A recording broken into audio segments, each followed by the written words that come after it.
What's the general dummy operation? What's that? I would.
Not only would I'd actually I've done a lot of first time I did not only that's necessary, but I want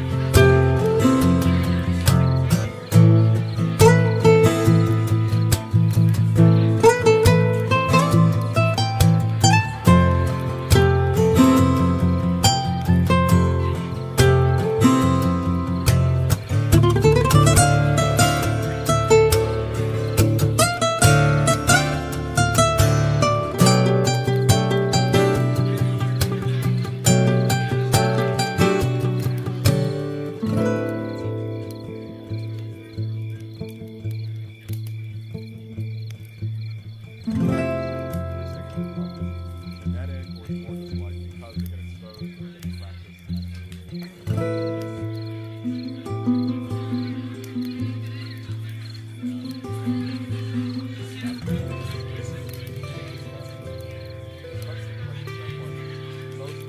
not and I feel like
Dog.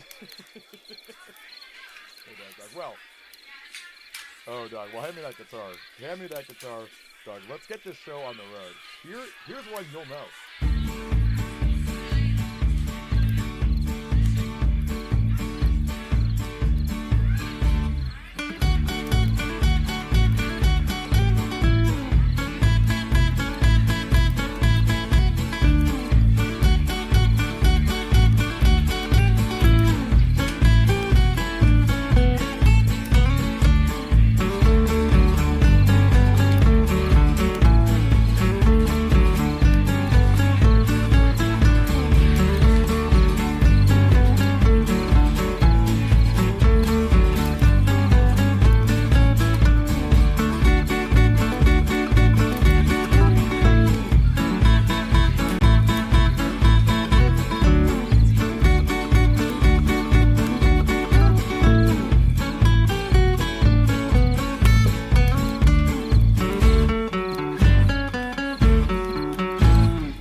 Hey everyone, it's me, Scoutmaster Demi, no longer with a power outage. That's pretty good. How are you guys doing? Hope everyone is doing super well. It's a Thursday, we're really close to the weekend, right? Friday is not too far away, which is always a good time. I don't want my camera. For some reason, my little camera started getting shown, huh? Maybe I can move this guy up just a little bit. Let's see. Nope, not quite. See if I, like, push it down a little bit. I feel like, has that always been showing? I don't know if that's always been showing, I wonder. Now I'm freaking myself out. Alright, anyway, hope you guys are all doing well, for real. Retro, great to see you. Of course, Lycon, so great to see you. I know it's really late for you. Hedgehog 2, you lose cellular... Wait, actually, you lost cellular networks. Holy cow. Wait, that's really funny. We need to show off our... So, this is a joke Lycon with the Ace Attorney series. Hey, Mr. Fab! Oh, dude, I'm so excited for this weekend, man. I'm so excited to come out to Costa Rica. It's gonna be really fun and really exciting stuff. It's a joke though. It's a joke though because in the Ace Attorney games, you can show your badge to everybody. And now that we're Edgeworth, we can show our prosecutor badge, which is really great too. Hedgehog, always great to see you as well. Who else am I missing? I feel like I'm missing a few people, but that's okay. Cabell, of course, always great to see Cabell. And Tacky too. All right, I'm going to plug in my controller. Now I did catch up a little bit. In fact, I may have even gone a little bit further than the last stream. If you guys were there, you know that there was a power outage that really sucked. I don't know if that's better or worse than an OBS outage. At least a power outage, I understand the cause of that. The OBS outages have been really annoying, but hopefully I've been able to fix that as well. I'm really excited, Mr. Fab. I really am. I think it's going to be a really fun time.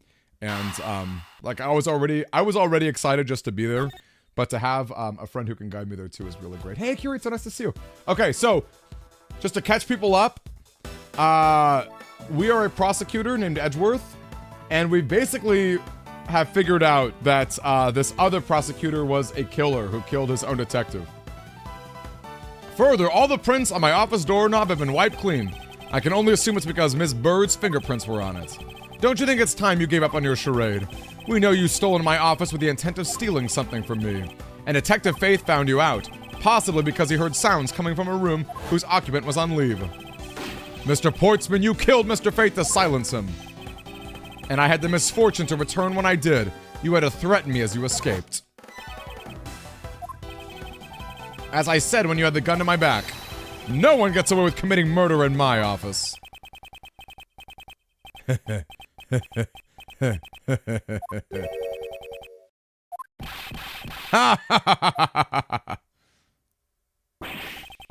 just what's so funny, pal? Well, the look of stiff seriousness on the face of this office's finest prosecutor, as he makes a huge mistake in accusing me, is simply too much to bear. There's just nothing else like it in the world. What? Mr. Edgeworth just explained it all and even backed it up. You're the murderer. Stop trying to be slippery and admit to it already. Hey, Chief! Chief, excited to hear about your dates, dude. Excited to hear about your dates, Chief. I love to see it. It's also circumstantial. You say you checked my doorknob for prints. Well, I can readily confess that I had to wipe the doorknob well. I'm a little obsessive-compulsive, you see. I didn't want to touch a doorknob that you had touched, which is why I wiped the knob as soon as I could after you opened the door. After that, it makes perfect sense that only Jim's and my own prints would be on there. You made that up just now, didn't you? Furthermore, as for the note he left for me, do you know exactly when that was? For all we know, he could have left it there before I arrived at the office. Like early evening, for example. Are you saying you failed to notice a note in your own doorway? Hey, even geniuses fail at times. I was probably too preoccupied by work-related matters. Now that's just a flat-out lie. There's no way you didn't notice a note that size. But you can't prove that, can you? Say something, Mr. Edgeworth. Back me up here, sir. Ugh. Portsman makes a good point. I can't prove that he didn't simply overlook it. Besides, I have an airtight alibi. Airtight, you say? I only realized that I had one now just as we were talking. I guess it would have been better for all of us if I had told you sooner. Time for more of a debate. Was your date today? It was a huge success, Chief? Oh, I didn't realize it was today. I thought it was over the weekend. Or I thought it was coming up on the weekend. Chief, how'd it go? Tell us about your date, man. I'm excited to hear about it. What's she like? I know you went bowling. If memory serves, you came around this office around 2 a.m. And it was then that you had the unfortunate confrontation at gunpoint. But at exactly that time, I was down in criminal affairs. Ask around. I'm sure the other detectives will corroborate my story. Do you really think it's that perfect? Like I said, I don't care. Ask around all you like. You'll see for yourself. Detective Gumshoe. Sir, yes, sir. I'll go check out his alibi, sir. Be right back. Mr. Edgeworth, sir, I think we're in trouble. It's just like, as he said. The guys down in criminal affairs said they saw him at 2 a.m. You see? All of the evidence points to him being the culprit. So there must be a contradictory point in there somewhere. If memory serves, you came back around 2 a.m. Yes, I did. You're correct, it was around 2 a.m. Are you sure? It's really important to me that you're spot on with the time. I remember checking my watch then, and make no mistake, it was 2. Give me testimony like a pro. And it was then that you had the unfortunate confrontation at gunpoint. It is as you say, however. You're the only one who claims to have bumped into the culprit. So tell me, did you see the person's face? Was it me you saw? It was pitch black, so I couldn't actually see. Oh, come now. I'm sure you saw something. Try a little harder, why don't you? I'm beginning to feel like I'm the one being interrogated here. Oh, well, it doesn't matter if you remember or not. It only matters that you ran into the culprits.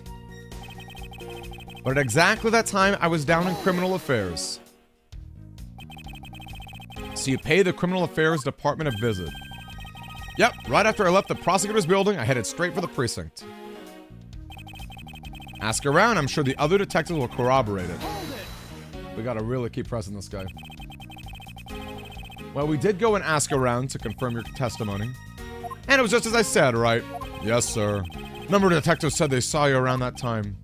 See? I have the perfect alibi. That's the ace I had up my sleeve.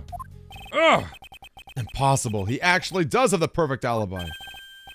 What's wrong? Why the sudden sullen look on your face? Can't you say anything back, Mr. Edgeworth? I think we've reached the end of the line and it's time to get off this crazy train. You there. Please escort the young lady out, but remember, be gentle. Maggie! Detective Gumshoe!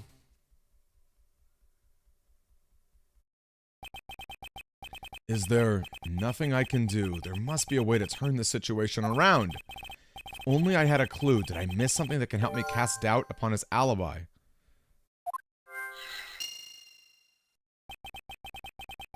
I need to calmly think this through one more time and with logic. I know, I was thinking the same thing, Retro. Unless he changed his voice around? It was kind of odd.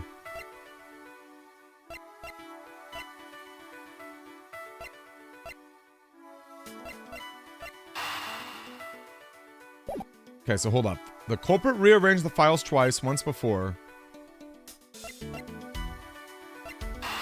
I feel like this is what it takes.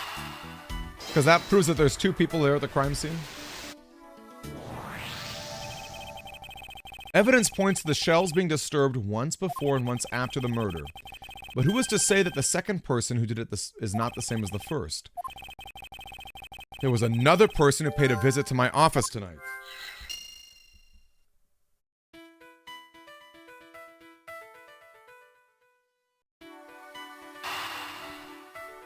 And that means there was another handgun.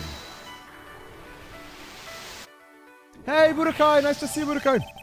If indeed there were two culprits, then that resolves the contradiction. Despite the fact that there are two bullets here, the murder weapon only shows signs of being fired once, leaving the possibility that the other bullet was fired from the other visitor's gun. Furthermore, if we suppose that the second culprit's gun was the one pointed at my back, Mr. Portsman, it seems that I need to amend my assumptions regarding this case.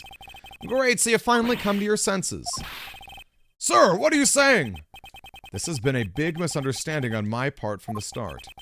I had assumed that the person I ran into was the killer, but that may not be the case. The person I ran into was just your average thief.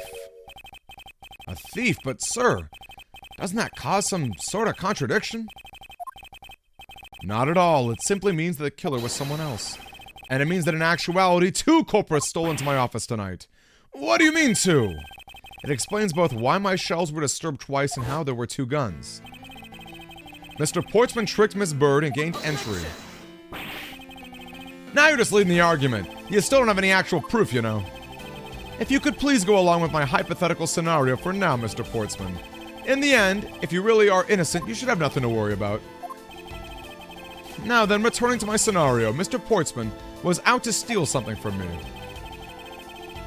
All hobbies! Yes, we are back. No more power outages, thank goodness. Nice to see you guys, Budokai and All Hobbies. How was your Thursday? Anyone have any fun stuff happening? So then that would be when the two files are put in the wrong order, right? Correct. And then, when he was about to look somewhere else, who should walk in but his own partner, Mr. Faith? But why'd Mr. Faith come into your room, sir? He probably had business with Mr. Portsman, which is why he was in the area.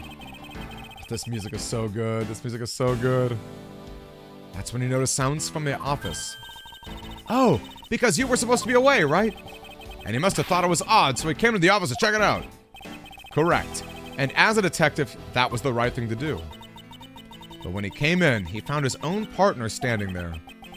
Because it was Mr. Portsman, Mr. Faith probably let his guard down. Mr. Portsman was not so merciful as to let him leave alive. He waited for a chance and stole Mr. Faith's gun from him. He killed him. He silenced Mr. Faith for catching him in the act of stealing. Look at that reaction. Oh, how nice are their grandparents. I'm envious of anyone who still has their grandparents around. I am. Spend time with them and give them calls, you guys. I love to hear that. An Alaskan neck ache. Oh no. Do you know why? Is it like sleeping on your mattress in a weird way? Do you any thoughts why? This was the moment in which the first shot was fired. Following that, Mr. Portsman wiped the gun down and left it behind. He could afford to do that because he had also left the fake dying message. Well, if things were as simple as that, then all would be solved. However, there was yet another visitor to my room, and this is where it gets complicated. Yes, and this other person's objective was also to steal something from me. Now then, even after Mr. Portsman left, the door to my office remained unlocked. However, this new visitor had no way of knowing that, so they stole the master key from the security guard's room, and then entered my room and searched through my shelves. This was the second time they were disturbed. The stolen 0 file. Correct. Only just as the thief was about to make leave, I appeared. The thief then threatened me with their own gun and made their escape. The second bullet was fired during that brief encounter. So the shelves getting messed up twice and the 2 bullets was all because 2 different people were doing those things. Precisely. So now do you see, Mr. Portsman? The person I met was just a thief and not in fact Mr. Faith's killer. Your alibi for the time frame in which I ran into the other person is now irrelevant, because we now know that the murder took place during the first culprit's visit.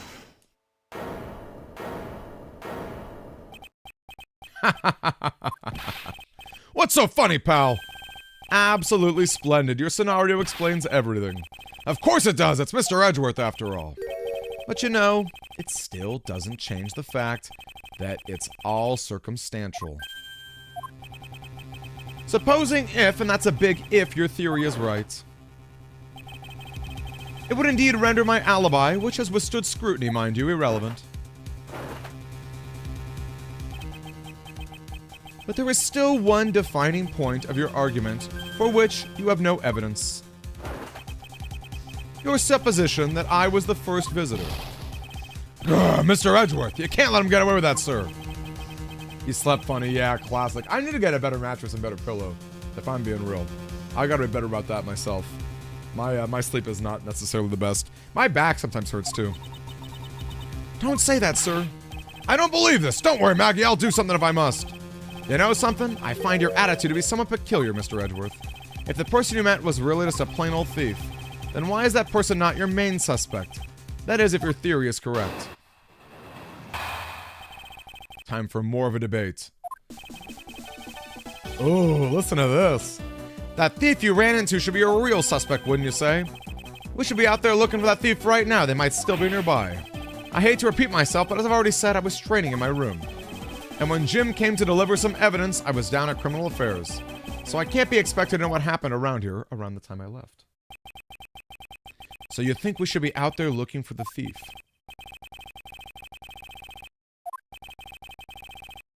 I don't think it's at all dead-ended. I find your alibi to be fascinating. Let's continue where we left off, shall we? I know he's lying. I know he was there at the scene of the crime.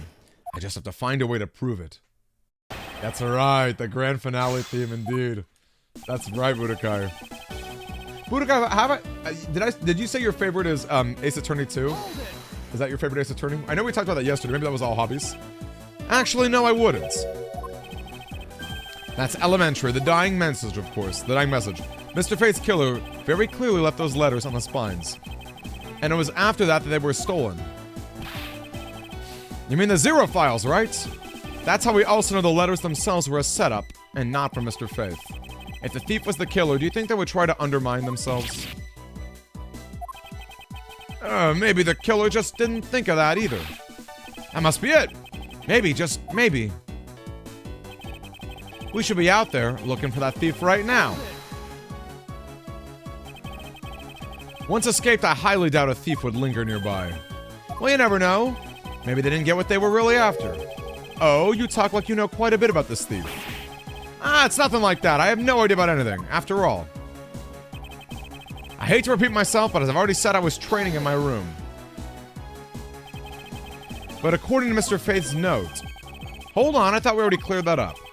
Didn't we say that Jim left that note for me in the early evening? If you have proof that he left it at a different time, say just before he was murdered. I don't have any, no. Yeah, see, so I insist again that I was in my office the entire time. I like it, but hey, Leo, nice to see you. How are you, Leo? In fact, Leo, I actually found another roll chip. I don't know if you're interested in the Battle Network 6 ones, like this one up here. But I got another roll chip if you're interested in that too. Hey, Seikai! No objections here, okay? But hold it, though. Hold it. Nice to see you, man. Really nice to see you. You know those sofas in the hallway? He likes to sleep on those. It's one of his habits. And what are the evidence he brought? They were things related to yesterday's case. 2 items, a gun, and a pendant. Interesting. This piece of testimony seems too crucial to let slip through the cracks. He brought me 2 items, a gun, and a pendant that are related to yesterday's case. A gun and a pendant. Yes, this gun, which was the murder weapon. And this pendant, which belonged to the victim. And why were you taking them to criminal affairs? There was something in a past case file I wanted to compare these two to, but it has nothing to do with this case right now. Anyway, I believe you'll find the long paper trail left to be to your satisfaction. All matching up to what Detective Gumshoe found out. Can't be expected to know what happened around here after I left. Can't expect you to know, can I? Nope, but I guess you don't expect me to take a guess based on logical deductions. Jim waited for me to leave, then stole the master key. For the purpose of sneaking into your room. And that's when Miss Bird caught him red-handed and the murder occurred. It's all exactly as I had laid out earlier. Alright, must be the gun. We gotta figure out about the gun. You brought a gun and a pendant. But I thought the gun was, I thought the gun was the detectives, no? Behoove you to take a good look at this. I see, but I fail to see how it has anything to do with me.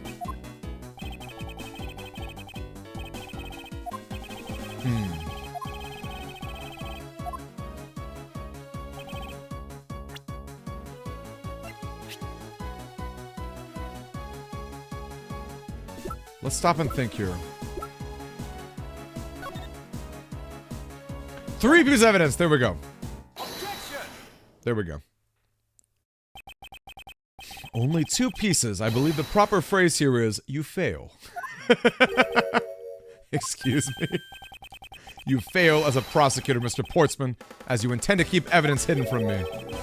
What are you talking about? I haven't hidden anything from you. Well, here's a piece that I think you should read carefully. Ah, it says that Mr. Faith was bringing 3 pieces. Yes, and this is the victim's real dying message to you, Mr. Portsman. Yeah, I got tripped up by simple arithmetic. Where is the missing piece of evidence? It's... You have it, don't you? Only the guilty would make such a face. Detective Gumshoe! You don't have to say it, sir. I'll pat the guy down from head to toe. What? Don't come any closer, I'm warning you. That's all part of the investigation, pal, so don't even think about stopping me. No! Hey, what's this? He had this on him, sir. A VHS tape. Despite what you said, it appears that you do have something to hide. But why would he hide something like that? Huh. There's only one reason why anyone would hide evidence of this caliber, because it would unequivocally point to that person himself as the real killer. Ugh. Let's examine this videotape in a little more detail, for this section of the tape will drive the last nail into his coffin. KG-8 incident. That's a police case number, sir. Does that mean this video is evidence from that case? Interesting. However, what's recorded on this isn't what's important right now. Let's give the casing a thorough once-over. Blood. That's blood, isn't it? Yes, and I believe this is what the good prosecutor was trying to hide from us.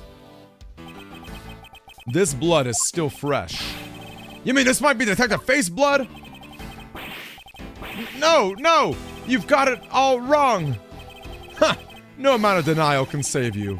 We had but to run a blood test to find the truth. You told us that you had received evidence from the victim earlier. Now you will tell us when and how the victim's blood found its way onto the video. Yeah, it's totally suspicious. Was it the moment of his death? Did Detective Faith have this videotape on his personage when you killed him? You know very well there's no way to prove that. Not even if we were to examine this tape for fingerprints. Ugh! If I had to take a guess, I'd say the only ones here that would belong to the murderous you and Mr. Faith. No! Impossible! I'm...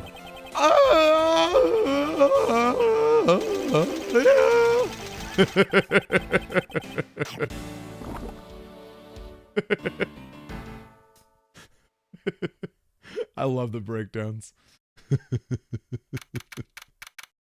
That man swallowed a metal hole. Thank you, Retro. Mr. Pointsman's been placed on arrest for the murder of that buddy face, sir. Very good. And the results we got back from the lab techs turned out to be the real solid deal. The blood work came back and it was definitely Mr. Face blood. And as a bonus, they were able to lift a few of Mr. Face's fingerprints as well. Thank you so much, Mr. Edgeworth. I still can't believe I got to see your cool deduction skills outside the courtroom. I'm impressed beyond words, sir. It was nothing. I'm just sorry you got caught up in a murder in my own office.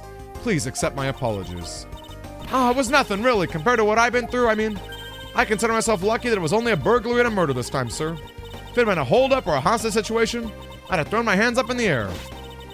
I think I'm finally rising up from a goddess of misfortune to just an unlucky person. Something tells me we should have hired a different person for security detail. You know something, sir? That Mr. Portsman was really one corrupt prosecutor. And why would you say that he was corrupt? Well, I heard that there were a number of suspicious things related to his court cases. There's even rumors about how some of the evidence he uses is forged, sir. Forged evidence, huh? And they say he even decided to not prosecute a few cases for really vague reasons. Ooh, that guy was a complete disgrace to the profession. We never did get around to asking what his reason for breaking into my office was. Yeah, whenever we got near the topic, it just clammed up. Although we can be pretty clearly certain it was to steal something. This is just between you and me, sir, but there's a rumor that some sort of huge organization is involved behind the scenes. Oh, well, well. With Mr. Portsman not wanting to divulge anything, it certainly led some credence to that rumor. It would seem that we haven't heard the last of this. Huh? That Mr. Portsman isn't the bad guy? I didn't say that, but rather there are still many more mysteries for us to solve. For example, we still haven't figured out the significance of this piece of evidence.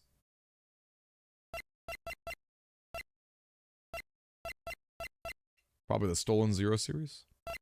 Or even the safe?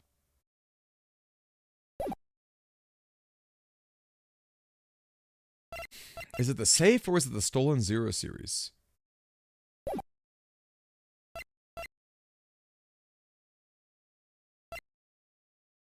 These are both pretty suspicious.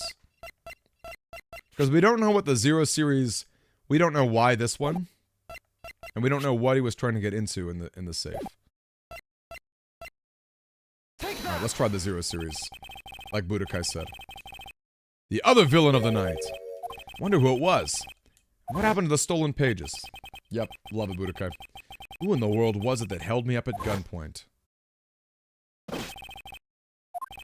Mr. Edgeworth, sir, I came across this while I was processing your office earlier. This card. What is it, sir? Is that a bird or something? It's not just any bird. It is the mark of the raven, a three-legged raven. Even you should know what it is, detective. Oh, it's about that thing, isn't it? The great thief everyone's talking about? Yes, it is the mark of the great thief Yatagarasu. Under the mark of a legendary bird, the Yatagarasu is noble to the end, a modern Robin Hood. Labeled mysterious and phantom-like, the Yatagarasu appears and vanishes at will. Though we don't know much about this thief's ultimate goal, we do know the targets. The Yatagarasu likes to find and make public evidence of corrupt dealings of all sorts. The theft is always performed in silence and always with perfection. Once a target is chosen, no dramatic calling card or announcement is set forth. Instead, the chosen corporation is infiltrated without even the target noticing. Some days later, the evidence that was found is sent out to the mass media. Hey, Pokejoe with the 2 years! Yo, let's go! 2 years! Yo! Love to hear that, man. Oh, so good to see you, Pokejoe. Although, it has been a while since the Yatagarasu's last appearance. Hey, Mr. Edgeworth, look, something's written on the back. It's the location of where the thief put the stolen files. The person who stole the contents was the Yatagarasu. Quite a few keywords are popping up in this mystery. The murder in my office. The return of the great thief Yatagarasu. Looking back, I can't say I didn't see these events coming. For they were heralded by the incidents that began to occur 2 days ago. Now we go to the past. By the way, I wonder if Pokejoe or anyone else knows about this. Someone today was talking to me about an aquarium. Is there an Animal Crossing aquarium coming up in like Seattle or something? Does anyone know what I'm talking about? Some sort of aquarium? I don't know. I found it very intriguing. Turnabout Airlines. The murder that occurred in my office. The return of the great thief. Thinking back, everything began on that fateful day 2 days ago. Whoops.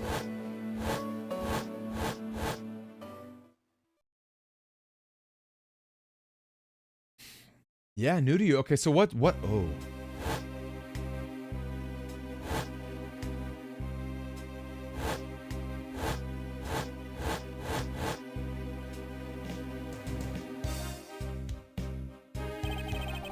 Yes.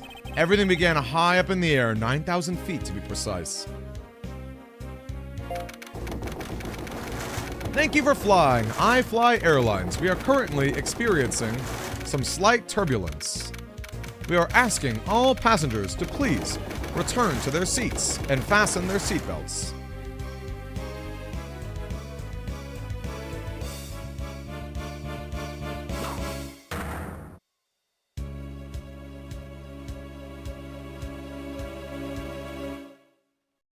Okay, so I can't read that article at the moment, Hedgehog. But what's it about? So I guess there is an aquarium coming up. Some sort of event. Ugh.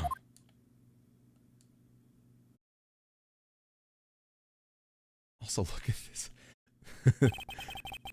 This airport has straight up a bar in it. I love it. A bar and like some statues. That's crazy. Why do I feel like I just woke up from a horrible nightmare? 6:13, huh? Guess I was out cold for about 10 minutes. Oh, right, because he gets nervous from earthquakes, right? Ladies and gentlemen, we are currently experiencing some slight turbulence. For your safety, we ask that you return to your seats and fasten your seatbelts.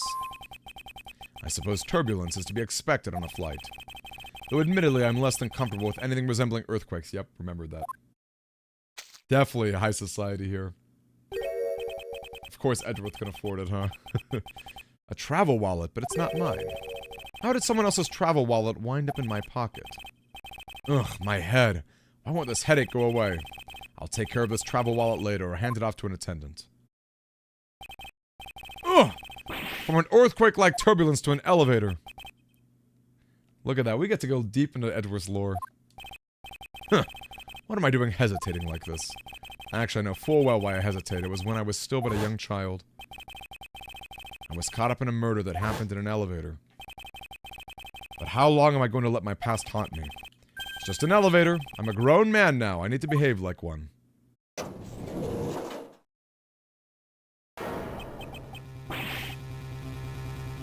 It's you, Narukami! What in the world happened? Is something wrong, sir? I must ask that you please return to your seat. Eek! He's dead! Please calm down. We mustn't jump to conclusions without all the facts. What's wrong? Did something happen? You murderer! What? No! You have it all wrong. It wasn't me. Yeah, there's a full-on elevator in this airport, or in this airline. Holy cow. Bad luck with elevators, indeed. Oh, I remember this girl being really cute and kind of, I think she, I remember her being kind of flirty with Edgeworth. Everyone, I'm sorry to interrupt, but I should let this story play out. I shouldn't spoil anything. I am one of your flight attendants today, Rhoda Tenero. Unfortunately, we have just had a minor accident on this flight. An accident? Don't treat us like we're stupid. I caught a glimpse and it was a murder. Murder? What's going on with this flight? Everyone, please calm down. There's no reason to panic. The flight will stay on its course and make its scheduled landing. We are still currently in the middle of a rough patch of turbulence, so until we are out of this area of turbulence, I ask that you please remain seated. But someone was killed, right? I mean, what about the killer? Let me off. Please, there was no need to feel threatened. We have already apprehended the culprits.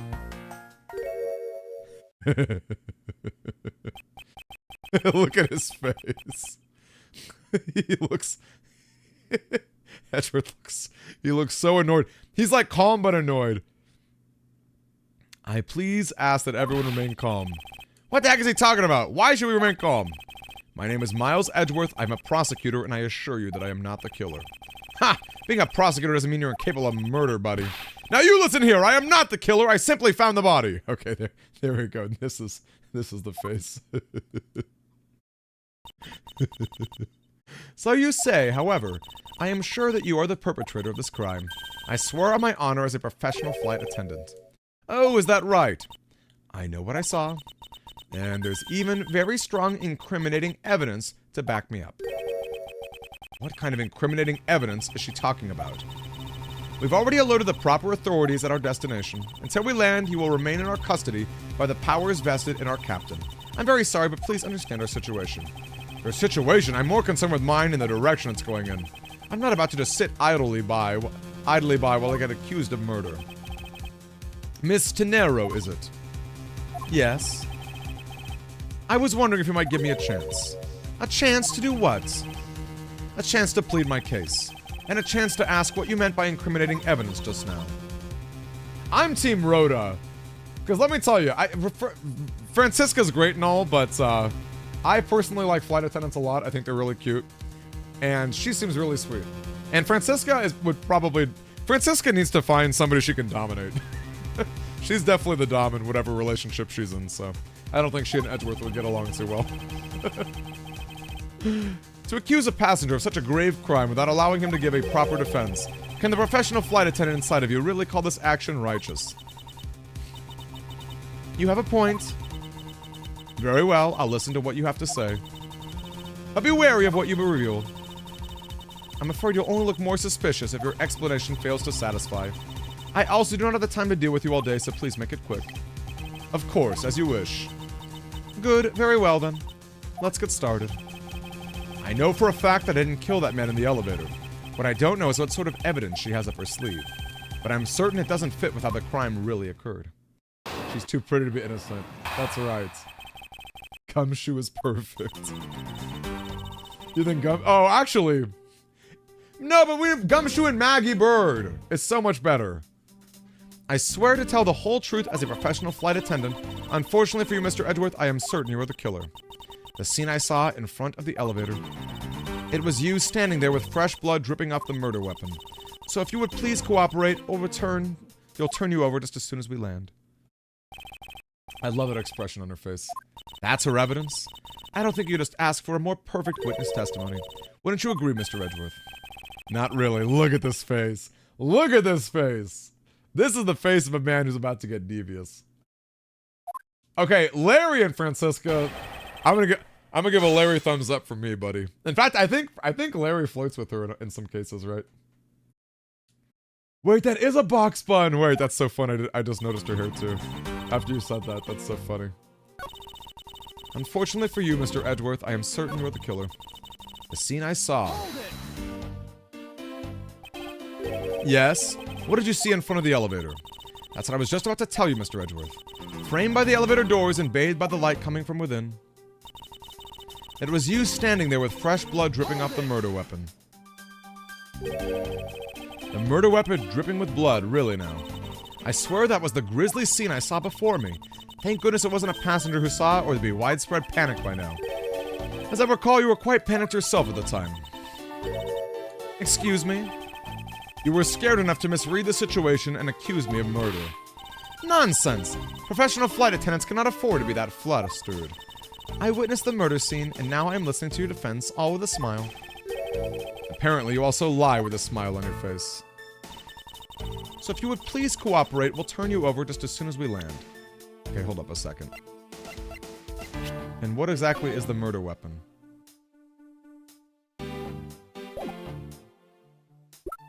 That's right.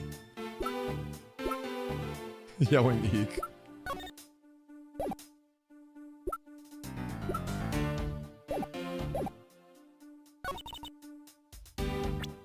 Fresh blood dripping off of it, huh? Oh, I see. Because I'm holding this wallet, perhaps. Miss Tenero. What is it with the yelling all of a sudden? And look, I love her expressions. She is very cute. Ha! Force of habit. Well, it doesn't matter. Miss Tenero. You say that you saw the murder weapon dripping with blood, is that correct? Yes, all that blood. Drip, drip, drip. Just recalling that scene sends a chill down my spine. Sorry, but your so-called professional flight attendant training has failed you. What? I'd like to direct your attention to this. Do you know what this is? It's a travel wallet, right? But it looks a little big and bulky. The thing you saw me holding when I discovered the dead body was this very travel wallet, Miss Tenero. What? Impossible! Now then, do you still think I am the killer, that I killed him with a travel wallet? I saw blood dripping from it, I know I did. As you can see, this wallet is clearly stained. But if you would be so kind as to take a whiff, I think you'd agree it's only grape juice. Why don't they call it wine? Isn't this game rated T? Isn't this game rated T?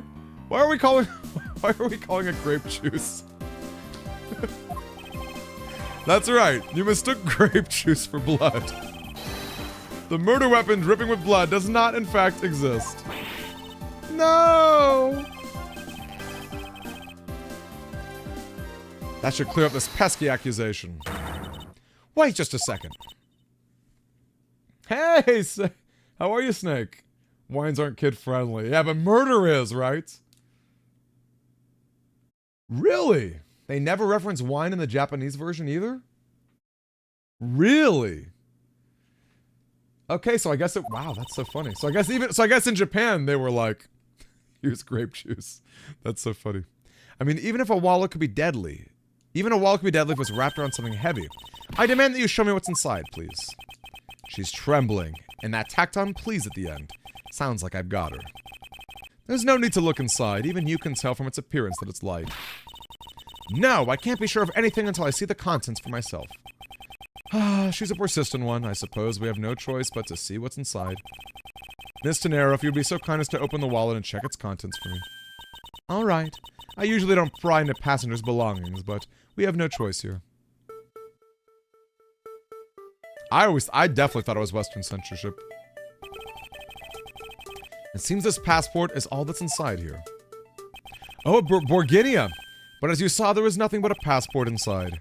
That renders your whole wallet was the murder weapon argument moot. Wouldn't you agree?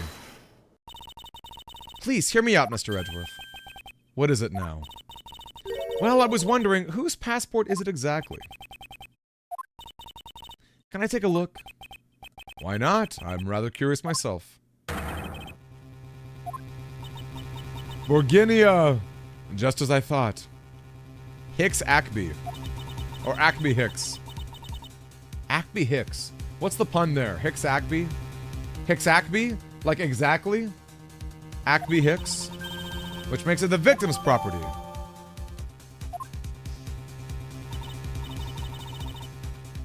You stole the victim's wallet, didn't you? How dare you? You said it yourself. You claimed to be holding this wallet in your hands when I found you. Perhaps I did misconstrue the wallet for the murder weapon, but it seems that I wasn't wrong about who the culprit is. Miss Tenero's logic. As you claimed, the murder weapon is not the travel wallet. However, it is something you stole from Mr. Hicks after you were done with the vile deed. I find it hard to believe myself, but your motive was very simple. You were out to steal Mr. Hicks' money, weren't you? So even though I didn't have the murder weapon on me, you still suspect me, I see. You stood up at the crime scene with the victim's wallet in your hands. How can I turn a blind eye and not suspect you of foul play?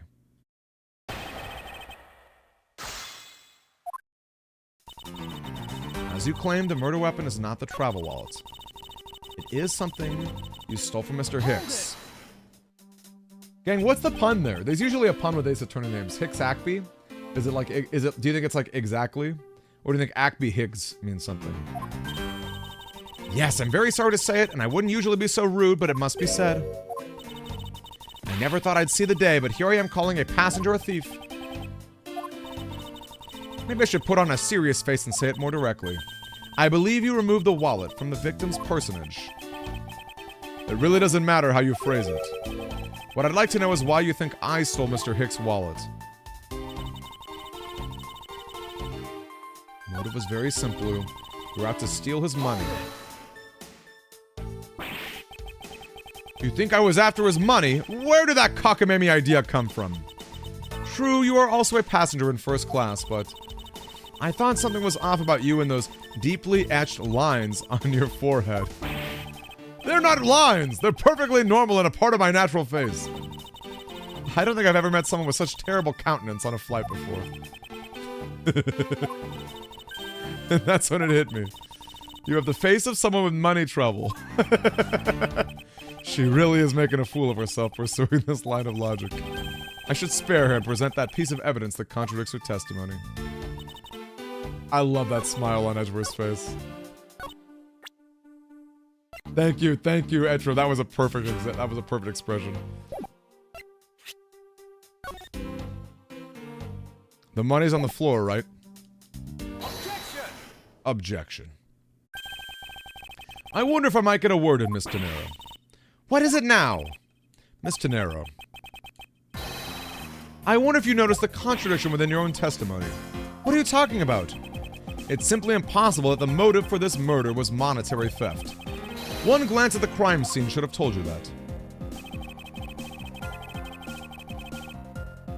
The money is everywhere. If I may direct your attention to the things strewn all over the floor. That's right. The floor is covered in bills and coinage. Coinage is a word you don't hear all that often, is it? By your rationale, these were the very things the killer were after. I think we can assume that the wallet fell during the victim's struggle with this killer. And I would think that the killer would have noticed something like money scattering everywhere. Ooh, what are your ideas on hobbies? Related to the Battle Network related one? Isn't Edgeworth worth more than this guy? He has to be. Edgeworth, he makes good money. As we can tell by his... what are they called? Ascots? But, the wallet. Ah, yes, the wallet. You will also recall that the only thing in it was Mr. Hicks's passport. If you're really insisting that it was a crime based on greed, and you're claiming that it was all for an empty travel wallet. Forgive me, please. She is so cute. She's so cute. Hey, what the heck? Are you saying the attendant's wrong? That guy isn't the killer? I don't believe it, everyone. It's a trick. Will you all please be quiet? Miss Tenero. You lost your cool when you saw the dead body. Plus the lounge was dark, and looking into the light from the elevator, it's easy to see how you mistook the wallet in my hand for the murder weapon. I take no offense that you thought I was the killer. Mr. Edgeworth. Thank you for releasing me. Oh, this guy, right.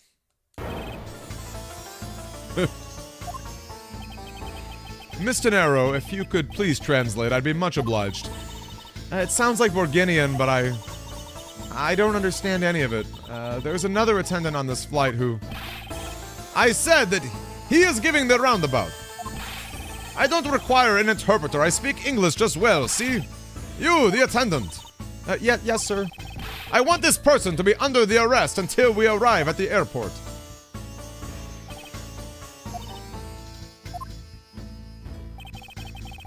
I'm sorry, sir, but what exactly are you hoping for? What is it you want? I am finished talking to the likes of you. Please, I would like to hear why you would like for me to be held under arrest until we land. You, how dare you try to waste my time? You're the one who stuck your nose into my affairs. I wanted to spend even at least one more second with my precious art. I have no time for other things. I know what you are, I see through you. Insolvent. Yes, I am pretty sure that is how you say it in English. Well, I sure hope that I don't dissolve in water, but I don't think that's what you meant. I'm sorry, but I don't think I caught your name. I am Zinc LeBlanc II. I am a very wealthy man in the Bourguignon. But I am not an ordinary rich man. I am an art dealer, a rich seller of beauty. Look at his red face. Mr. LeBlanc, what did you mean just now? Pardon? When you said that Mr. Edgeworth was giving me the runabout. I have to explain. Unbelievable. I will say it once and only once. I do not have even a second to waste. Time is money, as they say. Yes, and yet you continue to blather on. I saw it. Yes, I did. I saw the victim go onto the elevator. Going on to the lounge. It was exactly at 6 o'clock. Yeah, instead of junior. That's right. And what's the significance of that time? At 6, he says. Wait, you saw him at 6!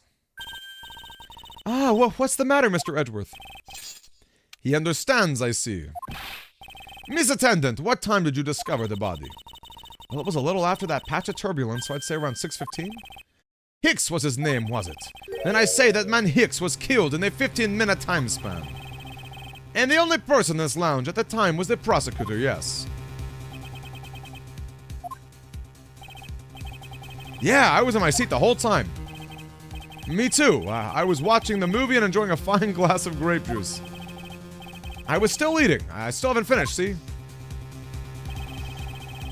The other passengers have an alibi, so you have no problem with them, I suppose. No compliant, I see. Not a single word against this, right? I have no way of discounting what you have put forth at this point, but it wasn't me. Oh, so you say, but what you have, say the evidence.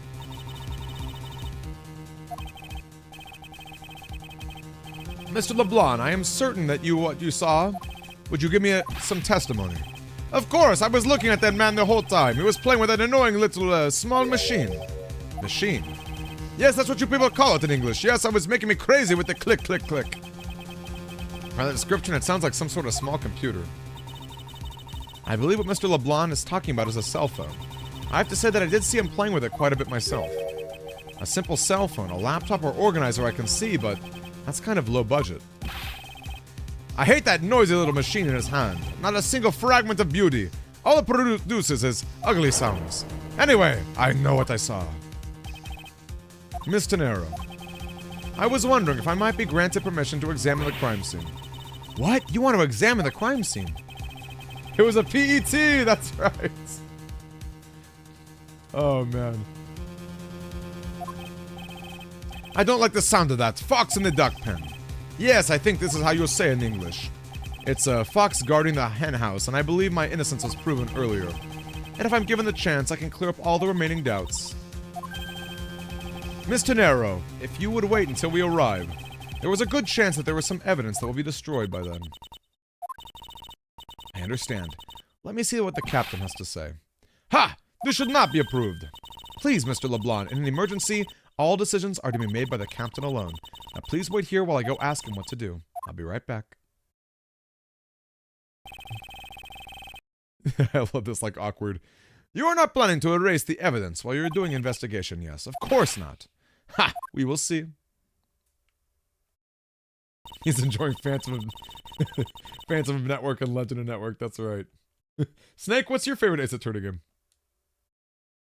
Downloading those battle chips. You have the captain's permission to investigate.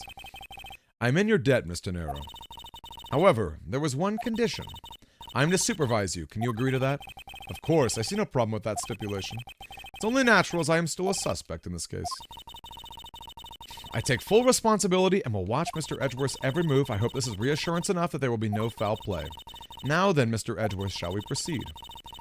If you should need help with anything, please feel free to touch the partner button.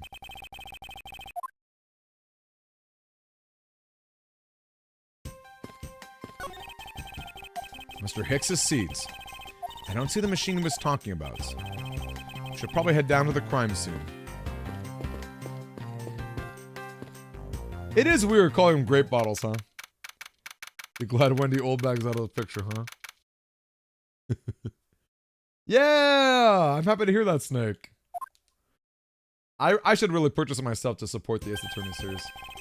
I want to thank you for your help back there, Miss Tenero. It was nothing. You should thank the captain for granting your permission.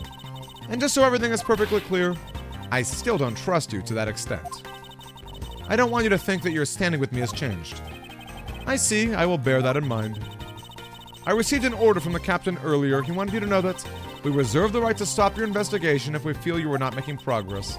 And when we do, he asked that you please return to your seat. So my time runs out at his crew's discretion, does it? I have to find a way to discredit Mr. LeBlanc's testimony. I understand. By the way, is there any other place you can think of where the killer might hide? I don't think so. After every first-class passenger was accounted for, we made a thorough search off the plane. As for business and economy class, no one can move between those two classes in first class without a staff keycard. And we found no record of a keycard being used at all, which meant that I have a first-class killer on my hands. At least I know that much for sure. And one other thing, no one else has been allowed near the crime scene.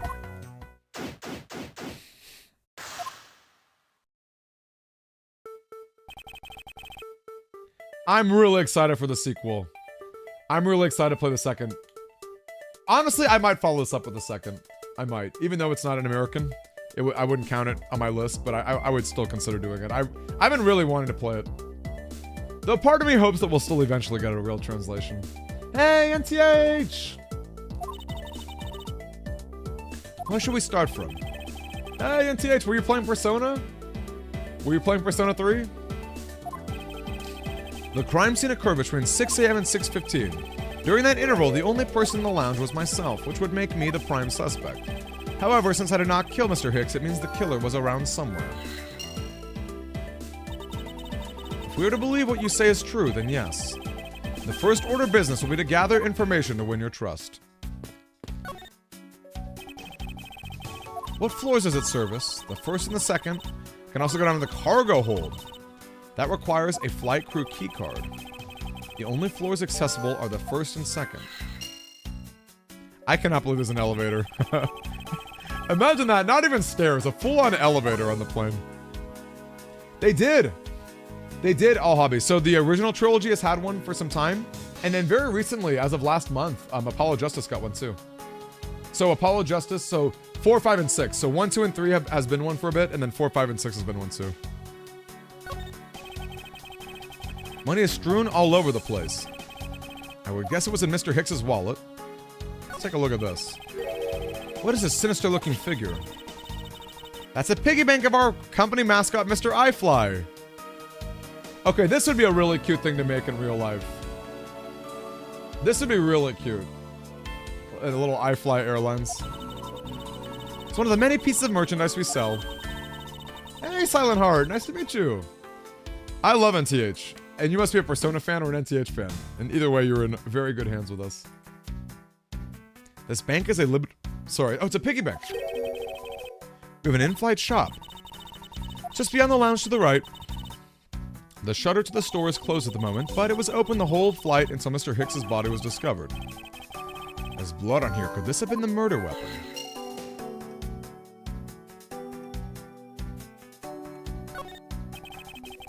I wonder what was hanging off on his lanyard. Something's missing from the picture.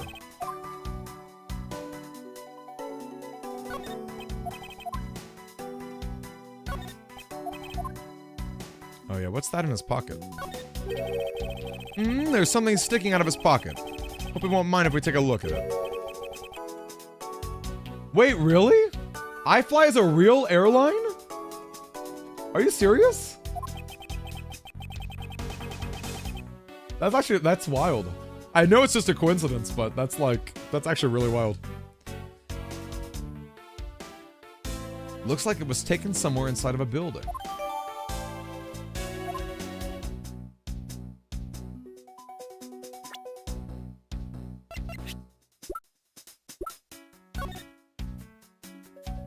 He had a red passport on his lanyard. So let's figure out where this went. Let's go Eureka.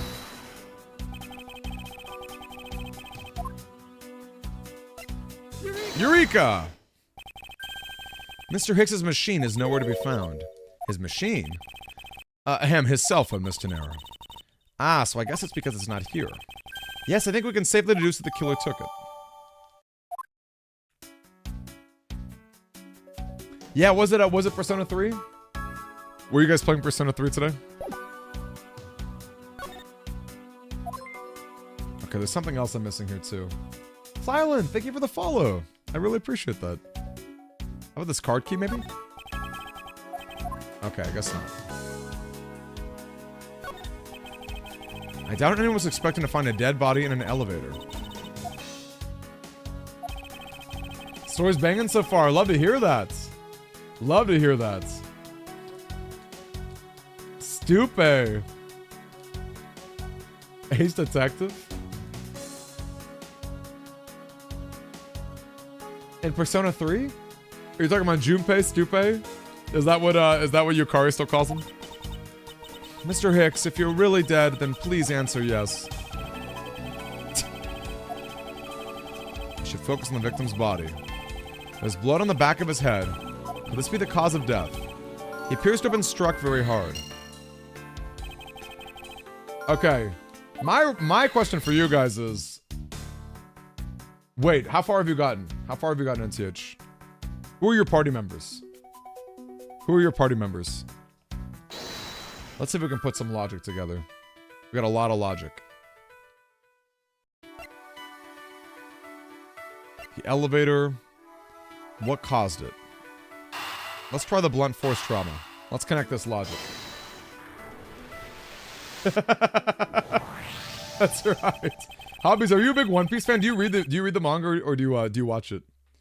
Because let me tell you, the manga story has been insanely good. It has been very, very good.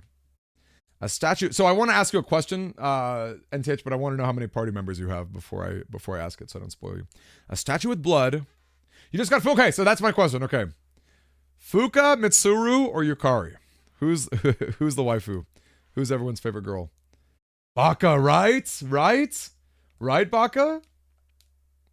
Some pieces are coming together. A statue with blood on it was beaten to death. I think I figured something out. Yes. The way the blood is on this, it looks like it matches up with the wound on his head. Well, aren't we deserving of the Master of the Obvious title? What do you think, Mr. Edgeworth? I think that's worth investigating. It would appear that this figurine is our murder weapon. Oh, I just knew it. I mean, I can't think of any other connection. I like the way she twitches when she smiles. No break, yeah. Although, did you guys hear? So, my favorite fan translation group was called TCB. Did you guys hear that people got arrested in Japan for leaking One Piece? I guess they worked at Shonen Jump, and they were leaking, and they got caught, and they're in jail. So I hope it's not. Yeah, did you guys hear? For TCB, I don't know. There might be other fan groups that translates, but I love TCB. They're my favorite. So I hope it doesn't impact their work that much. I mean, it probably does, but. And same for Jujutsu Kaisen, huh? Wow.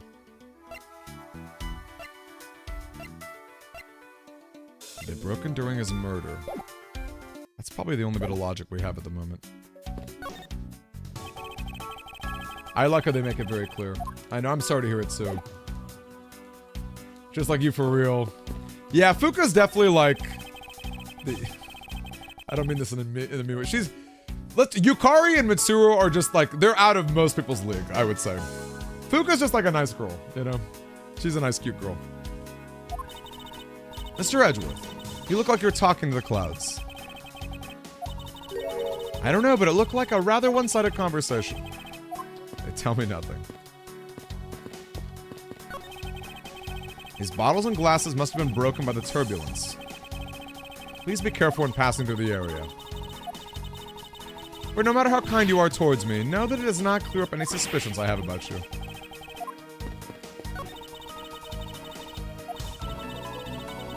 And play the music of whatever CD we put in here.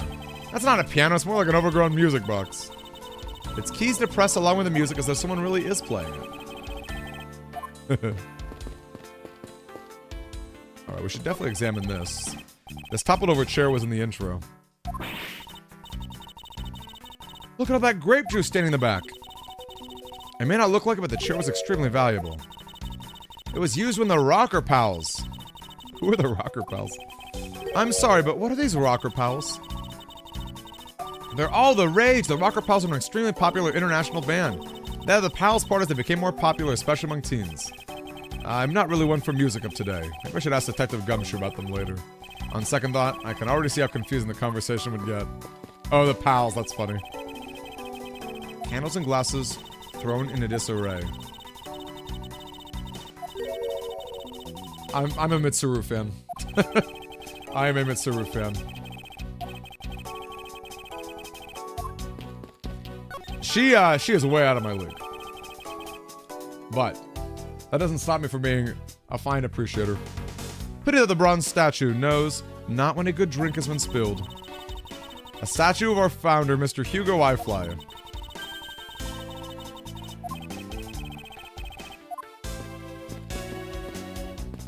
I love that there are statues on a plane.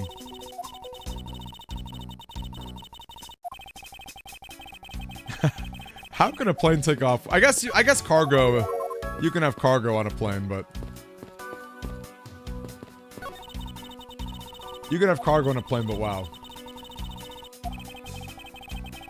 You go brotherless. This is like having no brother bands in Mega Man Star Force.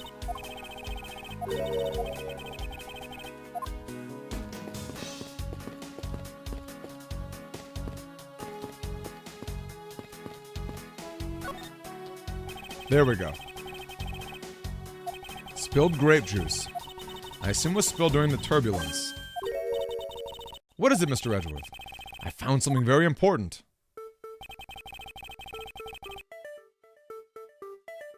Look at these footprints. What is it? They were a little smudged, but I think we can agree that they are a set of footprints.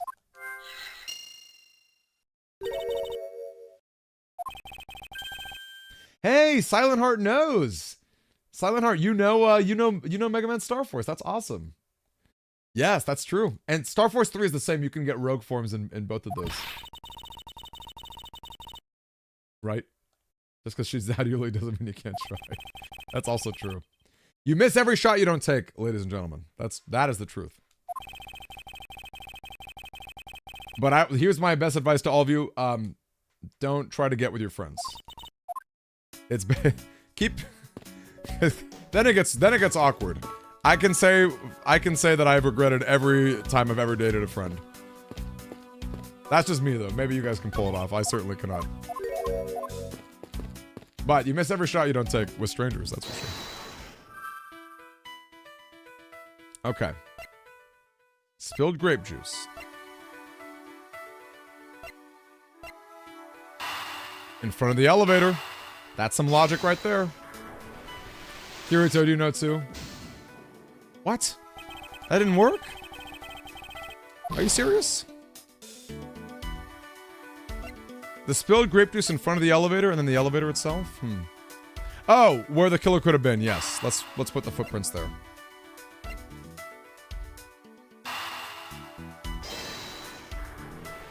Trying to max your social stats.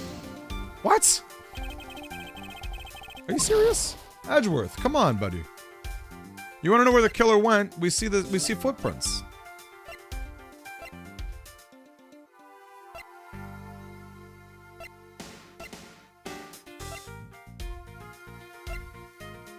Should we do the killer with the elevator? Maybe the killer just went in the elevator? This seems a little silly. I feel like I'm really wasting a lot of logic here. There we go. True, there wasn't anyone else in the lounge other than myself. But if the killer was in the elevator along with the victim, then that's a different story. Okay, there we go. Now this makes sense. I had the right pieces, or I had the right idea. If I prove the killer rode the elevator.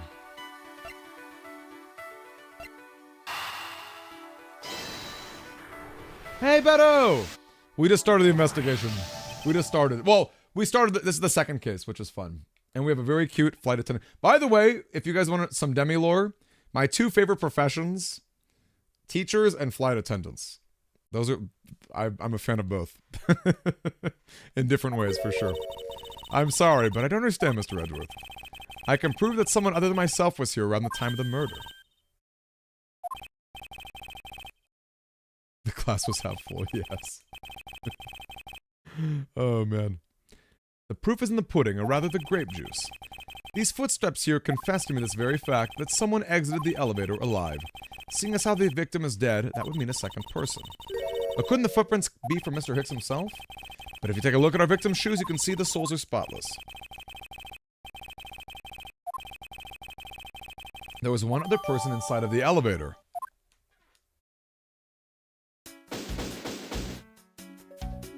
There we go. We did it.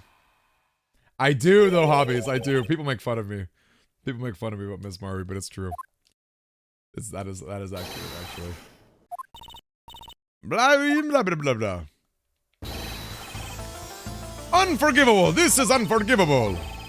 Do you understand what I am saying? The movie is late! It is the same level of bad as if the plane arrived late. But the movie...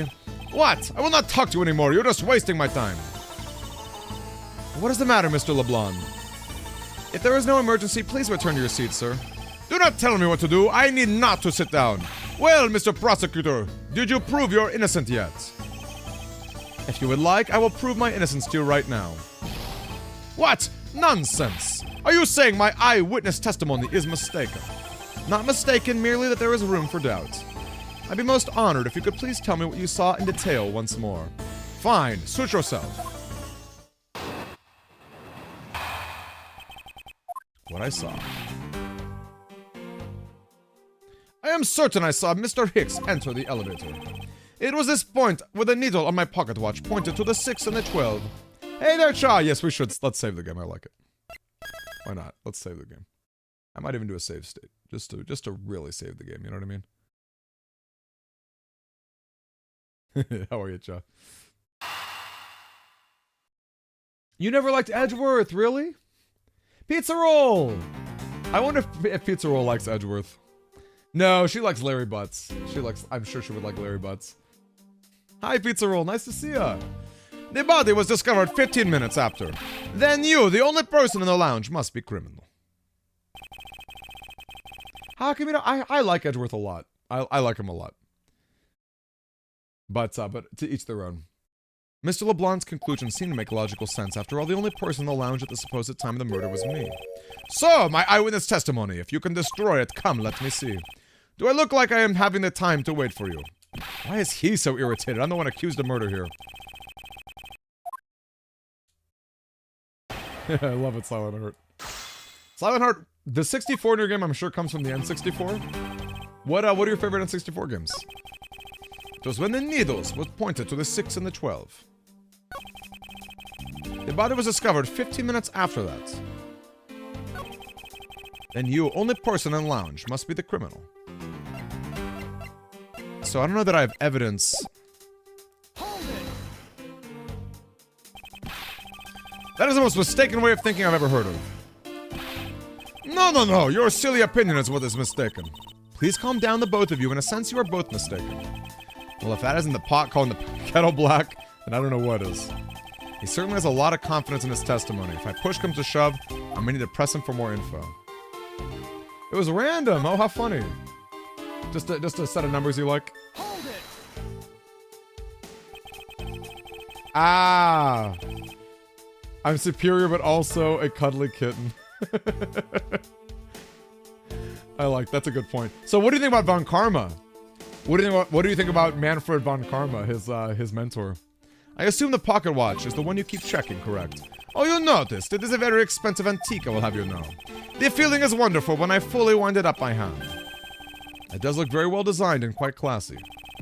I will have to charge you if you want to touch it. That's quite alright. Let's continue with your testimony. What a cheap man you are! Now return the time you wasted back to me. And if we must, I saw Mr. Hicks enter at 6 o'clock. Hold it. It's true that I found the victim's body at 6:15. And that's when I found the two of them as well. You see, it all matches to my testimony.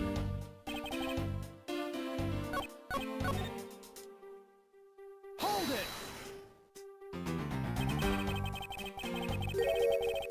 Mr. LeBlanc, were you able to take a good look at the inside of the elevator? Of course I saw what was inside. And you're sure the victim was in there alone? Yes, the only person was the Mr. Hicks. The only person inside was that Mr. Hicks man.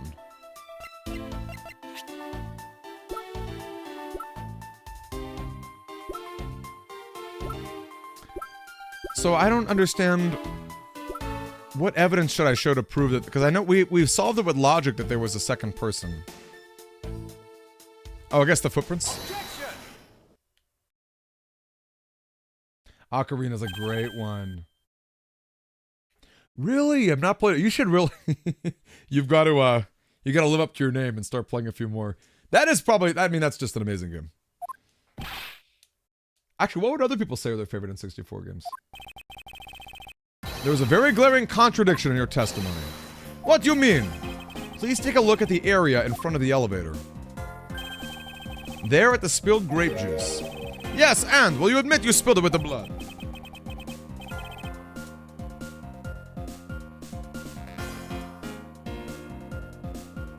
No, it spilled itself during the turbulence. But the interesting thing is that the grape juice has footprints. Super Mario 64 is so good. Pokejoe, you're not wrong. The quantity of good games is low. But how about Paper Mario? I think Paper Mario might be one of my favorites.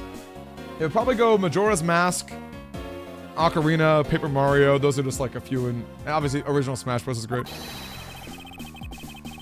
It's evidence that proves that someone other than Mr. Hicks exited alive. Oof!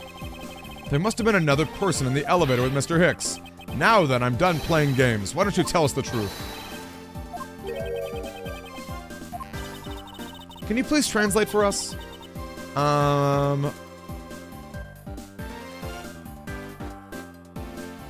This is quite a character design.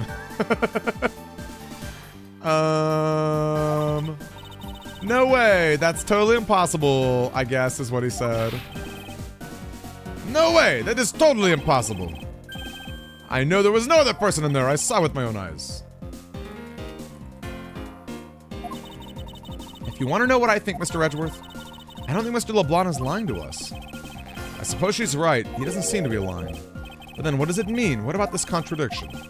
Mr. LeBlanc, please, once more, will you recall the details? We know why she was hired. Right, because she's a translator. Right? That's the reason why. She can translate Borginian. I was very upset. I was checking the time, over and over. I happened to follow that man with my eyes. And I saw very clearly into the elevator, but I was swearing there was no one else. Mr. LeBlanc, if you would please calm down. What? Dare you two to have an issue with eyewitness testimony? Yet again, he doesn't appear to be lying. That's right, Retro. That was our joke. That was our joke. The DS is such a good system. I really love to hear that you like it too, 64. Very upset. Just always checking the time, over and over. Why were you so attentive to the time? Because something unforgivable was happening. Come to think of it, you were yelling about something unforgivable earlier. I was giving complaint to attendant about the movie starting time. Return back to me my time in money! Oh, this guy's a Karen. This guy is an absolute Karen. The in-flight one mentioned in the magazine? A summary of the plot and the start time. Interesting. They were supposed to show License to Love, Laugh, Maim, and Murder. I cannot see that movie in my country. You only see on international flights. I looked forward greatly to it. I checked my pocket watch, so I would not miss it.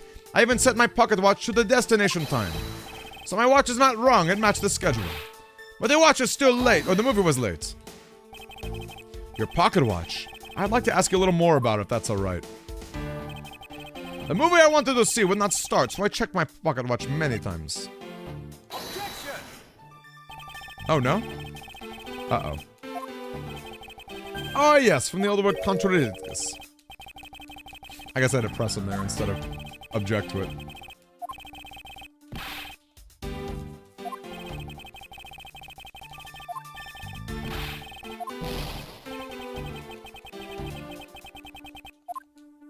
Alright, let's try again. Thanks, all obvious. I'm not a really good voice actor. That's why if you guys look at my channel points, I have a bad impression redeem. I do give narrations on YouTube and stuff. People pay me money for that, but, not very good at voices. So the movie you mentioned, is it the one mentioned listed in the Sky magazine? Yes. I was so looking forward to watching License to Love, Laugh, Maim, and Murder. Miss Tenero, was this movie shown on the flight? Yes, it was shown at the scheduled time. Isn't it possible you simply slept through it by accident? Nonsense, you doubt me. No, now stop pointing at me like that. Odd, how did he miss a movie he was clearly hoping to see? I checked my pocket watch a great number of times, this much I know for sure.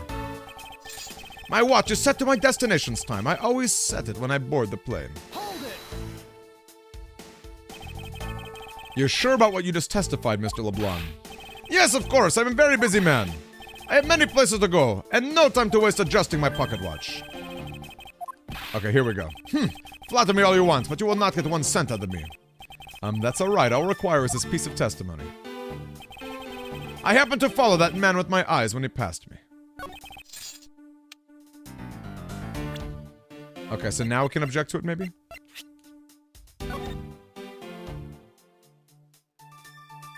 All time shown to our departure time zone. There you go.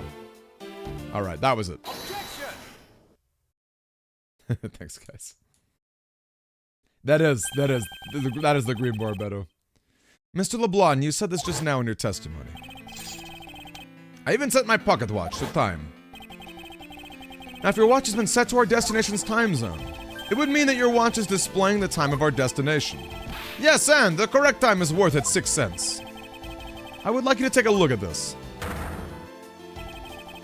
If you believe the Sky magazine, clocks on this flight run in accordance with the time of our departure time zone. Of course, the movie schedule was also created with that in mind.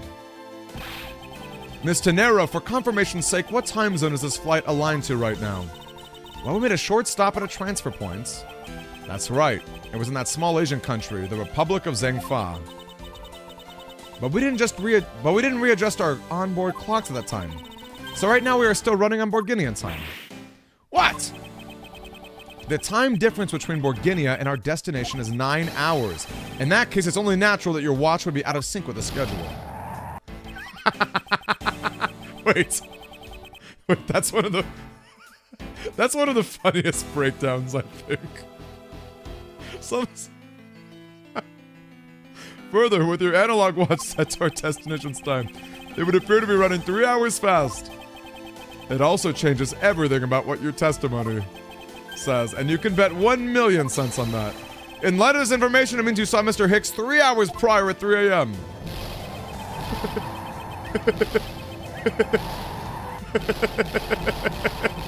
My 1,000,000 cents! This should clear up all the remaining accusations.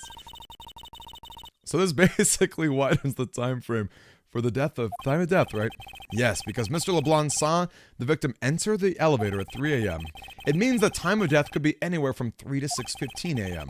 The question now is, where was Mr. Hicks during that span of time, and what was he doing? I got something to say. And you are? Yeah, oh. I'm Cammy Meal. I'm a flight attendant. And, what is it you wish to say? Well, I think your story is a little different from how I remember it. What do you mean, Cammy? I saw Mr. Hicks sitting in a seat at 5 a.m., you know? What? How could he be so sure of the time? Oh, that's right, he pushed his call button while we were parked at that transfer point. The stop was made for refueling and cargo transfer in Zhengfa.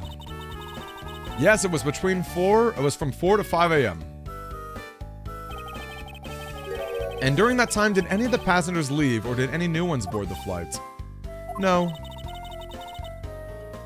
Not a single person got on or off in Zhengfa. What about the flight crew? The few who were handling the cargo transfer might have temporarily gotten on or off, but eventually everyone, including Kimmy and myself, came back on the plane. So basically, I can assume that no one left or got on since our initial takeoff. Interesting, I should keep that in mind. Yeah, and I answered his call. I can tell you Mr. Acme Hicks was there in his seat when we took off again at 5 a.m. Yeah, like chamomile, right? What about Rototenero, though? What do you guys think Rototenero? What the pun is there? That puts our time of murder between 5 and 6:15 a.m. Okay, now what time did you come down to the lounge, Mr. Edgeworth? I remember coming down here as soon as we left the Republic of Zhengfa. You were here the whole time from 5, yes? Then you are only one who could be killer. Mr. Edgeworth.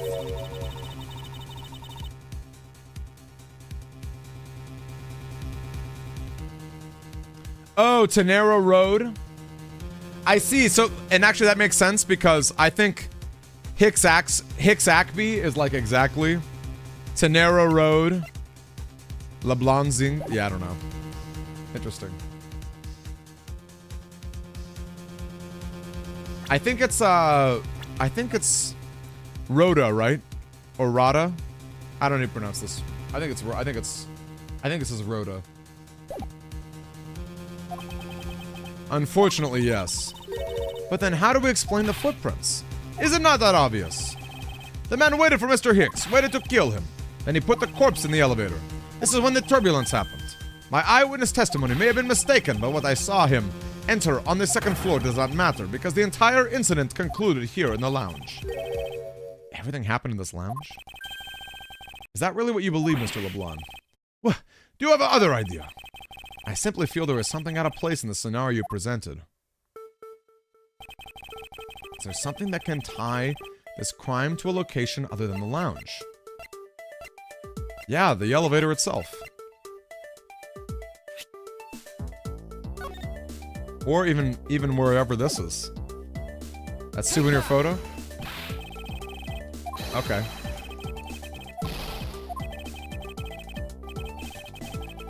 Come on, I feel like that's pretty fair. I feel like him taking a selfie out here is interesting. But I do agree, I think the elevator in general.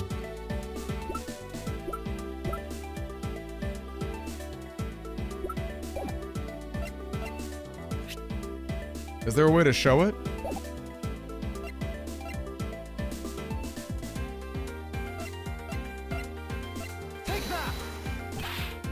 I guess that's not how you show it. Do I have a piece of evidence that shows...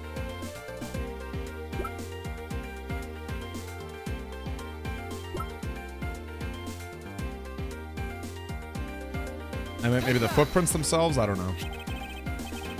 These footprints, in which direction do you think these are headed? And that would be the in-flight shop. Correct, they are headed in the direction of the shop. But they look disconnected.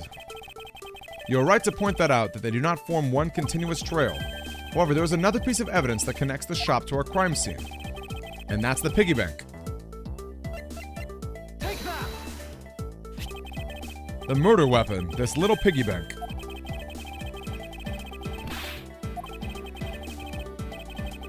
How then did it find its way here? Don't you find that a tiny bit suspicious? Doesn't prove you're innocent at all. No way to win with this man. If I may. What is it? You see, well, it's just as Mr. Edgeworth says. Oh, and why do you know this so well? Well, it's just that the piggy bank was there in the shop. I saw it with my own eyes. And then when was this? It was maybe around 5:40 a.m.? Isn't that just before we hit that patch of turbulence? That's right. You were in the shop just before the turbulence. Yes, I was. Come to think of it. Miss Tenero, when I found the body, I believe you came from that door. And what is beyond that door? The flight attendant's room. Then, you were on the first floor. Yes. I had to do something at the shop and the flight attendant's room. So I went to the shop first and then to the flight attendant's room. Are you saying you passed by me at some point? Yes, you seemed really into the issue of Sky magazine you were reading at the time. I don't suppose you noticed me walking by. I vaguely recall someone walking by, but I didn't take note of who it was. Anyway, the piggy bank was definitely there at the shop when I went there.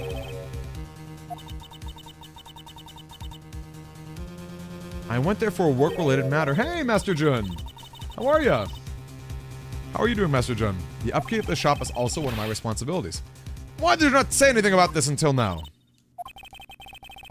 In any case, I believe it's clear that the shop needs to be investigated as well.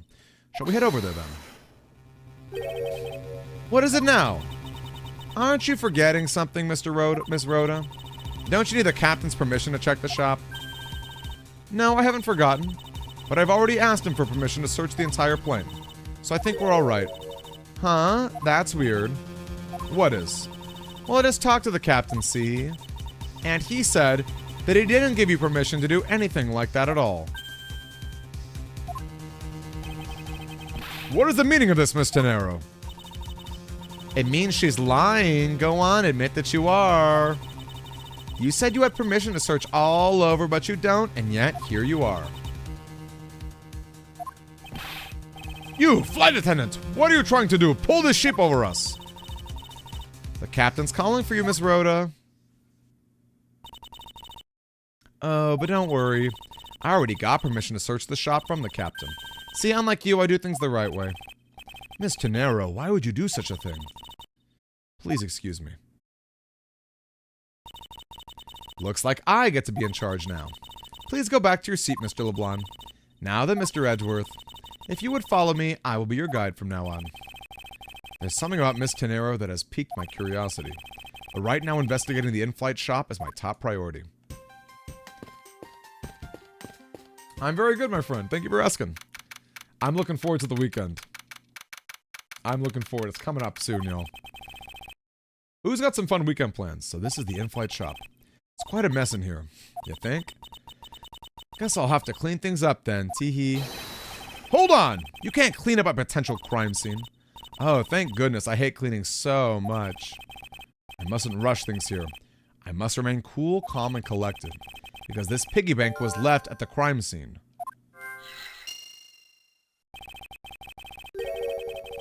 There's a very good chance that the killer had paid this place a visit. Wait, Kirito, what is it? You're going to work! Oh. R.I.P. Someone drop some R.I.P. emotes. Oh, those are our company's completely original line of suitcases. They're practically flying out the door. That's how popular they are. You should buy one and see how you like it. You won't regret it. I got a good one for you.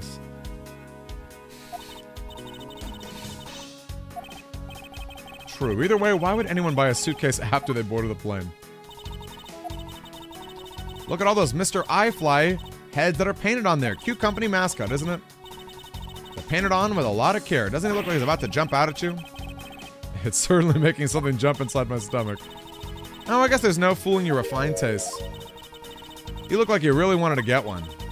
And I thought I was going to finally make my first sale, but you saw right through it. Glad that's done, though. Never make me try to give you a sales pitch ever again, okay? But I never showed any interest in it to begin with. Teehee, it really is pretty horrible, isn't it? You want to know something? The suitcase was designed by Miss Rhoda. Miss Tenero designed this? Yeah, it was a company-wide contest. Well, it does have a very sharp design sense. Haha, sharp like stinky sharp cheddar, maybe. I really have no idea where the bigwigs decided to go with it. It's so blech. Miss Tenero designed this, did she? It's definitely not what I would have expected. Ah!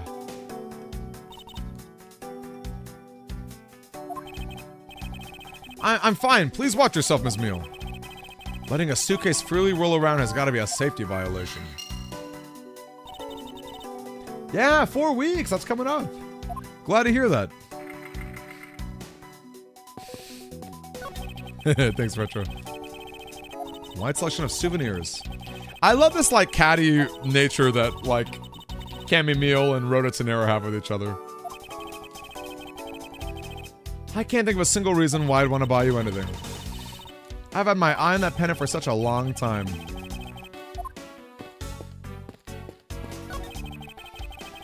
Stuffed toys, just like the one Miss Meal is holding. Relatively cheap, which explains why they're displayed so haphazardly. What about it? You know you want one too. They're great for when you're stressed. Why do I envision stuffed animal abuse when she says that? All kinds of luxury name brand merchandise.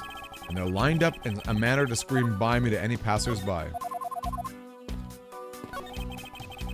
The glass from the display case door is shattered all over. Wait, actually, I think there is something. What's this? A mini captain's hat.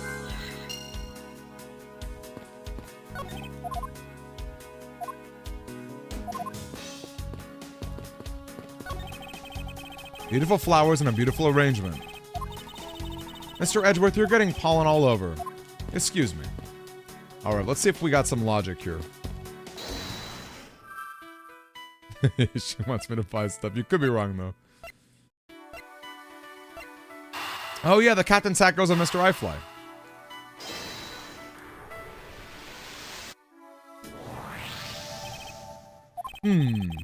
hat probably used to be on the piggy bank's head. Let's give it a go and see.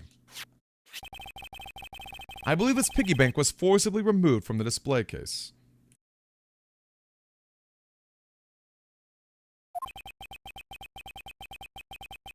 Does that mean the killer broke the glass?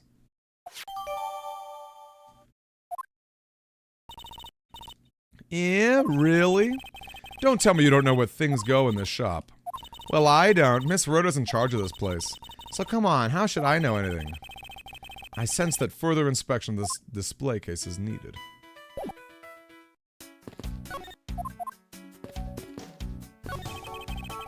Inside the display case is a row of lifesavers and life vests. This is the biggest plane in the entire world.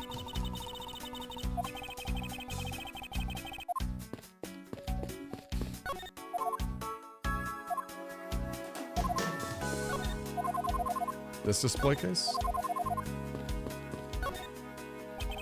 Here we go. That's what I meant to do this whole time. Okay, there's something we can deduce as well. The glass is broken. Perhaps it was the killer who broke in order to take the piggy bank. But it's a bit odd that the inside is so devoid of glass shards. The glass broke rather freely out. I touched the glass and it cut my finger. It hurts, Mr. Edgeworth, it hurts! Please tell me you can deal with such a minor cut on your own. Edgeworth's got no time for this simp stuff.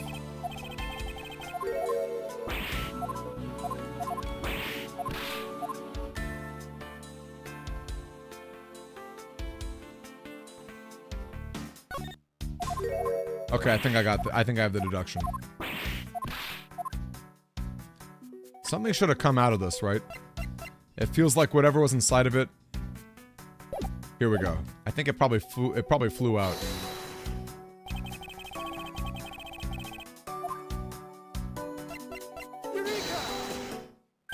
There we go. There's definitely something very unusual about this. If the killer had broken the glass to get the Mr. Eyefly, there should be shards of glass inside the case itself. Ooh, I see. Yeah, I guess it would be like that. However, there's not a single piece of glass inside of it. Nope, no there isn't. Which means the glass was broken from the inside out. The piggy bank must have fallen over the turbulence. Yeah, that's for sure. There's so much glass all over the floor. I'm willing to bet that this hat was knocked off its head at the time, too. Eh? That's nice.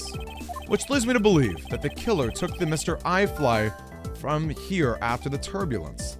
The plane shook so much that it made a huge mess.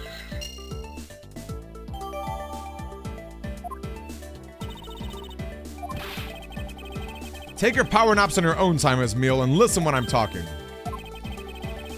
But the murder occurred before the turbulence, which rules this piggy bank out as the murder weapon. So you mean the bank's not the real murder weapon, it's a fake? Yeah, at this point, that is a very real possibility. But then, what if the killer went to take Mr. Eyefly? They broke the glass by accident. The display case is locked, so that's highly unlikely. Yeah, but there's one person who could have. Oh, and who would that be? Miss Rhoda, of course. I mean, she's the one in charge of this place, so she has the keys to everything. Miss Rhoda Tenero, huh? Hey, how are ya? What's up, Taki?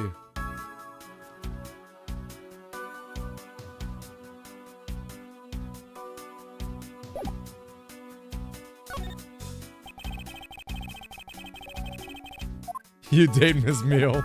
Is that right, Taki? She's like kind of sleepy, kind of bratty. A bit of an aggressive salesperson. We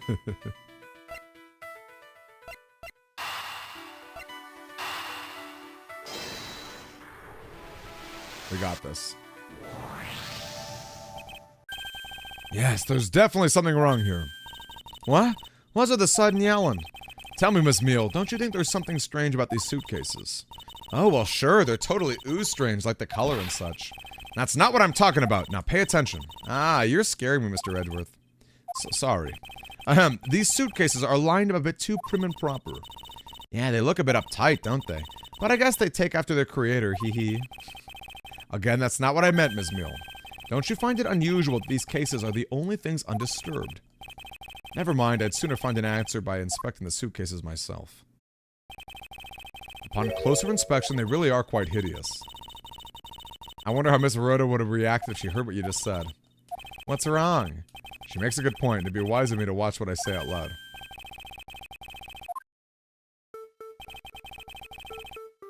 One of them has wheels and one does not.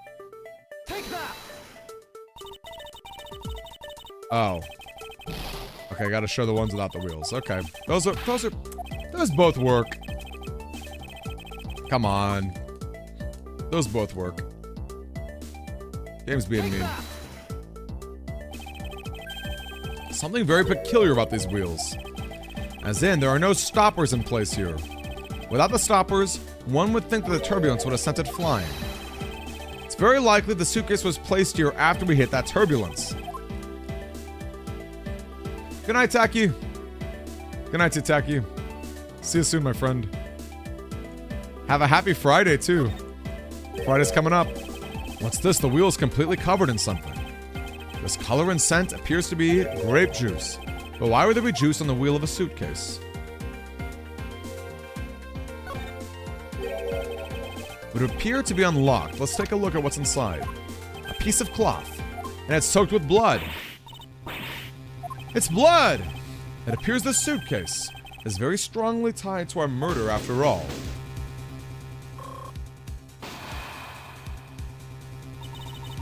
So explain this to me. What does a suitcase have to do with the murder? I believe it's pretty safe to say the killer used the suitcase in some manner. So just to move something, perhaps. But aren't you just talking about the cloth, then? That alone is too small. A larger item would be needed to move what I'm thinking of. The thing I believe the killer used to transport is...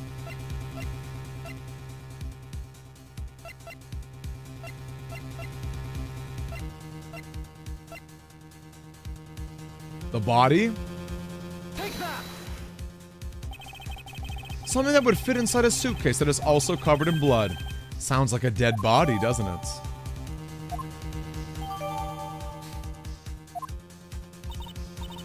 But, in light of this, I'd say that Mr. Hicks was also moved into the elevator from somewhere else, which means the murder was committed in an entirely different location.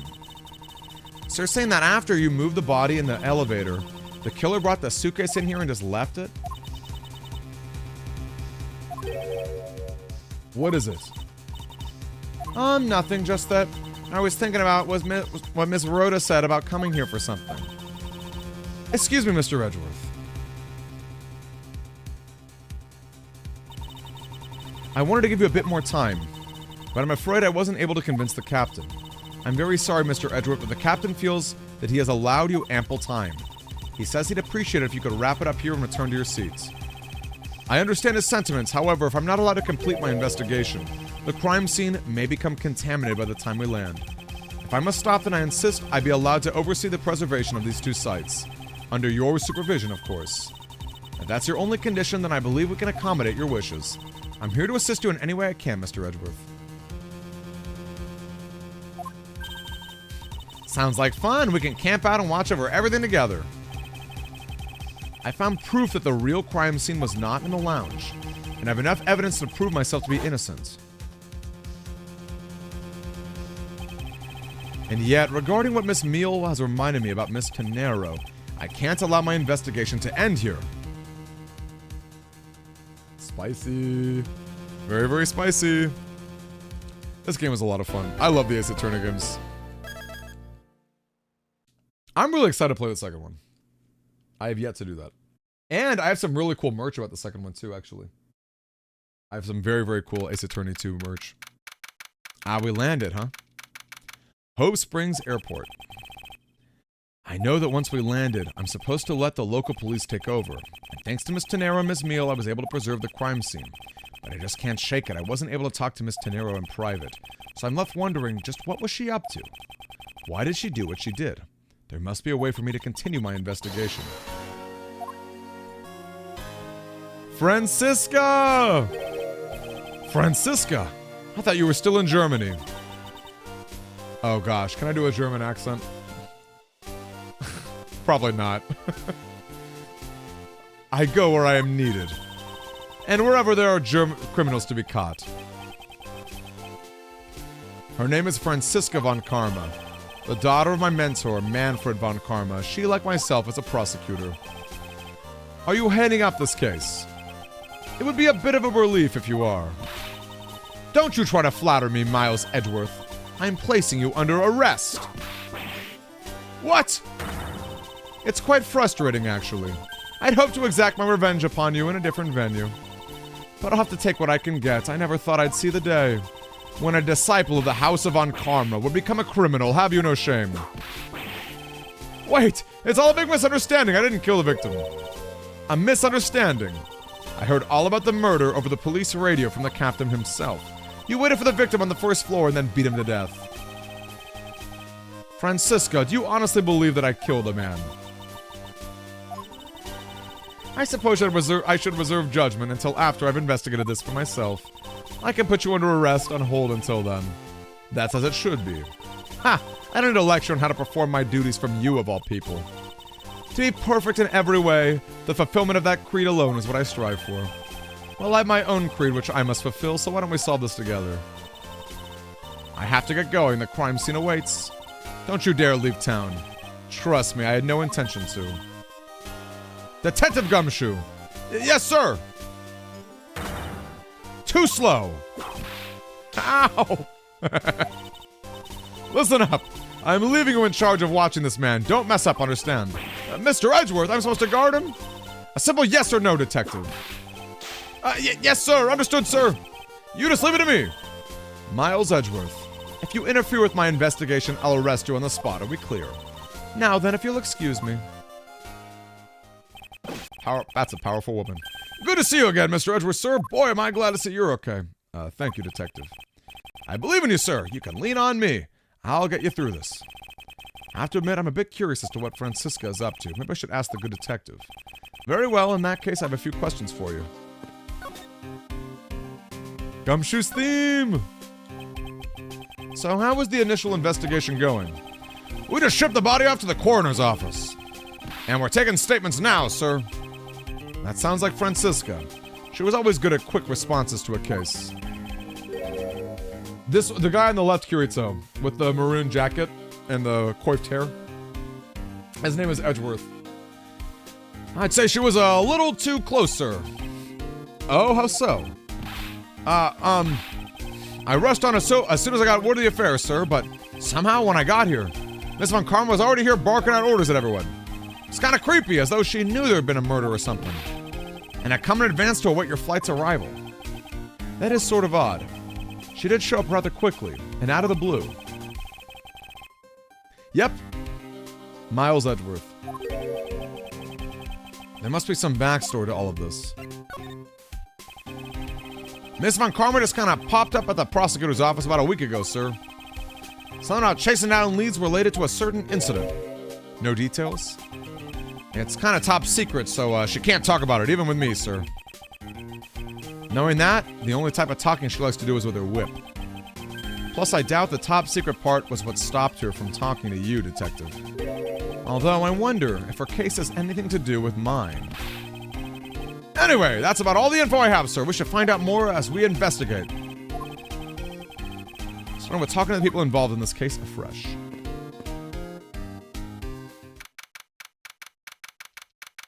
Wait.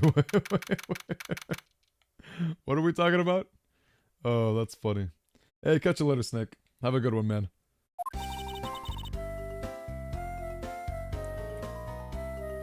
The captain actually looks pretty cool. You must be the captain. Why, yes I am, and who might you be? I am the prodigy prosecutor Francisca Von Karma, and I have a few questions for you. Ah, don't you dare, Captain. Getting friendly with another woman. I'll never forgive you if you do. Well, what are you talking about? I only have eyes for you, my dear Cammy. I wouldn't bet money on our dear captain be much of a reputable person. He was in the cockpit the entire time. I highly doubt he would know anything of use. Anyway, I'd like to leave that type of witness to Francisca and her whip. What's this little Korean person? Is that an anime quote, or is that must be a meme?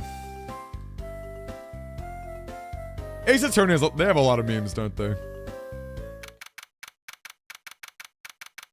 This little Korean person. Now see here! Sorry, I'm sorry. How long do you intend to hold me? It is impossible for me to be the criminal, I told you. Mr. LeBlanc. Oh, it is you. Tell this man to stop stopping me from going. Time is money. I don't have even 1 second of wasteful time to spend. Did you finish taking a statement yet? Yep, all done, sir. I do not concern if you're done examining the cargo hold. I want my cargo back. If you make even a single scratch on my art, you will pay. Art? What sort of art? Mr. LeBlanc is an art dealer, so he's got a bunch of artwork down in the cargo hold, sir. There's practically a mountain of them, large and small. From folk costumes to stone statues, I sell all kinds of arts. Folk costumes? Speaking of which, Mr. LeBlanc's hat kind of looks like that other piece of cloth.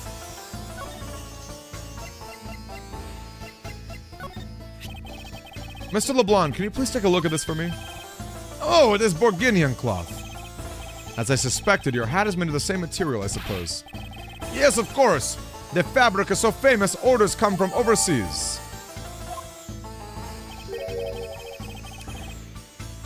Then this is the cargo you were talking about earlier? No. My cargo this time is many more gigantic. You can get your cargo back when we're done investigating, pal. The stubbornness of your police, it is no good. And there is no good that the attendant refuses to exit the attendant's room. The attendants? What are we talking about, Miss Tenero?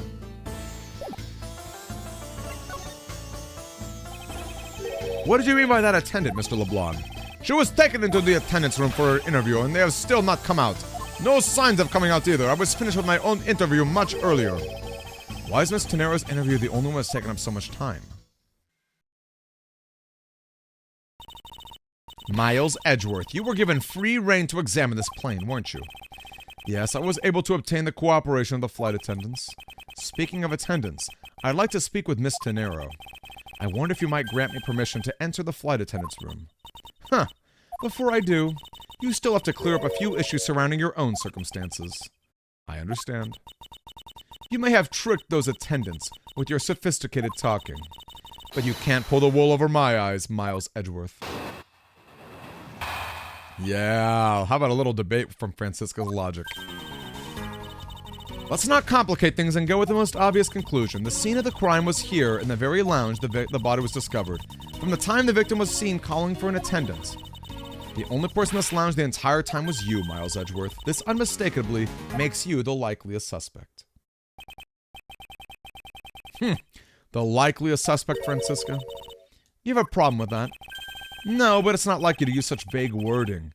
You're usually a bit more absolute. I'm simply trying to watch out for you. Or is my kindness too hard for you to comprehend? Thank you, but your leniency is unnecessary, for I will prove my innocence soon enough. If I want to continue my investigation, I have to break your line of logic. Look at that sassy little finger wave.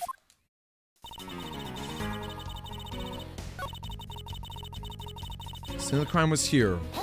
Was it though? Was it though? So tell me, Francisca, do you know all there is to know about the crime scene? I know all that I need to know in order to arrest you. And nothing more? Are you saying there was more I need to know? Ah! Why did you whip me, sir? Sorry, Scruffy, my hand must have slipped. It would appear that Francisca doesn't have all the facts of the case yet. From the time the victim was seen calling for an attendant.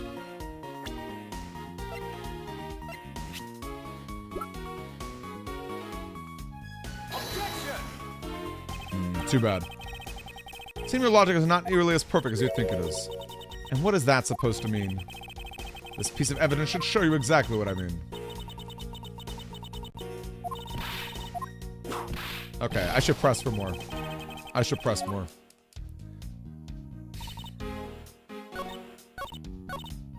Hold it. What do you mean by seen? Please stop pretending like you don't know. It's insulting. Obviously, I'm talking about how Mr. Hicks was seen calling for an attendant. The elevator. Well, I was just thinking that... The rag, though, right? The only person in this lounge the entire time was you.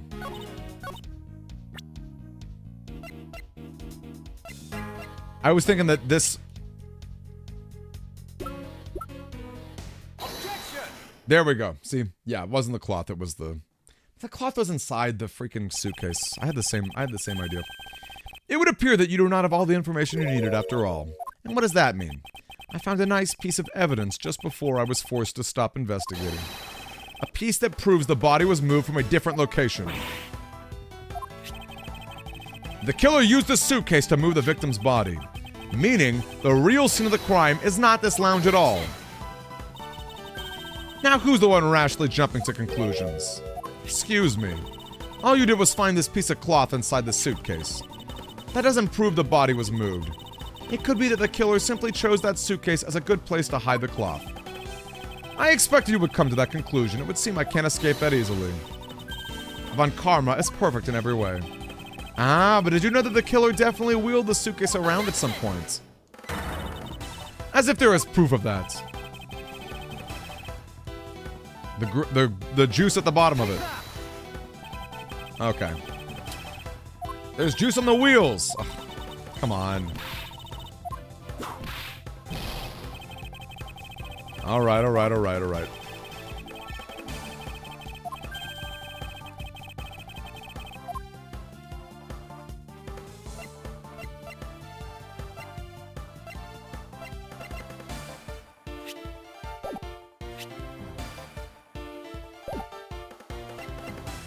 Proof that it was wheeled around is not the actual suitcase itself. They definitely are trying to one-up each other. That is the truth.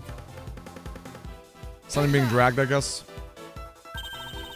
The spilled grape juice in front of the elevator. Yes, and I'd like to draw your attention to this area. Just trying to one-up each other. They're trying to show who's the smartest and baddest.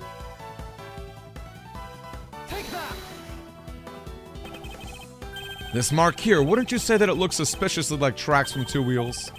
I suppose. There we go. The grape juice resident on the wheels. Come on, that should count. I suppose this means that the killer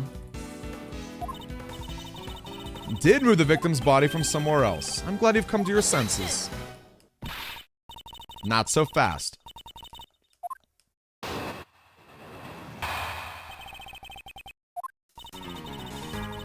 You prepared yourself and acquired the piggy bank before the plane hit the turbulence. Then you waited for the victim in the lounge where you beat him to death. Then, while you were in the elevator with the victim's body stuffed into the suitcase, the plane hit that patch of turbulence and out flew the body from within the suitcase.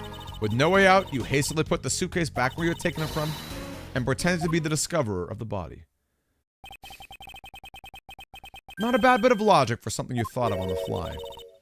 And just what are you insinuating? That I will show you exactly how flawed your logic is. I'll expose the flaws in her logic in one fell swoop.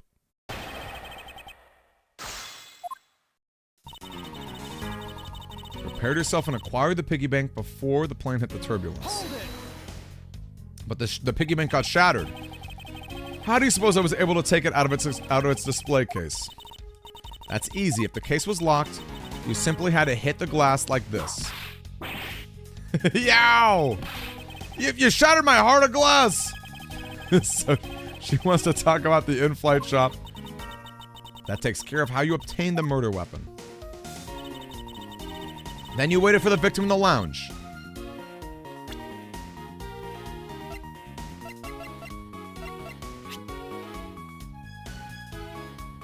Objection! Easy. That's fun to object to the very first thing.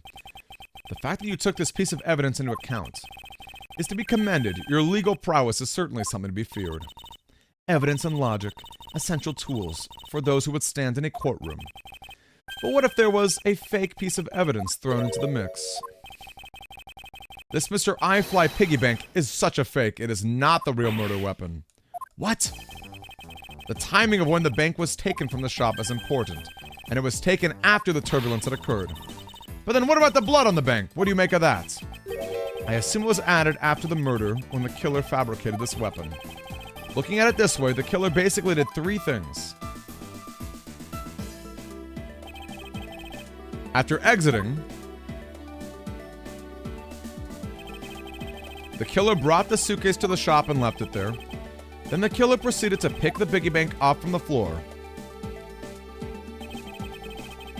and took it to fabricate a fake murder weapon. finally. The victim's wallet was planted on my personage. Everything was done so that I would be framed for the murder of Mr. Ackby Hicks. You there! Yes, ma'am. Other than this piggy bank, was anything else resembling a murder weapon found?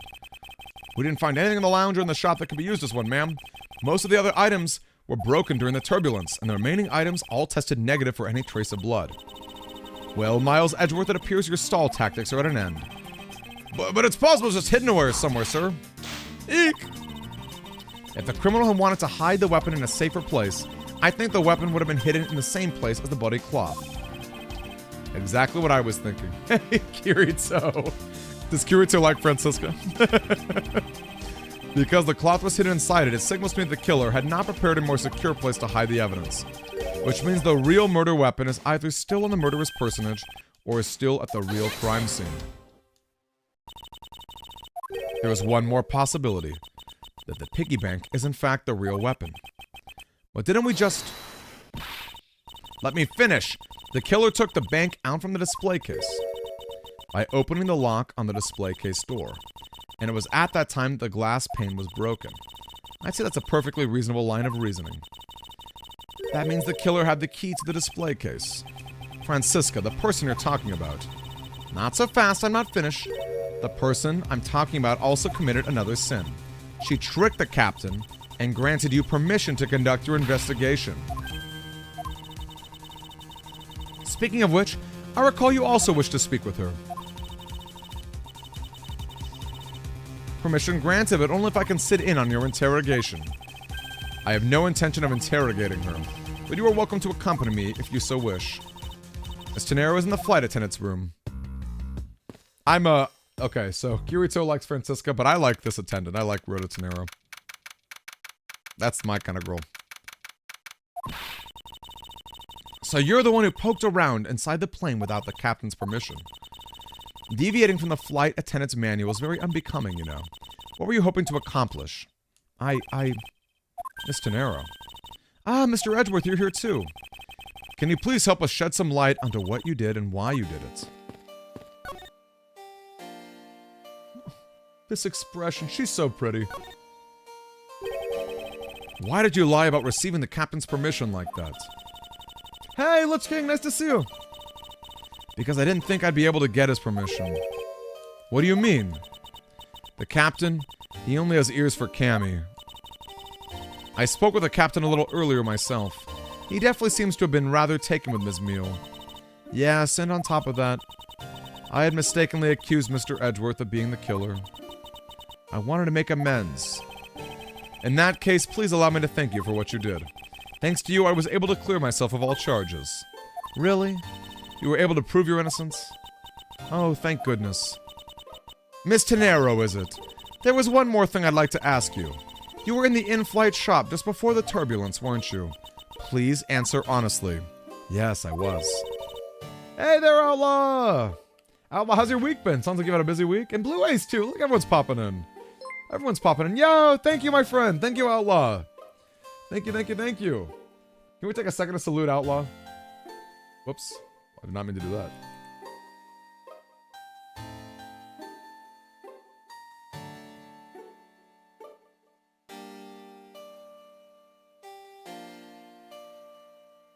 Why am I bouncing emotes? There we go.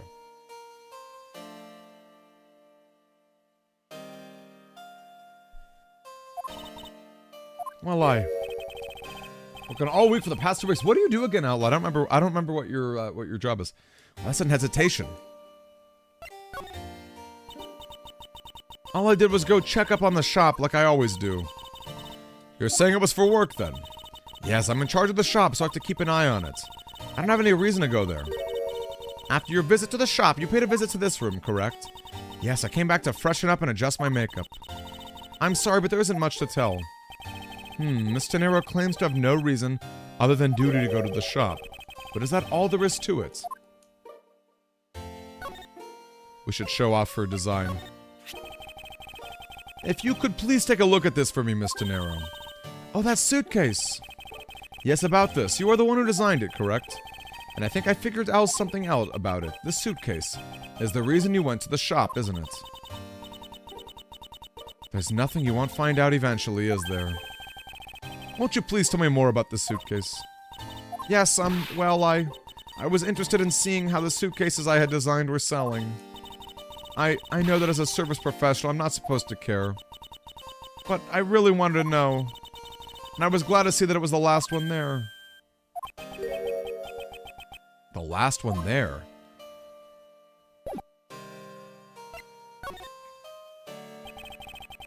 So you're saying, Miss Tenero, that the suitcase in question was the last one?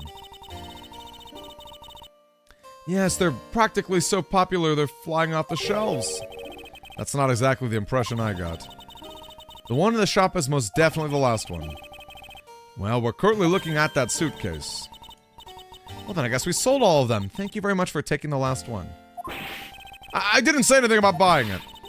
Then say you'll buy it. I'm sorry, I can't. But why?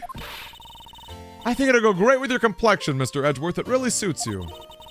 I guarantee it personally as a service professional. Well, that is... how should I put this? It's hideous. Oh. My heart. Oh. Oh. Edgeworth. Edgeworth. Oh my gosh. Moving on. My issue isn't the design, it's the number of them remaining. There were 2 suitcases in the in-flight shop when I investigated. But that's impossible. I'm sure there was only one. Looks like our story has generated quite the contradiction. When I left the shop, I'm positive there was only one suitcase left. What could be the meaning of this inconsistency? By the way, Miss Tenero, what is one of those suitcases doing here? That's... I thought you said there was only one left. That one is, it's mine. I've used it for a very long time now.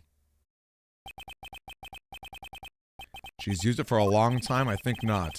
Miss Tenero, I'd appreciate it if you didn't lie to me. I don't believe for even 1 second that you've used this for a very long time. Look at that tag. Take that! Tell me, but you know what's fun? Phoenix Wright or Apollo Justice, they wouldn't have said that, would they? So, it's fun that Edgeworth has a different way to say it. What is the meaning of this? Why would you lie about a suitcase? Despite having faith in her design sense, the sales numbers made her cry bitter tears. The truth is becoming increasingly clear to me. Miss Tenero, I think I understand. I know what you're trying to hide. The suitcase was originally in... the shop. Seeing as how the price tag is still on, one can only assume it was on the shop for sale. The person who bought it was you. It was you, wasn't it, Miss Tenero? I hate to say this, but this suitcase that you designed, it hasn't sold very well, has it? You saw how poorly this design that you poured your heart into was selling, and were deeply hurt. That's why you wanted to make it look like it was selling by buying it yourself. Isn't that right? Then, the reason you went to the shop and came back here was... I'm sorry. All I really have is my job. I was overjoyed when my design was chosen. I thought that maybe I'd finally accomplished something. But the suitcases didn't sell. It's because of the design, isn't it? All because it's, as you put it, hideous. I can't say they chose a great place in which to sell them, either. We weren't selling a single one, and they were just sitting out there collecting dust. I felt so bad seeing them there, day in and day out. So I decided to buy one for every flight I worked. You buy one every single time you work a flight? I see. In order to keep your resolution, you went and bought one today as well. Yes, and here's the receipts. 5:40 a.m. The truth is there's still a bunch of them unsold, and they're planning to scrap the remaining ones at the end of this flight. Miss Tenero, where are these other suitcases? They should all be down in the cargo hold. Then the suitcase the killer used could very well have come from the cargo hold. Mr. Edgeworth, you don't think the killer used one of my suitcases to... Yes, I do. The killer used one of your beloved suitcases to move the victim's body. Ah, Oh, how could they? Those suitcases were meant to be faithful partners to our passengers on their trips. That's all I ever wished for them to be. Miss De Niro, is there any other way to get to the cargo hold other than the elevator? The only other way is just through that door there. That door has no special lock installed because, just to enter this room, you need a special key card that only crew members have access to. Only crew members are potential suspects. Going on these wild goose chases, you're a disgrace to the Von Karma name. And what do you mean by this? The suitcase came from the cargo hold. That fact alone tells the whole story. Yes, which is why I said the culprit must be a crew member who used their key card. Miles Edgeworth, you're proposing that the killer rode the elevator from the cargo hold. That other attendant, Ms. Meal, I asked her earlier and she had this to say. In order to make the elevator go down, a different key card is required. A different one. Yes, and the only person who holds that particular card is you, Miss Rhoda Tenero, and only you. What? Is that true, Miss Tenero? Yes, I keep that key card in my locker at all times. Could you please show us that card right now? I don't believe it. The key card, it's gone. Ha! Very clever. Pretending that your card was stolen when in fact you're just trying to hide it. You've really thought this through. Wait, it's not like that. You can tell us all about what it's like at the station. Officer, arrest this woman. Mr. Edgeworth.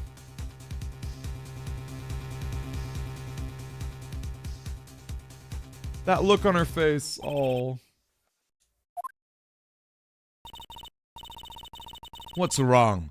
There's disbelief written all over your face. Francisca, I know that you are the lead investigator on this case. However, don't even think about wasting any more of my time. You know the rules as well as I do. Evidence speaks louder than words. Even if this isn't a courtroom, that basic tenet still applies. I intend to investigate the cargo hold now. What will you do, Miles Edgeworth? I intend to do likewise. Do the right thing. Poor Miss De Niro. I feel so bad.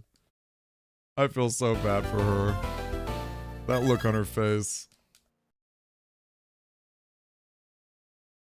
It is true though. You really wouldn't buy a bag on a flight on a plane flight.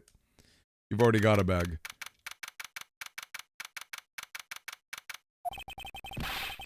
Wow, so this is the cargo hold, huh? It's so big!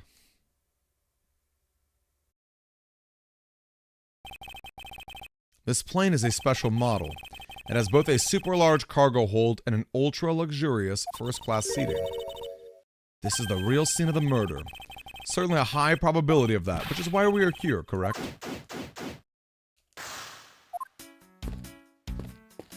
I know, Retro. Holy suitcases, Mr. Edgeworth! It's like an all-you-can-use suitcase fair. These must be all the leftover ones they couldn't sell. The one they're planning to dispose of. The paint job is really cool, don't you think? It practically screams artsy. Oh, why not purchase one then? I'm sure it will bring you much happiness.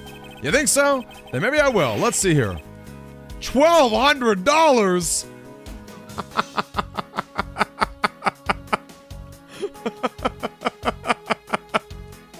Okay, this makes a lot more sense now, doesn't it? I think I'll pass. And Miss Tenero wonders why they don't sell. You need 2 jobs just to buy one.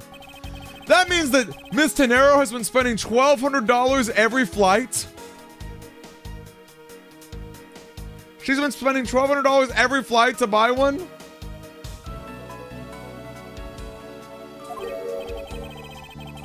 What is this brittle substance I'm standing on? It's a bunch of glass fragments. Yeah, that is insane. Poor... And Gumshoe wanted one! That's the saddest thing. Gumshoe actually wanted one. Okay, how about all these glasses? The glass with the glass.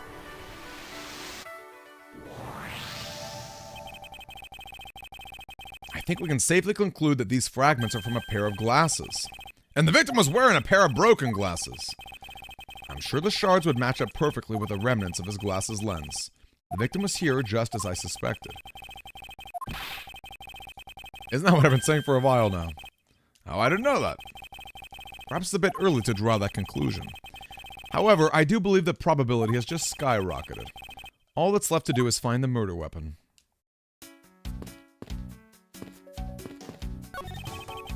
Keeping track of this many pieces of cargo must be very taxing on the cargo crew.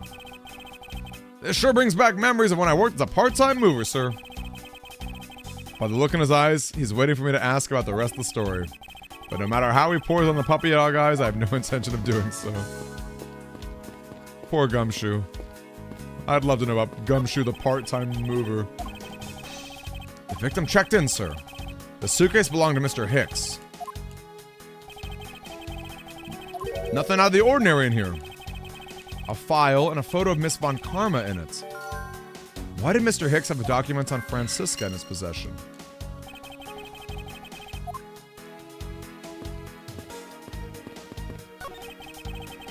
All sorts of boxes are piled up. Flammable and pharmaceuticals. For exorcism use only.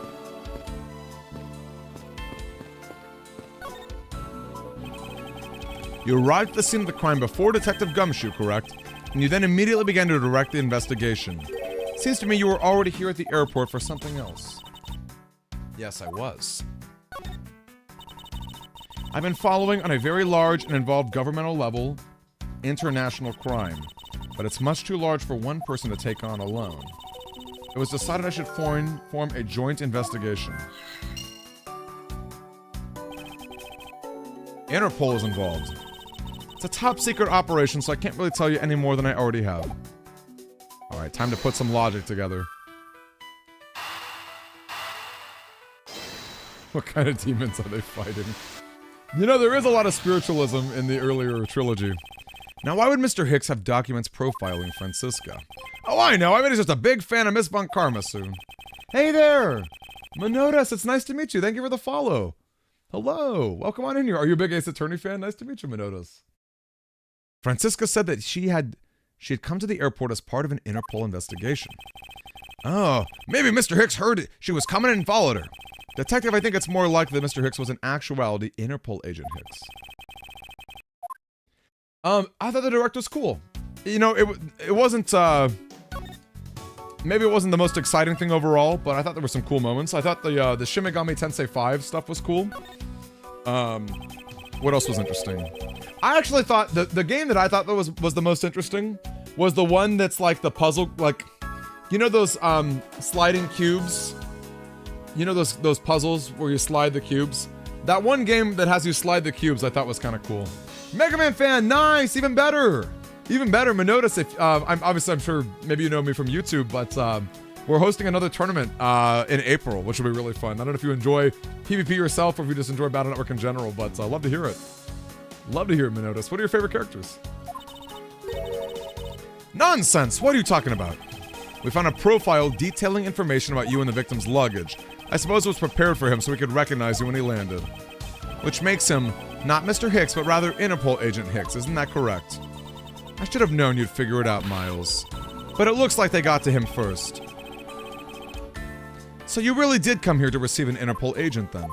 Yes. Agent Hicks was on the trail of a very large international Remy! Remy Replay! Remy, it's been a minute. How are you? Nice to see you. Yo, yo, yo, yo. Can we salute Kirito? Oh my gosh, thank you. Oh, that's so nice. What a nice greeting for Minotas. Yo. Love to hear that. What have you been up to, Remy? What have you been up to? How nice to see you. He went undercover to investigate the crime. You like Capcom. Have you played Ace Attorney games, Remy? Wait, Hedgehog! Oh my gosh! Whoa, whoa, whoa, whoa, whoa, whoa, whoa, whoa! Hedgehog! Holy cow! Oh my gosh! Thank you. We're getting crazy, getting crazy up in here. Is this a hype train? Is this a hype train? Oh wow. Okay, I've got to change the. I've got to bring back the die for a second. Oh man! Holy cow! Thanks you guys. Oh my gosh. You guys, oh man. There's the battle networks. Yeah. The BNs are the best. Oh gosh, hold on a second. How do I fix this? Oh man, thank you so much, you guys. Thank you, Hedgehog. Thank you, Kirito.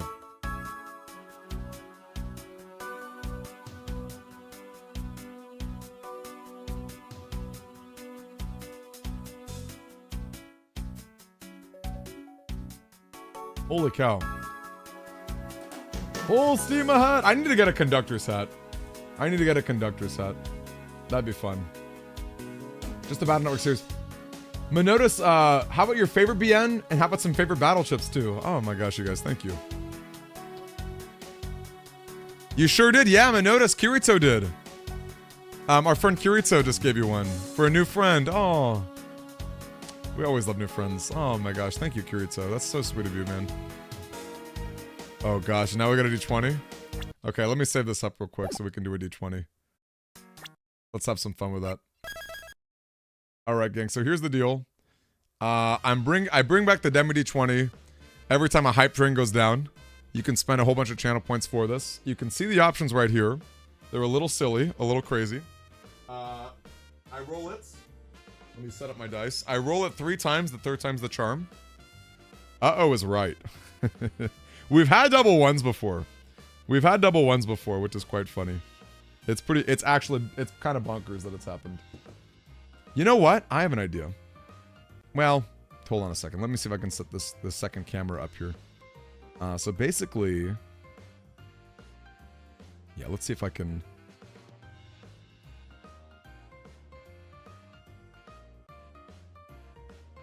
We can take a look at my desk here. Okay, I heard the sound. Oh, is it on? Yay! Okay, wow. I should let's see if I can flip it so we can see this a little better.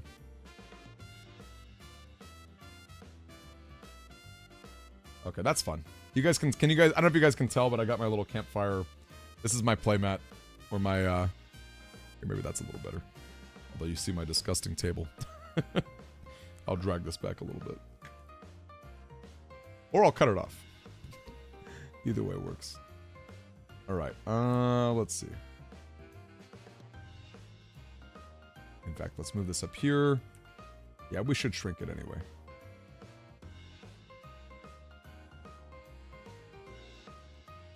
Okay. That way you can see it a little bit better, right? Does this work better? Okay. Who is it? Retro? Alright, Retro. I'm going to roll it 3 times. 3rd time's the charm. It's not a 9. Can you see that it's a 9, though? Can you guys tell that that's a 9? Okay. Maybe this is not a good idea. I should just roll real dice. I don't have a D20 on me. Wait, I do have a D20 on me. Hold up, I do have a D20 on me. Okay. Here we go. Okay, let's fix this. I'm gonna make it nice and big.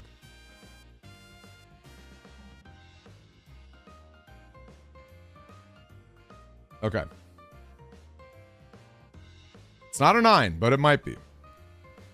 It's not a 12. Can you guys see it's a 12? It's not a 12, though it might be.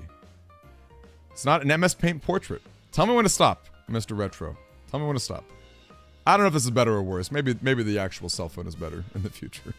Also, we're really close to the next level of a hype train, but that's okay. We'll probably call it there. All right, he says to stop.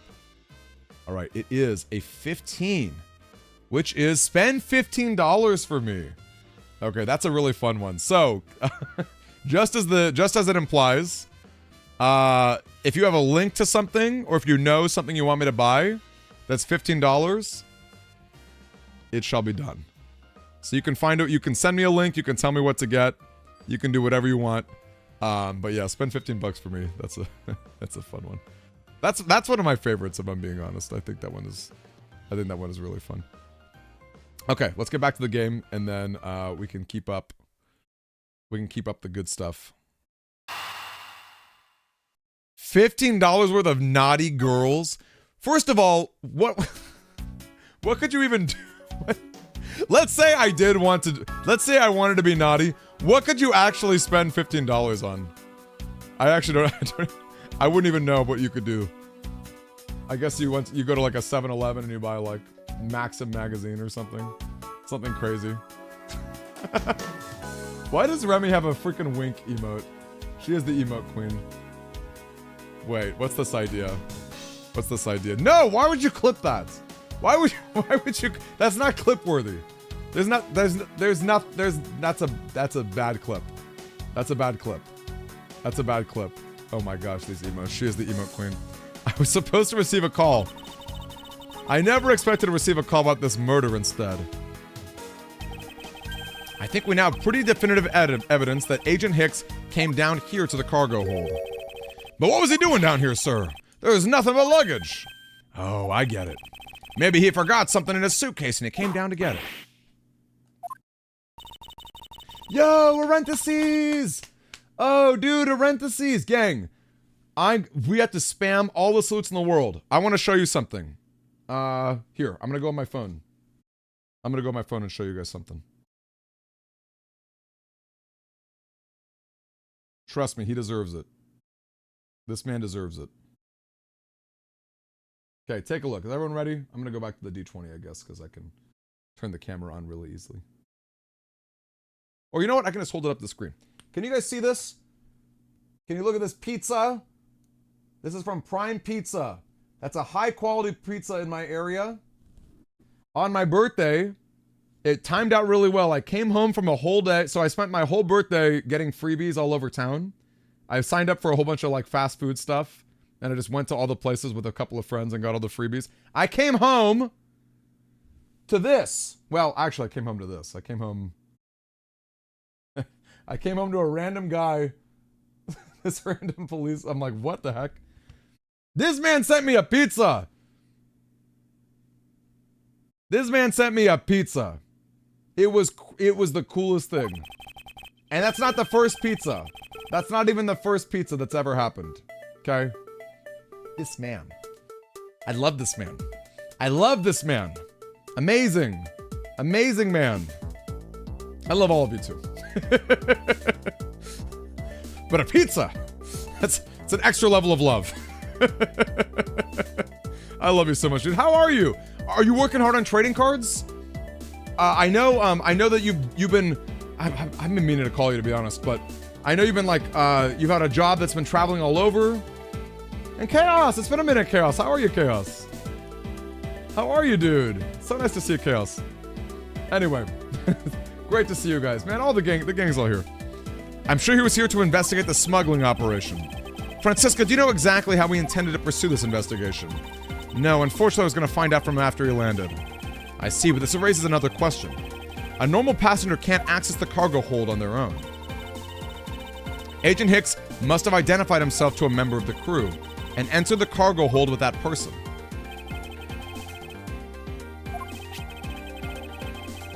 Oh, I love that. Oh, did I miss Menotis's response with all the craziness? I probably missed his response.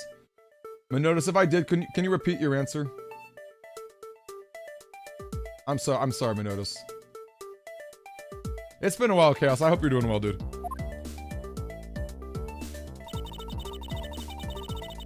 The killer put Agent Hicks into one of his spare suitcases. Why do you guys sound like zombies when you say that? Yeah, a Steam game, yes. Yes, Steam games can be gifted. Steam games can be gifted. That's a total thing. I'm Scott Master Demi on Steam. My exact name with a space. That's my Steam name. Yes, absolutely. What's the Steam game you want me to purchase? They entered the elevator, but while they were riding up, the plane hit that patch of turbulence. Because of the intense shaking, the suitcase popped open and Agent Hicks's body flew out. At the same time, his wallet fell out of his pocket, spilling its contents everywhere. Edge of Texas, yo!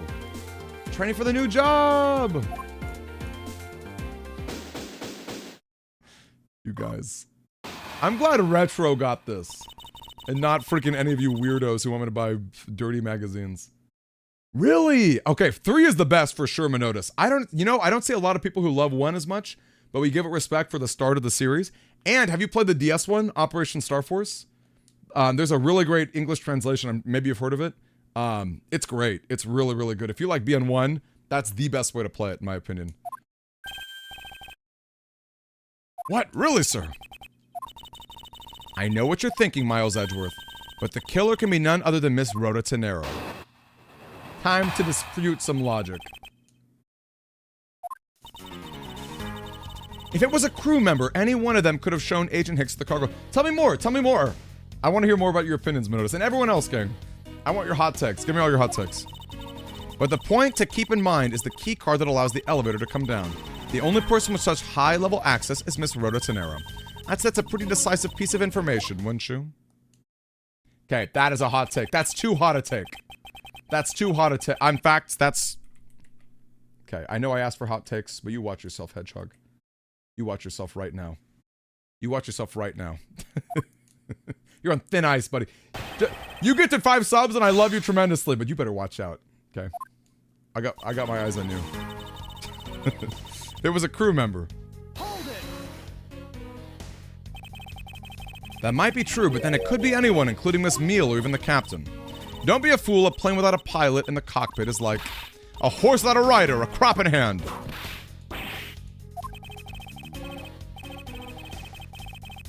Detective Gumshoe has always needed a guiding hand. Onimusha Blade Warriors. Mega Man, did you guys know that Megaman.exe is a character in Onimusha Blade Warriors? It's like a Smash Bros. Kind of like, well, it's not quite like Smash Bros, but it's a multiplayer fighting game on the PS2.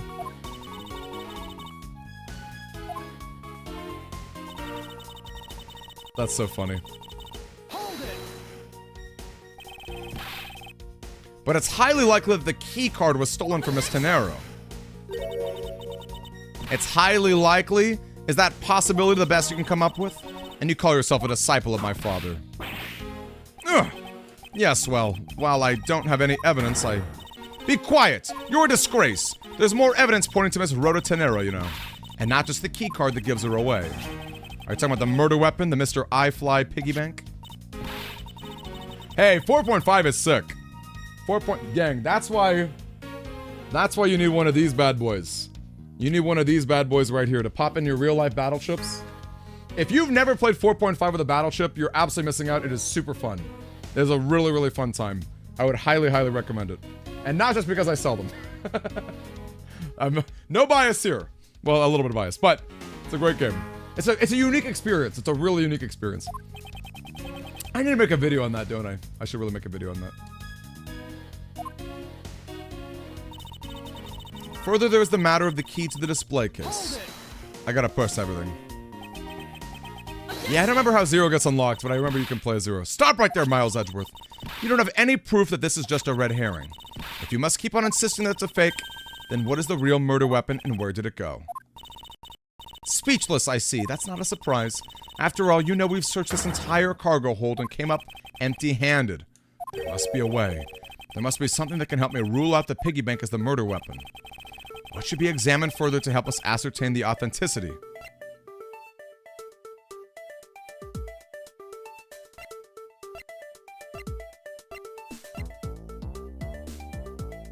How about the body? Francisca, I think you were too quick to jump to your conclusions. There is, yeah, the 4.5 is good.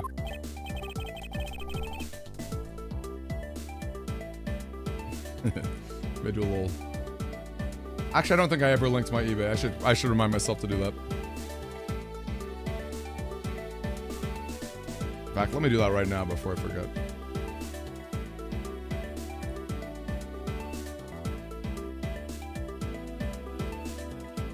That's true, there is a homebrew game. That's true, good point, Leo. I like to use the real ones just for the experience of putting them in, but that's true. If you want to save money, you can definitely do it like that too. How can I not say that you've made a snap judgment when you've yet to see if the wound on its head is even consistent with the murder weapon? Scruffy! Contact the medical examiner's office at once. I wish to hear the results of his autopsy. Eek! Yes, sir! I love he doesn't say yes, ma'am. Yes, sir. Poor Gumshoe. We got a big problem, Mr. Edgeworth, sir.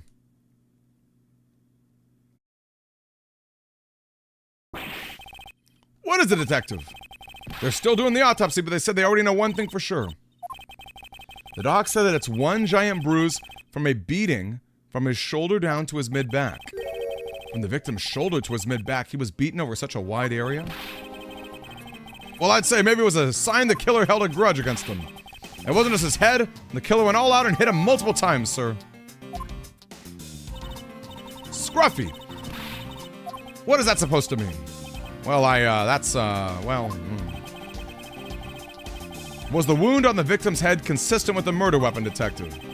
Oh, well, they said they were still looking into that, sir. You're completely useless. Yow! Remy likes to cosplay. I want to see her cosplay as Francisca. Just because she loves Capcom girls. You remove yourself from my way. What is all that racket? My luggage! My cargo! They're mine, and I demand you return them to me. We're still investigating the cargo hold. Please understand and have a little patience. I suppose there is no choice. Finally, I think he gave... Hey, what are you? You left me no choice but to use strong force. You won't get past me. This is... Wait, that's it! So that's what this whole thing has been about. Matter of the key to the display case. Chi-Chi! From Dragon Ball? Goku's wife? You would rock that. It's a great dress. I like the outfit a lot. We gotta pierce this logic. I love LeBlanc falling as we, like, think of all these things in slow motion. Alright, it's time to use some logic, everybody.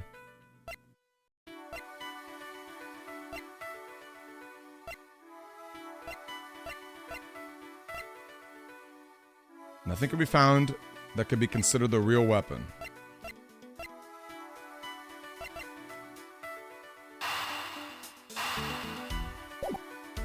Okay, well, I know that he fell.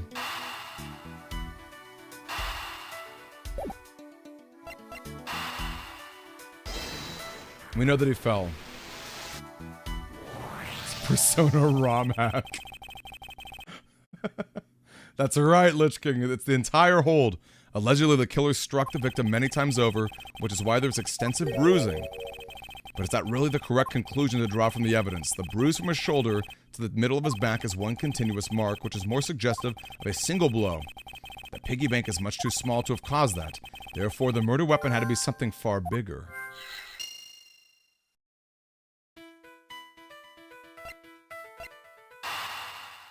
And it could be found.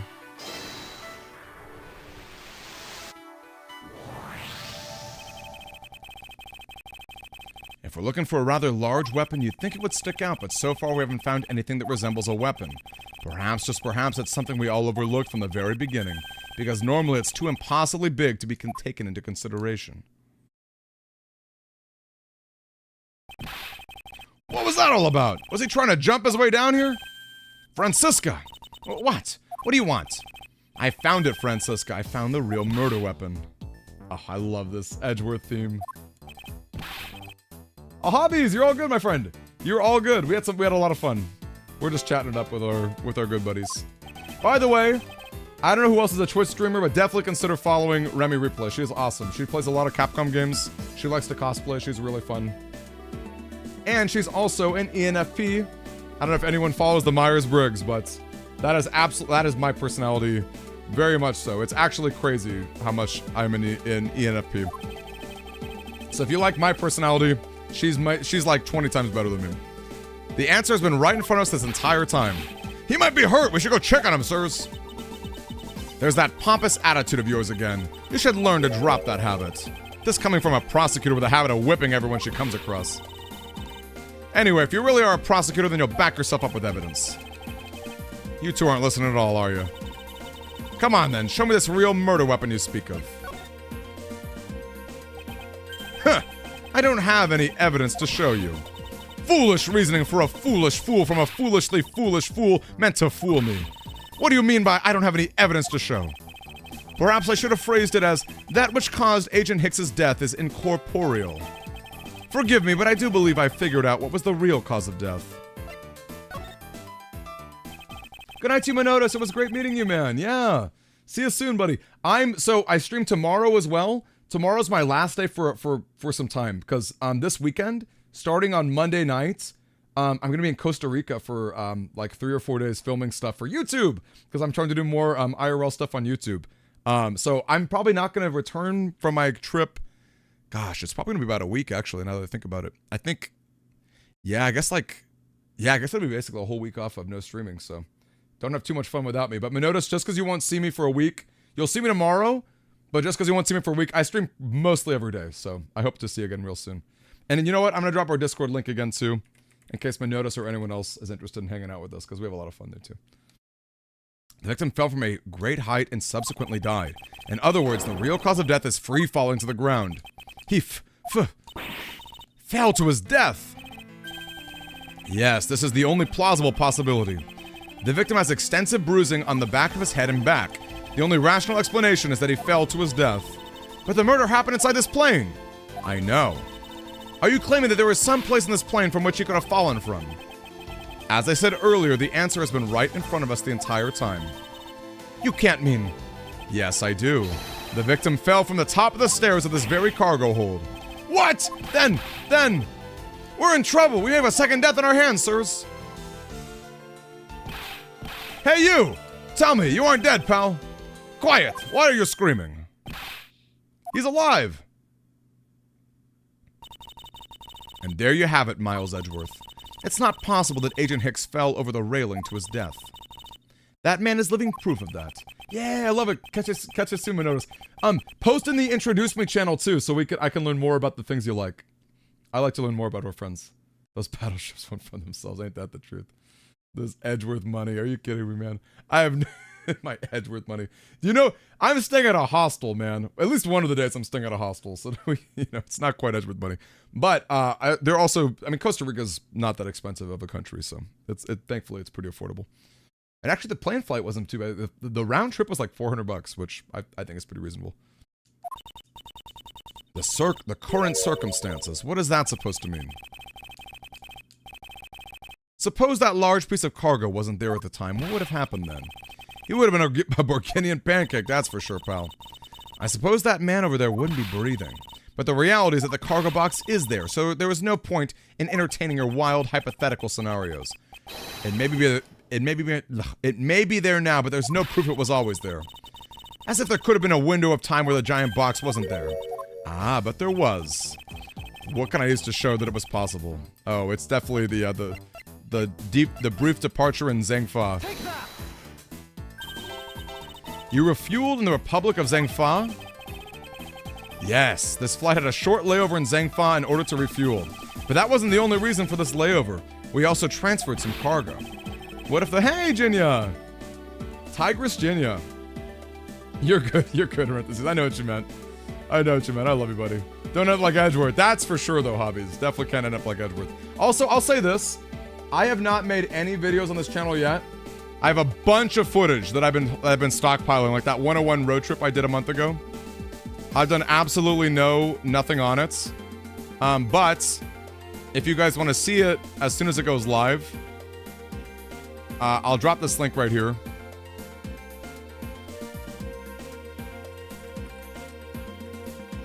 And again, this is just for IRL stuff. I'm still doing video game stuff too, obviously, like all my DS games. But if you guys want to check it out, again, I've made no videos yet, but we'll get there. What if the box in question was only transferred onto the plane at the time? To further prove my point, let's take a look at what's next to the box in question. Ah, it's labeled Zhengfa Express. Correct, meaning it was loaded onto the plane in Zhengfa. Now, what if the box in question was also loaded on at the same time? Oh, thank you, Jenna, for the pin. I love that. Thank you. It would mean the box was not here in the cargo, making a clear drop from which Agent Hicks could have fallen to his death entirely possible. But your theory is still very far-fetched. Then allow me a chance to prove how very likely my scenario is. I should examine that piece of cargo in more detail. We're making some progress in this investigation, gang. Keeping track of this many pieces of cargo must be very taxing. By the look in his eyes, he's waiting for me to ask about the rest of the story. Oh, not happening. Is that not what I'm supposed to examine this, maybe? A rather large piece of cargo. There's a tag on it, sir. Let's see. Aleph Red. Aleph Red Express. Let's get investigating, sir. This guy. You there! Do not go about touching my possessions without my permission. Ah! Don't rush up on me like that, pal. So this belongs to Mr. LeBlanc, does it? I should see what else I can find out from him.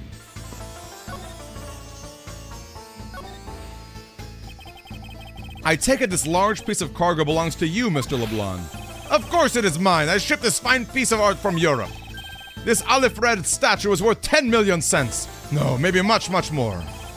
Mr. LeBlanc's reasoning for choosing this plane must have been the large cargo hold. 10 million cents? I suggest you stop trying to calculate how many packets of noodle that makes, detective. How'd you do that? I feel like I keep getting better and better at seeing right through me every year. Though I grow with each revolution of the planet around the sun, I have the distinct impression he continues to madly spin in place. Hey, Mr. Edgeworth. That 10 million cents, is that in euros or in dollars? Does it really make a difference to our case? Mr. LeBlanc, is there a chance that your cargo is related to our murder case? I was wondering if you'd allow us to examine it closer. Mr. LeBlanc claims to have bought a piece of art from Europe.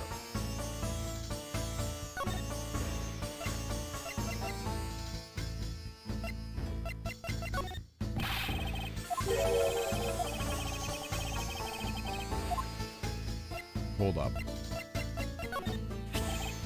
What a waste! How horrible to see a priceless piece of cloth soiled. I assure you it wasn't me. I believe it to be the work of the killer. I will teach that killer a lesson. You can be sure that I will. It will be the LeBlanc Revolution.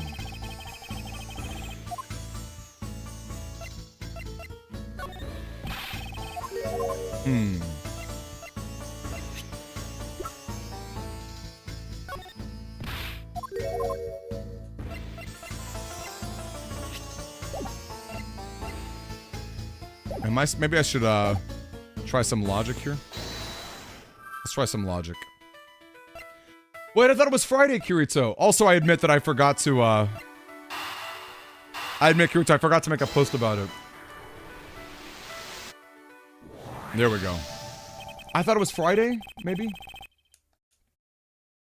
Zenny would have been nice. Yeah, you're right, Hobbies. Most Capcom games use Zenny. It's funny they don't, huh? I guess they're trying to make this somewhat realistic with the countries. It's possible this fake statue was brought on board in Zhengfa. There we go. Do not go touching my possessions without permission.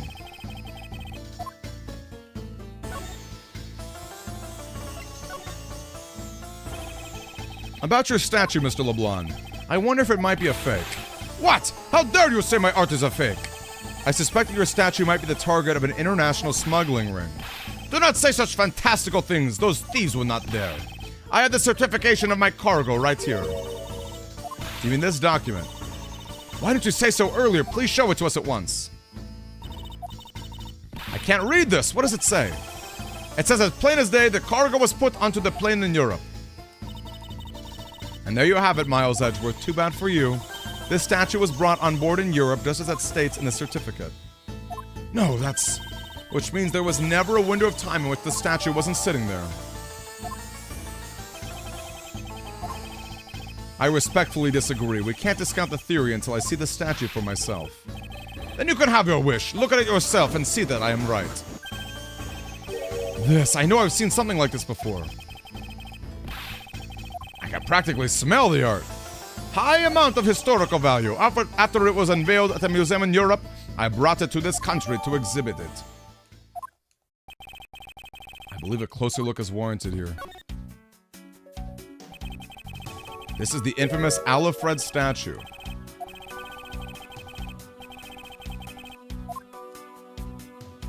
Okay, hold on a second. If we look at this photo... What's the difference here? There's red eyes, maybe?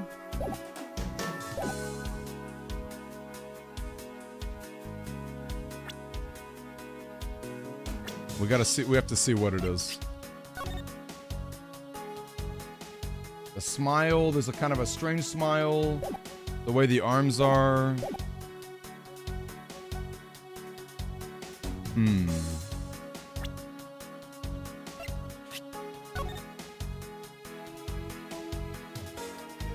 Can anyone spot the difference? I feel the eyes, right? The eyes are red and maybe the eyes are yellow here. Yeah, there we go. The eyes are yellow. I didn't get affected this morning, parentheses, but I did last night. Although last night I had a power outage, so I guess it was a little different. Yeah, we got it, gang. Those eyes are awfully orange, don't you think? Yeah, and pretty. They remind me of sunsets when I was in grade school, sir. I don't think you see what I'm talking about. Also, did you decide which movie you wanted, Kirito? I know you talked about Ace Ventura and something else.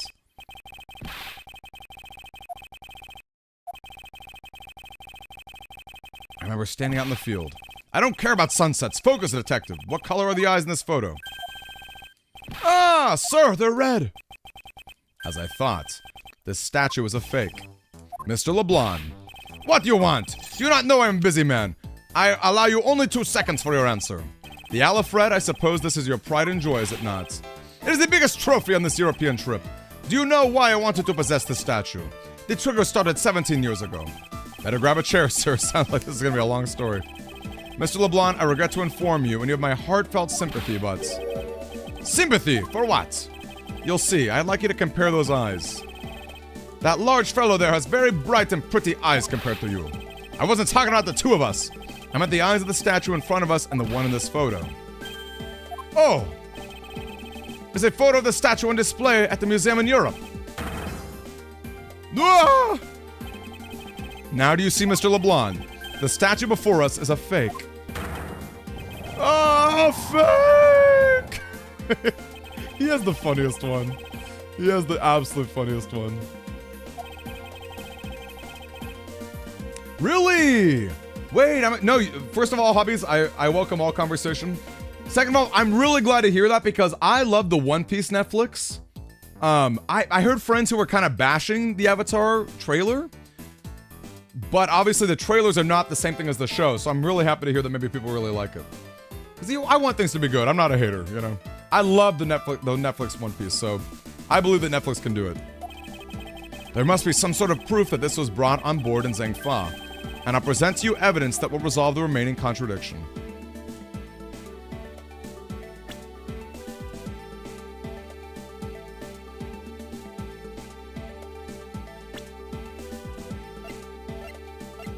Maybe it's this?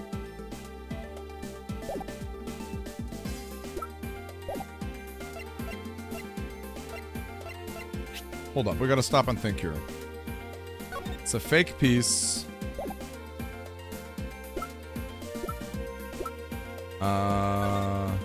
It was loaded in Europe.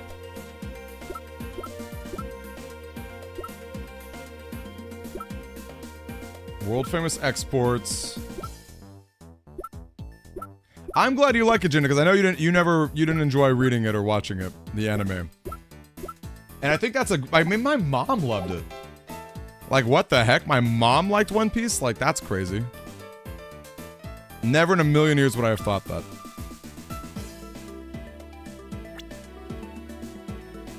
I feel like it's gotta be this. The statue looks like it's stepping all over its neighbor's cloth cover.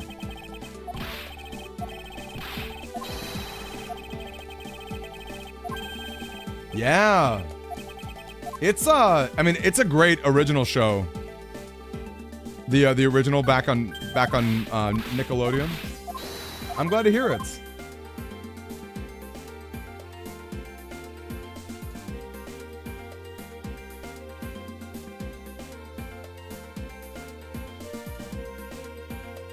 Oh, good night, Jinya. Always nice to see you. I feel like that's the issue. I just don't know how to prove that that's... I don't know how to prove that that cloth is the issue.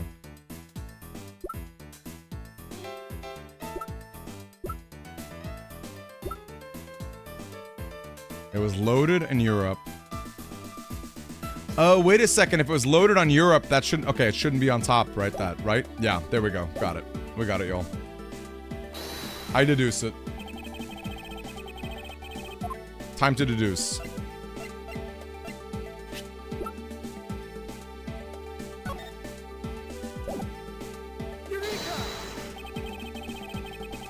Oh, whoops. You would think that... Did I mess that up?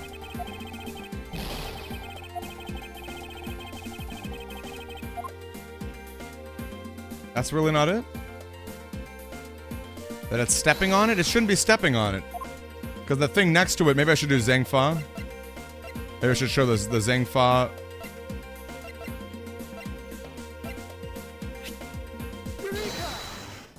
There we go. There's clearly a contradiction here. What are you going on about? It's just a simple case of a cargo cover. Ah! That's not possible. But it is. It shouldn't be this way, but the statue is on top of the cloth. Supposing that neighboring piece of cargo was brought on board in Zhang Fa, there's no way any part of it should wind up inside. Which means it was smuggled on board. But then what about the cargo certificate? Let me ask in return, what about Agent Hicks? Why did he come down here in the middle of the flight? There was only one reason why, to secure proof of smuggling activity. So you say, but I don't believe he had to do that mid-flight. Could have just as easily inspected all the cargo. That may be true, however, you have it backwards, Francisco. Sure, Agent Hicks could have waited until after the plane had landed, but he had a reason for coming down to the cargo hold. Suppose he found the fake at the airport, it would have gotten a swap. At that time, the suspicion would naturally fall upon the statue's owner, who would have no way to prove that the statue was switched without his knowledge. There was someone involved who was forging or modifying cargo certificates. Wow. Spicy. I think we're near the end of this. I think we're near the end. Yes, while this photo could be seen as nothing more than a simple souvenir, it was in fact taken to be used as a reference document. Next, Agent Hicks had to secure proof that the smuggling had taken place. He came down here to take a picture of the cargo hold, a rather empty one at that, right before the fake statue could be loaded.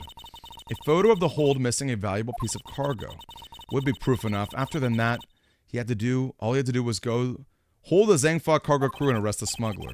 Exactly. This only goes to prove my theory.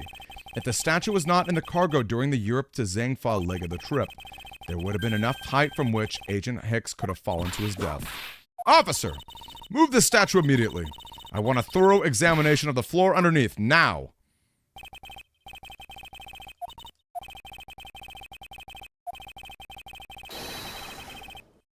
Remy, I know you're watching it, and that's great. Try reading it. Do me a favor, try reading. It's the best. It's so much better than the anime. I used to love the anime. I used to only watch the anime. But when you read it, it's faster. It's more true to the author's intentions. It's funnier. It's all better. I'm telling you, it's all better. It's so good. But I will say this, that One Piece reboot that's coming out, it's gonna have way less filler, I imagine. That might be really good to watch. That I would probably recommend to people, even though it's not out yet. A reaction to Luminol. There was indeed blood on the spots. It would seem that my deductions were correct after all. It did kind of sound like a Soul Unison, that's funny. When they summon Stance to investigate. We need Purple Hermit. How did the killer clean up all the blood? Easy. Easy. Borginian cloth. The killer used the bloody cloth I found inside the suitcase. This music is so good. I see. They had the need to clean up all the blood before it landed in Zhang Fa. Because otherwise the cargo crew would have been discovered during the layover.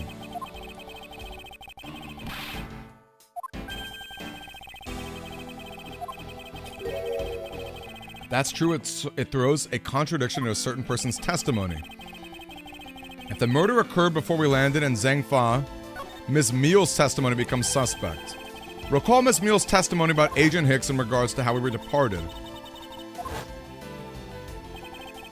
She claims Agent Hicks was alive at the time of the service calls. That totally contradicts the facts, sir. But why would she lie about something like that? I think the only person who can answer that is Miss Meal herself. Let's go. Let's bring it on. Time for some justice. Part 3 is nice.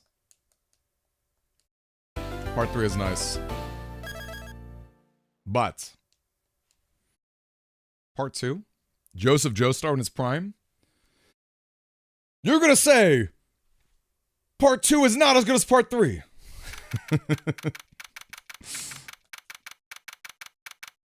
Look, I love the original One Piece music too, but I am not gonna. I am a One Piece anime hater. Maybe hater's a strong word, but I will take literally anything over it. And if you can give me a version of it that has great animation all throughout and cuts down on that filler, that's gonna be the best. That's gonna be the best. That's right. Huh? Outlaw, thank you. When you answered about some service calls that we were departing from Zhangfa. Huh? You said that Mr. Hicks was sitting in his seat at the time. However, that is simply not possible, because Mr. Hicks was dead long before we ever touched down in Zhangfa.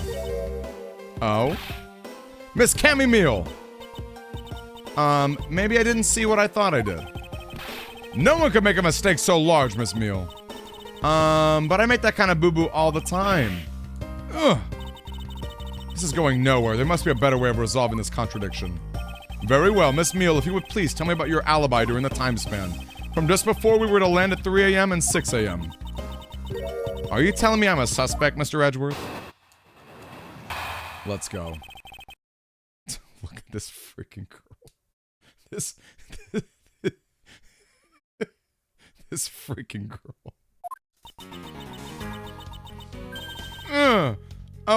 Yeah. From 3 to 4, I was, in the flight attendant's room, all by my lonesome self. Oh, yeah. And from 5 to 6, I was, in the flight attendant's room, all by my lonesome self.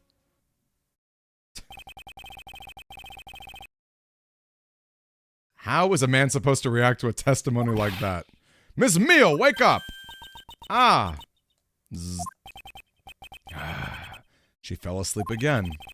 It looks like the only way I'm going to be able to wake her up is by pressing her. Rebuttal. Hold it! Miss Meal, wake up! I'm awake, I'm awake. Zzz. Miles Edgeworth, I demand that you do something about this flight attendant this instant. Why ask me to wake her when you can finally put that whip to an appropriate use? From 3 to 4, I was, in the flight attendant's room. If I remember correctly, food was being served in first class in the lounge, between the hours of 3 and 4. Yeah, but that kind of stuff's run by Ms. Rhoda. And what were you doing in the flight attendant's room? Eating, and then having a most delicious dream. You mean you were neglecting your duties? No way, sleeping's part of our job too, you know. Yeah. Miss Meal, how many times do I have to repeat myself? Wake up. I'm awake, I'm awake. Zzz. Wait. Poor Gumshoe. What did you whip me for, sir? Oh, what'd I miss? A poor detective being on the receiving end of a lash in your stead. Really? Sorry about that. You can make amends for that by continuing with your testimony. And from 5 to 6, I was, in the flight attendant's room. So you were alone the entire time, were you? Yeah, no one else even popped in to say hi. Oh, well, I think a contradiction just popped in to say hi. Miss Meal, there was a clear contradiction embedded in your testimony. Huh? What are you talking about? It's not possible that you were alone in the attendant's room the whole time from 5 to 6.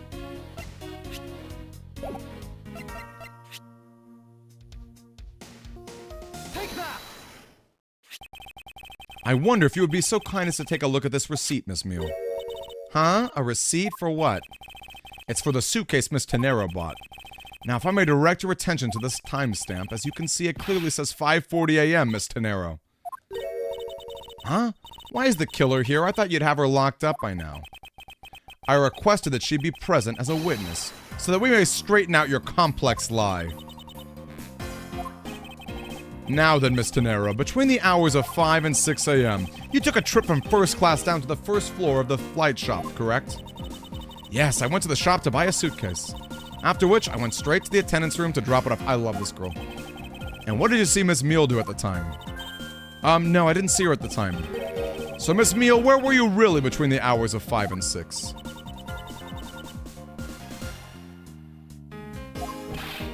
Miss Cammy Meal! Huh? The bathroom?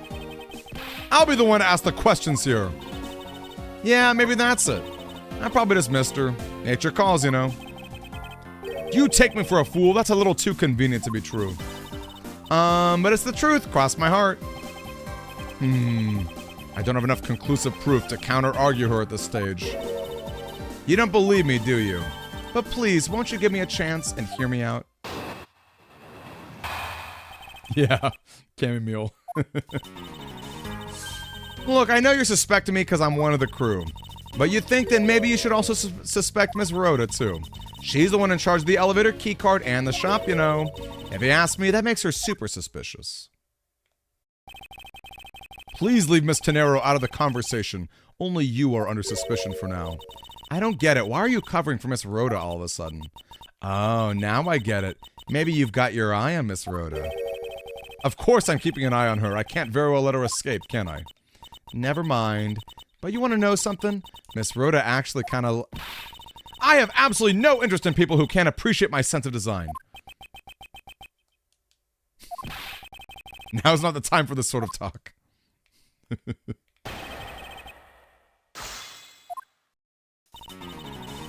I know you're suspecting me because I'm one of the crew. But you think then maybe you'd also suspect Miss Rhoda. She's already being detained for further questioning, or have you already forgotten? Oh yeah, I guess I did forget. Cammy, don't tell me you suspect me too. Sorry, can't help it. I mean, other than you, there's no one else who could have done it. I can't believe you would think that. I mean, me, a killer? Miss Meal, what do you mean by now that no one else could have done it? She's the one in charge of the elevator, keycard, and the shop, you know. And what are you in charge of, Miss Meal? I take care of the attendance room. That doesn't count. But I spend so much time in there, it might as well be my responsibility. Mr. Edgeworth, Cammy is very talented in languages, so she assists passengers who may not speak English, especially those who speak Borginian. She's the only one on this flight who is fluent. Oh, you mean that kind of what I'm in charge of? Why didn't you say so in the first place? What else could I have meant? Yeah, so I'm really good at Borginian. She's fluent in Borginian. Then I suppose you're in charge of processing documents in Borginian. Yeah, I take care of anything that has to do with Borginian. Very interesting. If you ask me, that makes her super suspicious.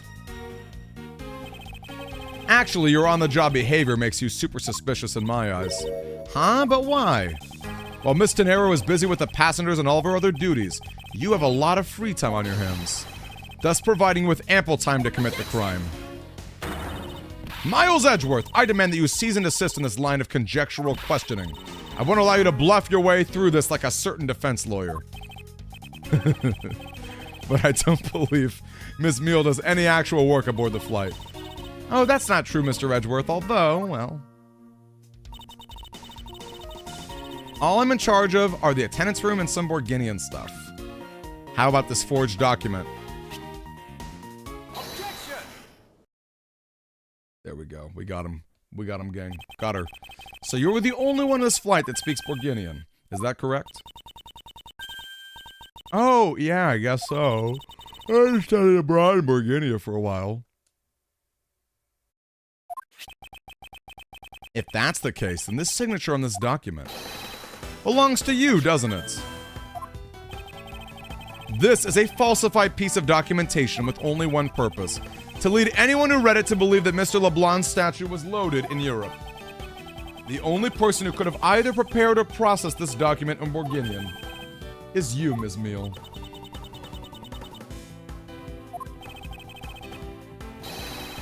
Without your participation, the smuggling of the Aleph Red could not have occurred.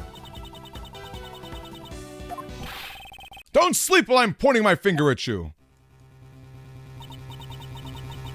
Oh, she's changed. She's changed. Oh, I wouldn't dream of falling asleep on you, Mr. Edgeworth. It is exactly as you say. Are you confessing to having participated in the smuggling? No, far from it. It's true that I was the only one who signed off on that document, but you can't use that fact alone to make your allegation of smuggling stick. There's no direct correlation, after all. All you have is my signature on a piece of paper. Really, all you did was sign it. I neglected to check if the cargo had been loaded onto the plane properly. So, sorry about that. It seems she's finally woken up. This is going to be one tough fight. Suppose, and this is just a supposition, even if I was involved in the smuggling. You can't just throw the charge of murder on me just like that. If you were involved in the smuggling, you would have a strong motive to kill. Agent Hicks was in the middle of an investigation regarding a smuggling ring, and just when he was about to close in, he's killed by a member of that ring. Well, did you ever stop to think that maybe Rhoda is the smuggling ring member? After all, unlike me, Rhoda has access to many things on this plane for work purposes. So perhaps there's an element of a setup at play in this case. What are you talking about? Look at this girl. Look at this girl. Don't worry, I wasn't talking about you. I meant the killer. First it was myself, and now it's Miss Tenero who's under the microscope. It seems to me that our killer is going to great lengths to pin this crime on anyone they can. You have no proof that Rhoda is being set up or that she isn't. Actually, I believe that she was indeed the intended target from the very beginning. I believe the plan was to push all of the blame for the crime onto her. And this evidence will prove my suspicions. That's gotta be your suitcase. Take that! The killer could have hidden the body anywhere, and yet they chose the suitcase. Why is that? Perhaps it was to move the body up from the lower deck to the first floor. However, why go through the trouble to do so? Look at that expression. Look at that expression. And she's like yanking off the top of her teddy bear too. The only way out of all these actions, the only way these actions make sense is that the killer had wanted to frame Miss Tenero for the murder. Miss Tenero buys a suitcase on every flight she works without fail. But should her suitcase be switched with the one containing the victim's body, that would put her in a very tight spot. Unfortunately for the killer, the turbulence put an end to that plan. Huh. There wasn't enough time to put the body back into the suitcase. Ergo, they made do with whatever was at hand, adapted their plan, and tried to frame me as I lay unconscious on the floor from the turbulence. The killer then went to hide the suitcase in the in-flight shop and brought the piggy bank back to the elevator in order to fabricate a false weapon. A lot of work for a fruitless endeavor, wouldn't you agree? Sounds like the killer had a tough time too, huh? I mean, why did the killer need to frame someone that badly anyway? This is because of the special circumstances surrounding this particular case.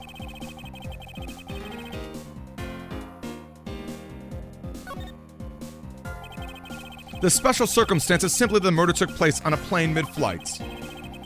No matter which country, customs is quite strict in this day and age. No matter what you do, the chances that the body will be found is very high. Therefore, there was no choice but to frame either Miss Tenero or myself.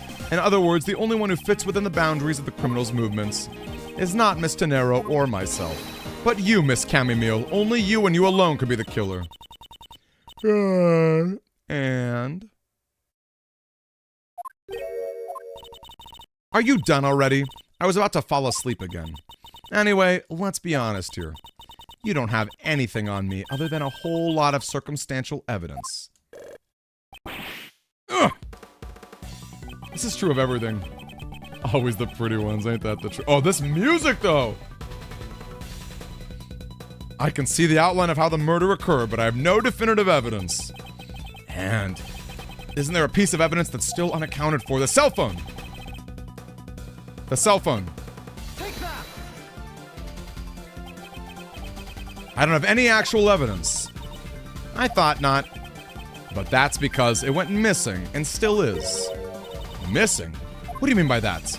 In the complex puzzle that is this case, there was one piece I kept getting stuck on, and that is the victim's cell phone. Francisca, you were waiting at the airport for a phone call. At least that's what you told me. But Agent Hicks's cell phone could not be found at the crime scene. You mean the killer took the phone with him? Precisely. I suspected if we were to find that phone, it would lead us to the killer. Come on, get serious. If the victim fell to his death from that height, wouldn't his phone break as well? We won't know that until we try a little experiment, will we? Francisca, I'd like to ask for your assistance. You know the victim's phone number, do you not? Of course I do.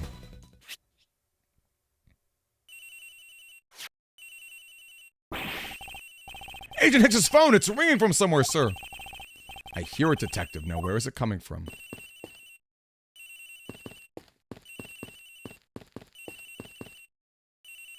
Where is it coming from?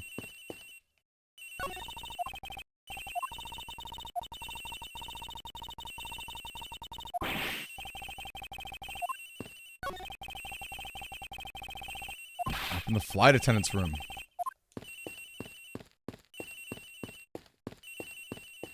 Wait, they could hear it that far away. They could hear it that far? Wow. Objection! That's right, Sugarhouse. What's the hoop dog? I know, look at old phones like that. The ring is coming from somewhere in here, sir. Leave no stone unturned, Detective Gumshoe. We must find it. What? It can't be. This has got to be the victim's cell phone. Whose locker is this, sir? It's Miss Tenero's. What?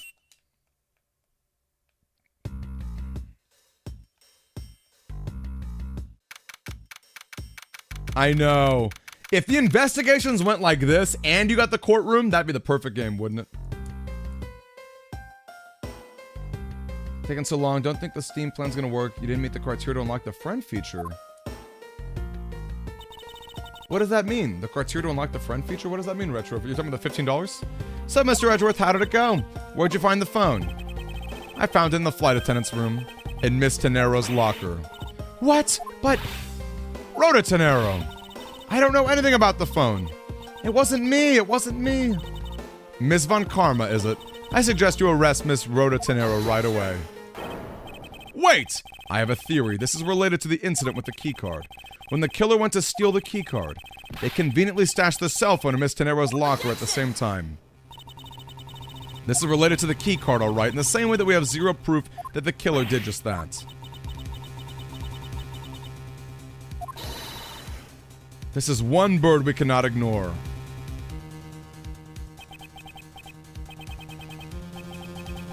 Francisco's right. I can't offer baseless conjecture at this point. Alright then. Why did the culprit take the cell phone from Agent Hicks? It must have something very incriminating on or in it. Hold it! What now, Miles Edgeworth? It's not over yet. We have yet to figure out why the killer took the phone. Oh, that's crazy, Retro. I want you to spend $5 before you can even add friends. Oh yeah, screw that. Think of something else for me then. Inside this phone lies the final piece of incriminating evidence. We need to examine this phone in more detail. We got shards. Anything on the camera? It's a camera lens. How exactly was Agent Hicks planning to preserve the crime scene? Francisca, I need you to confirm something. This cell phone, can it take pictures? Mr. Edgeworth, I can't believe you don't know about this kind of basic stuff, sir. This looks like a very similar model to my own. And mine can take photos just fine. Do you think Agent Hicks could have taken some photos with this? In particular, pictures as evidence for a smuggling case. If so, I'd say there may be some very inconvenient photos in here for a killer smuggler. But the phone's all busted up, sir.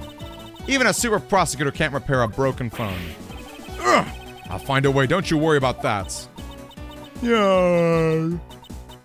May I go back to sleep now? Objection! The LCD screens on the inside and outside are broken, that's for sure. But that's also reason enough to believe that the killer wasn't able to erase the data. What? What do you mean by that, Francisco? It looks like our killer isn't very familiar with electronics. This phone still rang when I called it, meaning that only the LCD screens are broken. It's possible the photos are still on there inside waiting to be accessed. All we need to do is transfer the data to my phone. Who's Meal? Her name is Cammy Meal. And we're thinking that she's a killer. She could be a killer, dog. Your phone, if you please. It's transferring. Alright, displaying it now. I like Rhoda Tenero. She's my girl. I like her a lot. This is... Agent Hicks was most certainly trying to obtain some evidence for his smuggling case.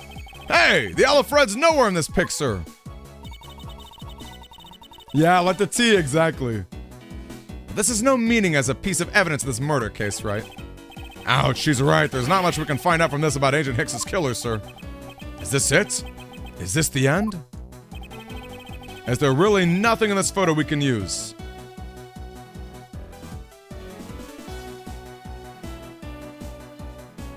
Is that blood? Boxes of bed sheets. They're still in the cargo hold. I can't shake the feeling. You're just playing around, mind if I go home? Yes, I mind.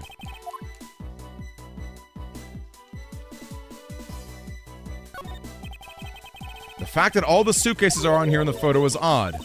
Agent Hicks was still alive at the time. I was only pointing out things that are different between now and then. What is different here? Yeah, the rack is full just as,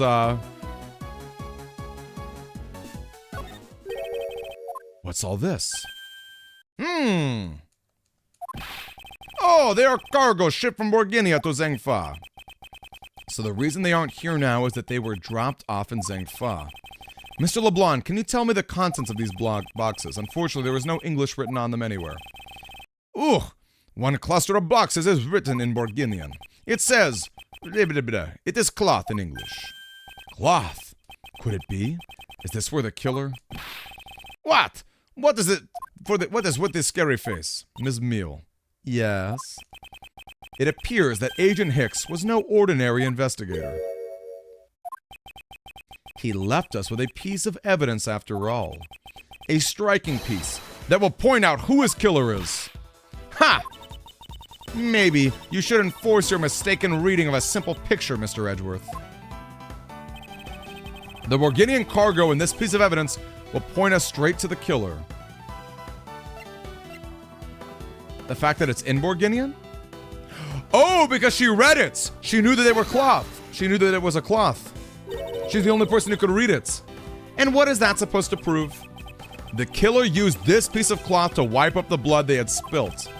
But there was one thing that bothered me this whole time. Where did it come from? And now I finally found my answer in this very photo.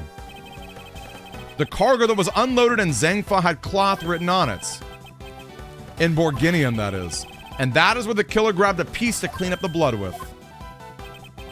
That's right. The killer was someone who could read and understand Borginian.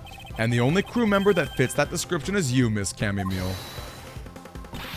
Ha! That's pretty flimsy. The killer probably searched through all the boxes looking for something to use. When you're frantic, you don't care if the box is in English or Borginian. That's a good rebuttal. Sorry, but I cannot agree with your assessment of the killer's indiscriminate nature. What? There was no need for the killer to tear through boxes at random at all.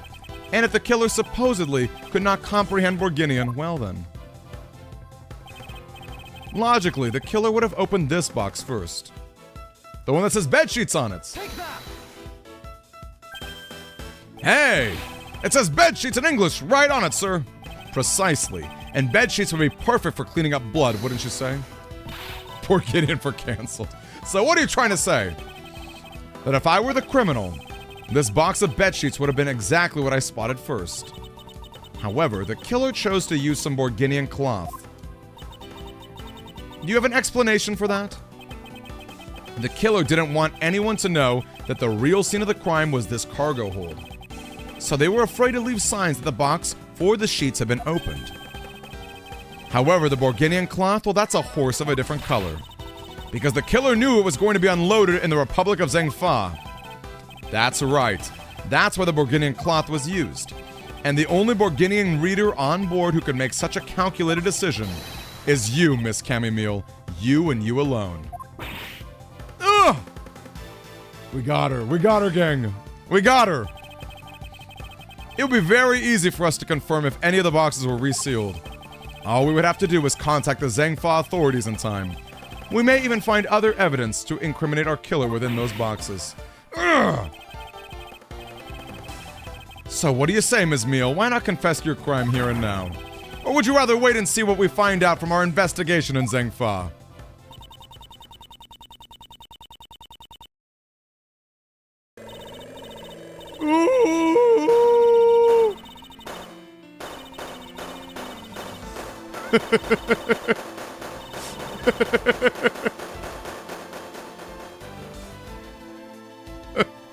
Critical hit, super effective. He was in Interpol, I couldn't stop it. I brought him here, he started taking pictures, I couldn't be found out. I was scared, I was in trouble. I.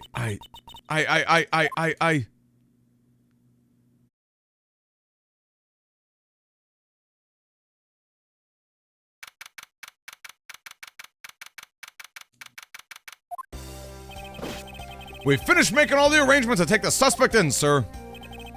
Very good, detective. What about the smuggling route? Did she say anything about it?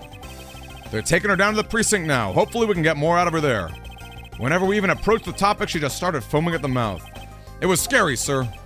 She probably wasn't prepared to commit a murder all of a sudden. One thing's for sure. The ring behind this whole mess means serious business. It looks like there's a lot more to this case than meets the eye. There she is, Miss Tenero. I just wanted to say how much I appreciate everything you did. I love this girl. Thank you very much. It was nothing. In fact, I should be the one thanking you for your cooperation. But truly, if it wasn't for you, I might not be here right now. Instead, I can continue to serve our passengers as a flight attendant. I hope that, well, please accept this as a token of my appreciation. That's... I see. You don't have to take it if you don't want it. No, I mean, I would never turn down a lady's generous offer. Oh, thank you. I'm sure it will serve you well. Look at that smile. Look at that smile. Software can restore? Ooh, that's good to know, Lich King. And remember, we here at iFly are always ready to serve, Mr. Edgeworth. Thank you, I'll keep that in mind. Now I must bid you farewell. May all your skies be blue no matter where you go. Did she just cry a little bit? Look, were those little tears? Oh. I can't believe we wound up investigating the whole day, sir, but boy, was it fun. Speak for yourself. My day was filled with earthquakes, elevators, and false charges. By the way, where's Francisca? Oh, she's filling out some customs paperwork for her departure. Yeah, Miss Von Karma was always real busy, sir. She's been flying from country to country to chase down some leads regarding her case. Detective, can you cancel the car I had you reserve earlier? You got it, sir.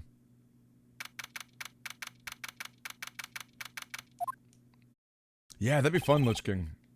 Francisca. I thought I told... Oh, this is the original Edgeworth theme song, huh? I thought I told you when you first landed, I have no time for idle chatter.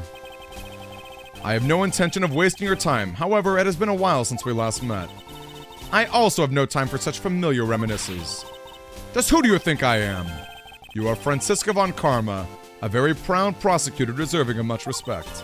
Huh. Until only a little while ago, I was but a wretched mutt who was always losing to you.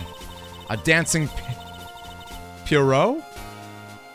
A dancing pirouette? Is that how you pronounce that? A dancing pirouette, living her life on the name and fame her invincible father built. True, your father, Manfred von Karma, didn't lose a single case for 40 years. However, I wouldn't say he was invincible. What are you talking about? The group I'm on the trail of is a little more troublesome than most. The smuggling route we found this time is only one sliver of a big picture. Sounds like a dangerous assignment. You really don't have to worry, I can take care of myself. Yes, I suppose you can. Plus, there's another agent on this case with me. Oh, another agent. He's a star among Interpol agents and has the highest successful arrest rate. Who knows, you may even run into him one day. I was simply caught up in this one case, I hardly see why I would cross paths. But I doubt he would say the same. I'm not following you. You'll understand soon enough. The fight has only just begun, Miles Edgeworth. I'll be back in this country soon enough. And when I am, you can be sure I'll pay you back in full.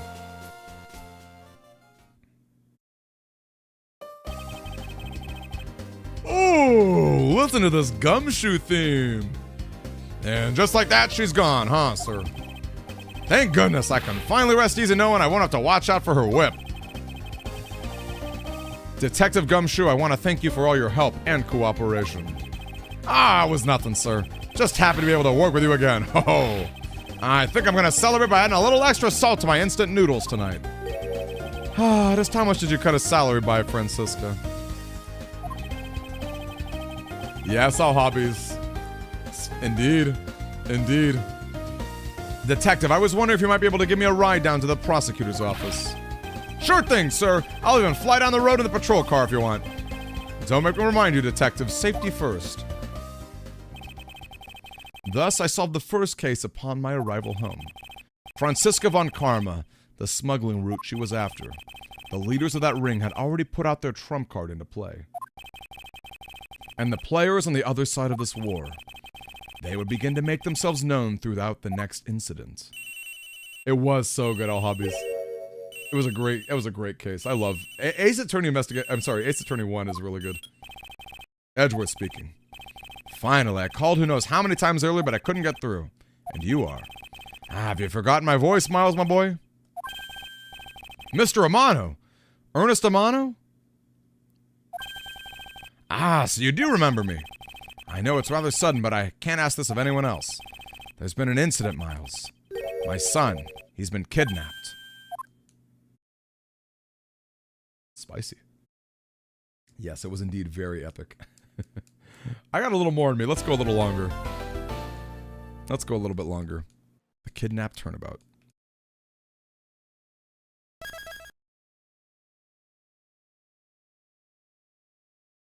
Roll the credits. That's it. We beat the game. We beat the game. We did it. We're good. What happened to Meal? Cammy Meal? She got thrown in jail, bucko. She did it. She confessed. We got her good. We got her good. She fell asleep. That's right. Didn't she, though? You'll wait for her. Don't worry, Mr. Edgeworth. I'll be following your every movement with my binoculars. Good to hear. Now make sure you don't lose sight of me. I'm counting on you for backup. You can count on me, sir. I have to go. The kidnapper is supposed to contact me soon. Who would have... This is so Big Lebowski. Who would have thought that upon my return I'd be thrust into a kidnapping case? Catch y'all, hobbies! See you tomorrow, my friend! Catch you later!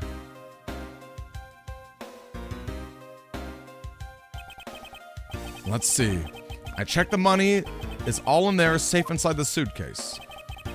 Now, all I have to do is await further instructions from the kidnapper, which I'm expecting to be transferred to my cell phone.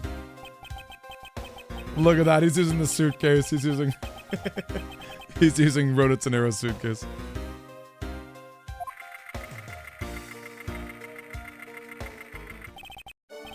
Welcome to Gatewaterland!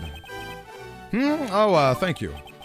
And a big hello to you! I'm the Proto Badger! Nice to meet ya!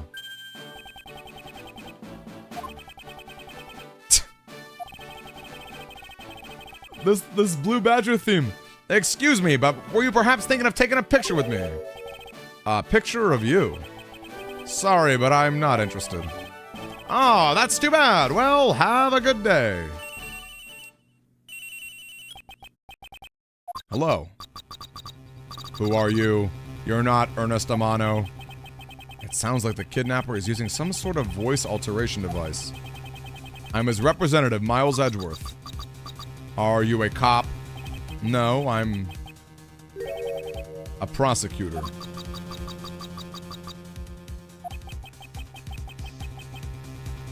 One curse Teletubby, I know. I know what you're wondering, and yes, I brought the ransom money with me. I see. In that case, bring the money with you here to the stadium. So this person intends to see if I'm being followed, huh? Please, Detective Gumshoe, I really need you to come through for me all this one time.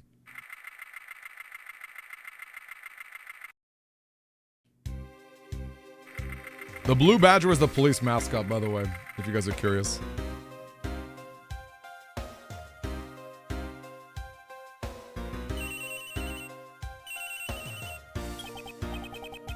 Edgeworth speaking. Next, come to the haunted house. And just how long do you intend to have me wander around for? That's one for me to decide. You don't have much of a choice here, my friend.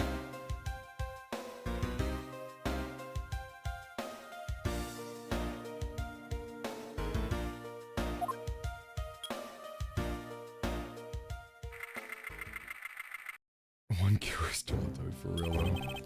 I've arrived. Go inside.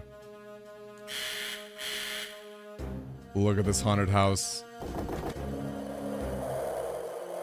This is a cool scene.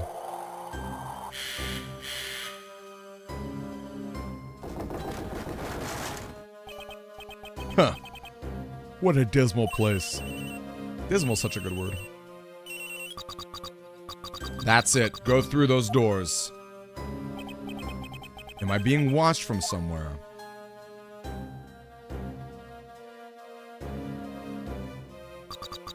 Leave the money and go now. Ugh. I was hoping for an exchange, but maybe I should do as they say for now and not push it.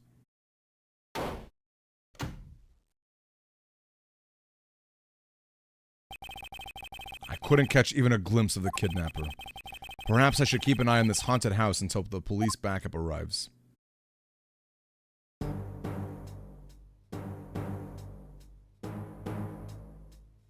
Hmm?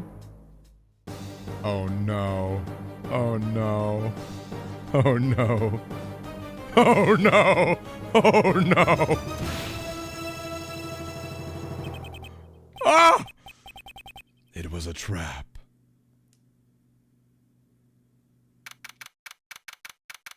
Well, at least he didn't get stabbed to death. That guy betrayed. No, can't be then the deal. Who is that? And what are they talking about? Split police. Alright. In front of meetup. I can't move my body. I fear I may faint again.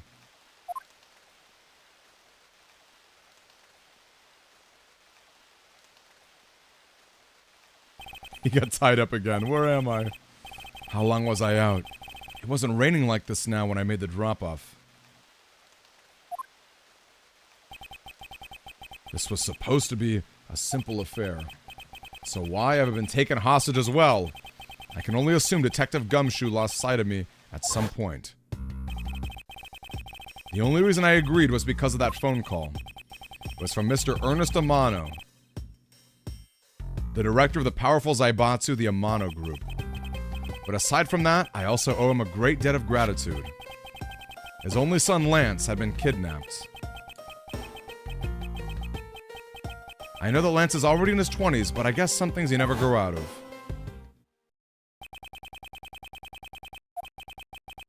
I can't sit around waiting for someone to come help me. I must escape somehow. Ugh! Haha, was that you making such a funny sound?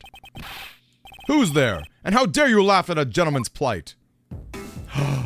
Oh, Warshog Ross. He's... Who are you? Are you one of the kidnappers? A kidnapper? Me? No way. I'm not into such petty crimes. Nope. I'm after something much, much bigger.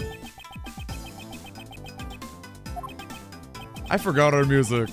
I must be worn out from the day's ordeal. Focus, Miles. Oh, I forgot to introduce myself. Sorry about that. Ahem. Even in the depths of night, when no other bird dares to take flight, one alone soars to shine the light of righteousness on the world's blight. And that one is me, for I am the great thief Yatagarasu. Great thief? Unless you really just claim to be the Yatagarasu? Oh, but my real name is Kay Faraday. You can call me Kay, okay? Good. Glad that's settled. Not quite. I have a mountain of questions for you. But first, would you be so kind as to remove these ropes? Shall I remove them? I was actually having a lot of fun watching you make those silly faces. Hey, there's no need to go all mad and icy glary on me, you know. This rope goes through here, and there you go. What a relief. I owe you my thanks. Ah, it's okay. You can pay me back in full later. Now then, what question should I start with? Unfortunately, I can already tell nothing is going to be easy with this cheeky girl. You call yourself a great thief, yet are you really a thief at all? You doubt me? I get it. You think a young lady like me couldn't possibly be such a big-time thief, right? That's not the part I have a tough time believing. I'm the real genuine Yatagarasu. A pure-blooded great thief. It's a little something I inherited from my predecessor. In that case, you wouldn't mind if I arrested you then, right? What? Of course I'd mind. I haven't stolen anything yet. Seriously, I don't know how you can say such a horrible thing to your savior. That's true. Technically, she hasn't stolen anything in front of me yet. When you say you're the Yatagarasu, do you mean you are the Yatagarasu? Yep. The most righteous of the righteous, the legendary great thief. But the title was only recently succeeded to me, so I haven't had a chance to steal anything yet as the second one. I was not aware that thieves could pass down their titles like that. But don't worry, I got some big plans in the works. Big plans, huh? They wouldn't happen to lead to a big arrest, would they? I knew it. There's just no reasoning with a prosecutor. I'm not the problem here. I'll have you know that the Yatagarasu has no interest in stealing petty trinkets. There's one thing and only one thing I want to steal. Only one thing, and what would that be? Well, that's gonna have to wait until we find our way out of here. Well, at least there is one thing we agree on. I'm sure I'll have plenty of time later to learn more about you. So you never told me what your name is, Mr. Prosecutor? I guess not. I'm Miles Edgeworth. Aha! Now I remember. How can you remember something I just told you? But she sure is cheery. Alright then, Mr. Edgeworth, let's get out of here. Gosh, she's so cute. Oh, how do I pronounce it? Yatagarasu? Yatagarasu. Okay. Thank you, thank you. Yatagarasu. It would seem that we are locked in from the other side. What? No way! I don't hear you. La la la. Okay, you do remember where you came in from, right? It looks like that might be our only way out of this room. Whoops, slight miscalculation. That's a good height to make an entrance from, but I can't jump that high to make an exit. I suppose we have no choice but to look around and see if we can't find another way out. Yatagarasu, yeah. She is so cute. Hey, there's something inside the bottom right box. It's a pink badger costume. You don't keep up with what's going on in the world, do you? In that case, you better study up on the whole badger clan with us. Yeah, Kay is great. Sekai. What is this thing? Akira. Think of it as a Bible of all the things you need to know about the clan. Whatever, I suppose I can keep it as a reference guide or something. I suppose this means this is where they keep all the costumes? Certainly looks that way. It's like the Badger family's home. There are 8 boxes, but 7 of them are empty. 7 of them are in use right now. If Phoenix and Maya would be done for. That's so true. Well, I've heard the police had a hand in sponsoring this theme park, probably because the Gatewater Group owes the police from all the cases they solved.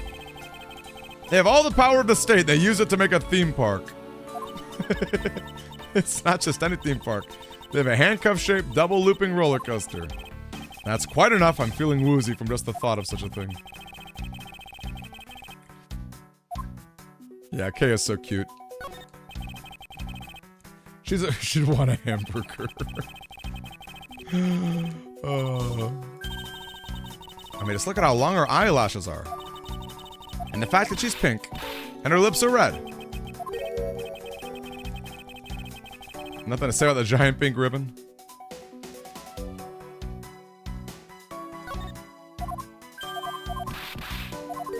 Oh, the key! Look at that key. I just found it. I think the like Edgeworth being cool and calculated with such a cheery K, I think is really fun. Why do I feel a laser-like stare aimed right at me? Did you want me to take a look? Well, don't mind if I do. By the way, I just realized Trucy, Kay, and Maya, they're all kind of similar, huh? They're like cheery girls. That's kind of a fun thought. Who's the favorite of those 3? What is this? The Bad Badger, looking as bad as ever. Guess the Bad Badger is at very least a 2-piece. Why is only the head sitting out here on the floor?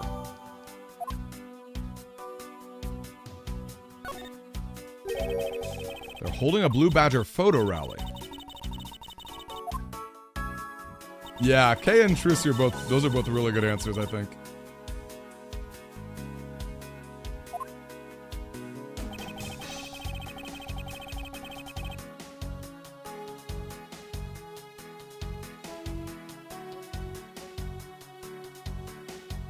Costume sitting over there. There's only one of each badger in the park, so you have to work for it. There's one sitting against the wall in the haunted house. Seriously? But somehow I don't think that that one counts, Mr. Edgeworth. You have to take pictures of the costume one walking around the park.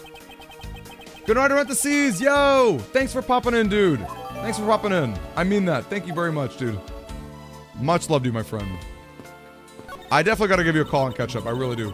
In fact, feel free to, if you remember to text or call me, please let me know, because I really want to catch up with you, dude. What exactly do you have in mind? Well, we could paint help in really giant letters. We're inside a building. Well, how about we light the paint on fire and send out colored smoke signals? Anyone inside would think some crazy arsonist about and call the cops. Actually, they may not be all that great for me, seeing as I'm a thief and all. Let's try to find something other than this paint to use, shall we?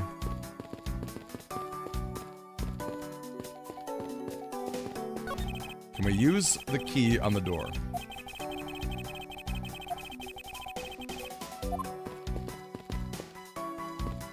Maybe we can, I think the tarp. I think you can lift the tarp up. Let's see. Oh, hold on a second. Maybe, is this something a key can be used on? This is the beam I was tied to. Aha. I was pondering perhaps we could make it over there if we climb this. Good thinking, and if it's climbing action you need, just leave it to me. Thanks, this little hook looks like it might make for a good foothold. Up you go, Kay, and good luck. Okay, is Edgeworth looking up her skirt?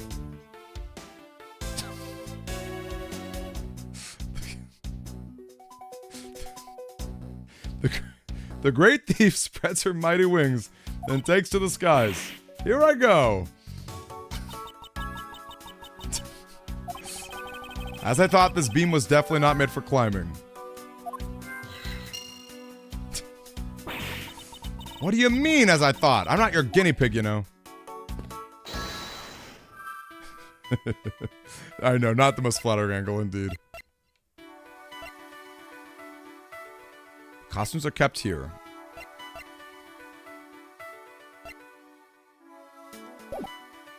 I think I need one more piece of logic. Man, why'd they have to put the window so high up anyway? How's the thief supposed to make her daring escape? Suppose we can make our way up if we climb up on these lockers. You make a good thief yet, Mr. Edgeworth. Please don't ever place my name and the word thief in the same sentence ever again. What if I can jump up and grab the top of the locker there? Edgeworth's a player. That's right. Edgeworth gets, allegedly Edgeworth gets flowers every single month from Wendy Oldbag. I think that's really great. We need some sort of foothold. Is that enough, we think?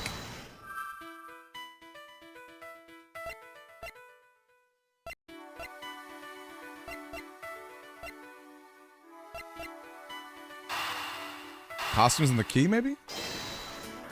That's kind of an odd bit of logic, I don't know. Yeah.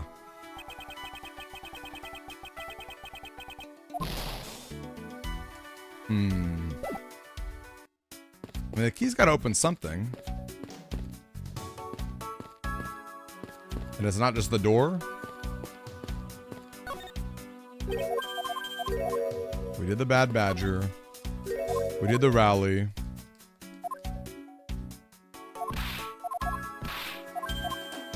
Well, did they show... Leo, did they show the locker, though? Oh, they do show the locker. They do show the locker. Good point. Good point, Leo. I love it. Look at that. Leo already has better logic than me. What? That didn't work? Wow, I would have thought that for sure.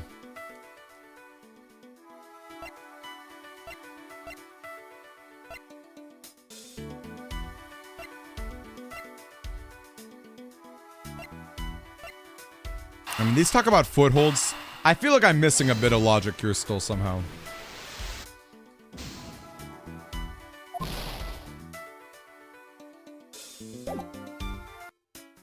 feel like there's something, like, really clear that I'm missing. Check this out already. The beam and the key? Oh, yeah, maybe the foot... Maybe that is a...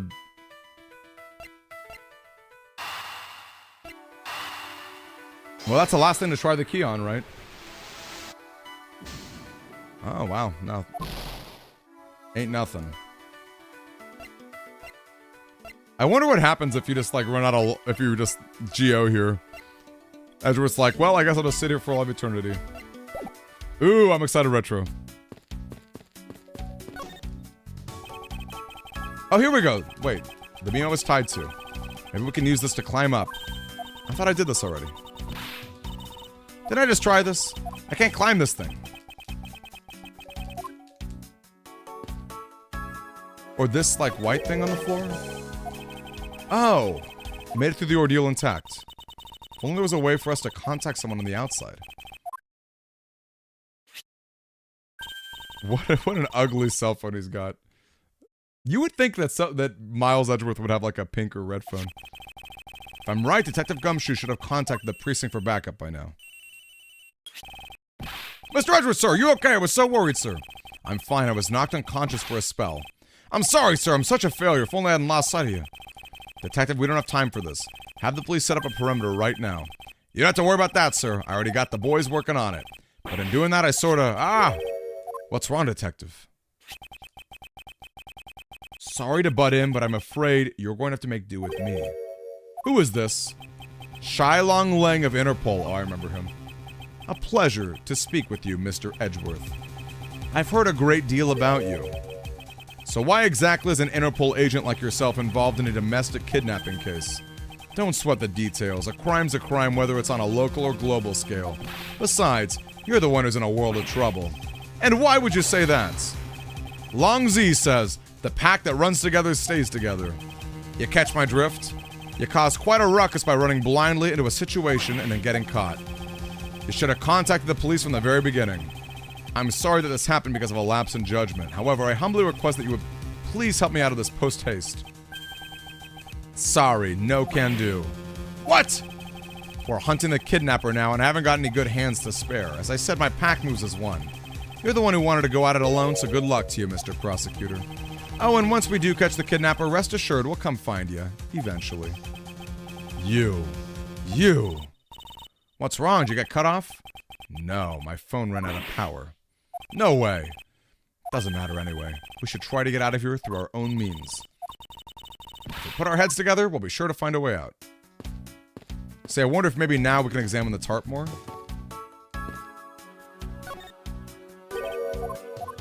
Okay, maybe not. We found Miles' Twitch account. Dramatic color and only amateur like Wright would have something like that. That's right. That's exactly right. Only an amateur. I'm thinking that cell phone was an important thing. I'm thinking that cell phone was important.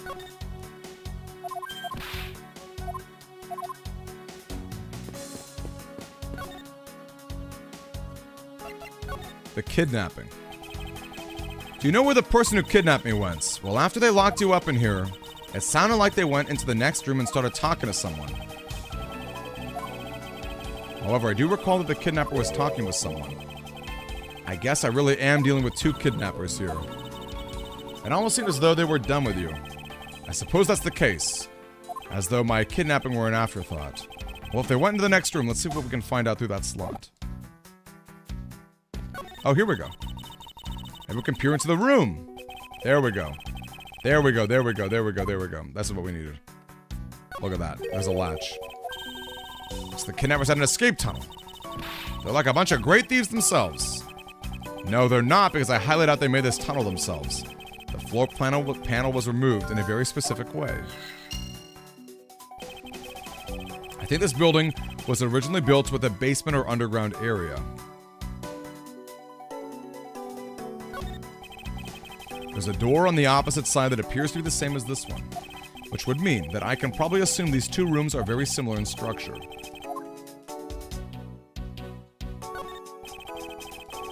Whoops.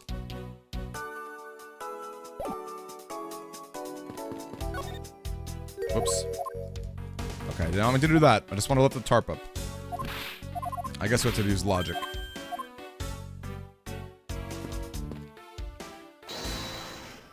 Let's use some logic here.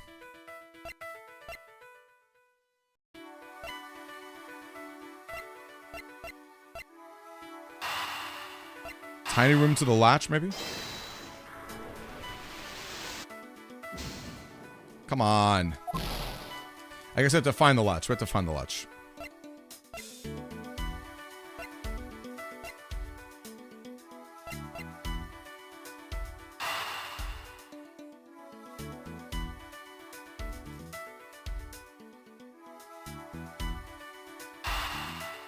Let's try that. There we go. This hook on this beam. I already tried and there's no way I can jump from this hook. Come on, even you have to admit when something's just not possible. Ha! I wasn't about to suggest that again, rather that it's here for a different purpose. As you saw in the adjacent room, it's clearly for keeping a floor panel propped up. Get it. We didn't notice its existence because it was being hidden by this tarp. Let's pull this thing up and see what's underneath.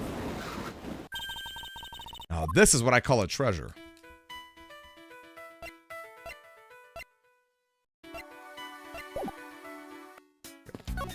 We should examine it, right? Must be another entrance to the secret hidden basement. What are you waiting for? Hurry up and open the hatch. This thing is locked down tight. Easy. Easy game. Fiddlesticks.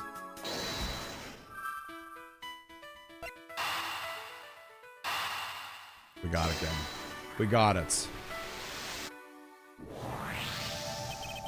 I believe you're up, Kay. Why me? Because we need to use this tiny key you've taken quite a liking to. Leave it to me. I love the tense feeling of the moments when you're about to uncover something big. I believe the feeling of freedom will be much more satisfying right now. Alright, I got the secret door open, and now... she just leapt down. Are you alright, Kay? I'm fine. She didn't even use the ladder. The ladder slipped. About to have a coronary. There's a lot of really large machinery down in there. Oh man, I need to clip that. Holy cow. Hey there, TCG Mike. Nice to see you, dude. Or Mikey. I keep calling him Mike instead of Mikey. Really dark and cramped, so I really doubt there's an exit. Can't believe that happened. You have only yourself to blame for leaping before you looked, you know. No way. I mean, how was I supposed to know the ladder is removable? Oh. The ladder is removable, you say. You don't say. Mike or Mikey? Cool, I love to hear that. Well, how have you been, Mikey? Or Mike? How are we going to bust out? It seems that your reckless actions were of use after all. Are you actually praising me? More of a thank you for giving me an idea regarding the use of this ladder. What about it? The ladder isn't just for those who wish to go down. Through the break streams, is that right? Oh, Mike, I gotta start checking you out, man. How are the breaks going? What are some of the first things you're breaking open? We spent entirely too much time in here. Kidnappers who held me hostage and a mysterious Interpol agent. I love that Edgeworth immediately feels the need to resolve all this.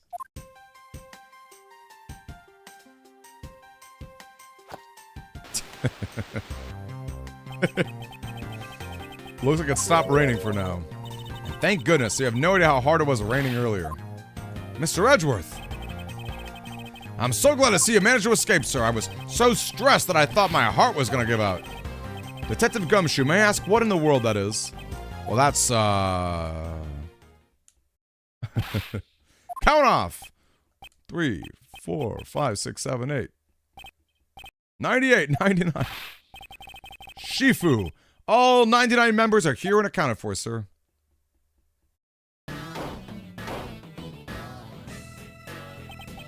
Oh, he's got such a good theme. And One Piece too! I've been meaning to check out the One Piece card game. I've got a lot of stuff, Mike. Honestly, I've been meaning to sell a lot of my own Pokemon card stuff. I have a lot of sealed product. What the heck do you think you're doing counting off my cubs like that? Every person's a valuable human being, you get me? And everyone has a name that their parents gave to them. No one's a 2 or a 3. Everyone, regardless of age or rank, is number 1. Got it? Shifu, Shifu! What a great jacket. You're Agent Lang, I take it. You infidel! How dare you address our Shifu so rudely? Grr. Lang Z says, a cub who disrespects others soon feels the disciplinary bite of an elder. I know you did, Mike. I know, dude. I know you sure did. But I have a lot too myself. Like, even more than what you did with me. Even more than what you did with me, as crazy as that is. Excited to see what your breaks, dude. I love that. A cub who disrespects others soon feels the disciplinary bite. So don't you ever forget to show the proper respect towards another person. Sheena. This isn't much, but please accept my card. Oh, thank you. Please accept mine in return. You see that just now? That's the proper way for 2 people to show their respect. Keep that in mind and you'll get far in life, got it? That's right. Francisca did warn me. Something about the elite Interpol agent. Apparently this man has the highest successful arrest rate in the organization. None of your business, Mr. Prosecutor. How is it not? Heard a rumor or two about you. You solved a murder that occurred during your flight home recently, right? Ha! Well, you sure took a while just to arrest one little flight attendant. How pathetic. How dare you say that about Mr. Edgeworth? You saying you could have solved it faster, pal? The comedic relief jumps into the aid of the master. How cliche. Look, what I'm getting at is if I'd been there, no one would have died. I would have solved the entire case and Agent Hicks would still be with us here today. Agent Lang knew yesterday's victim, huh? Hicks was like a brother to me. So now, I'm out to take my revenge. Agent Hicks was investigating a smuggling ring with Francisca. This must be the man she was talking about. In that case, you should understand how I feel as the kidnapped is someone that I know. So I ask that you please allow me to participate in the investigation. This isn't your neatly trimmed courtroom of Eden, you know. You're out in the wilderness now, Mr. Prosecutor, and way out of your league. No hard feelings, but why don't you go back to your courtroom now, pretty boy? You dare to mock the court. I do, and I don't need the help of a filthy prosecutor. Sorry, but the truth doesn't need the likes of you to distort it today. Who uses the adjective filthy to describe a prosecutor and why? Why do I feel such intense loathing emanating from him?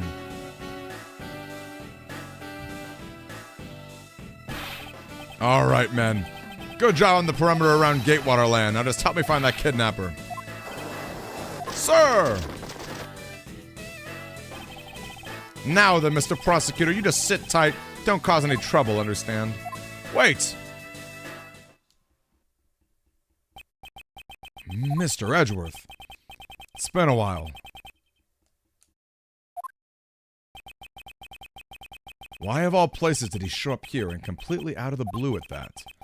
I suppose I'll have to ask Detective Gumshoe to fill me in on that.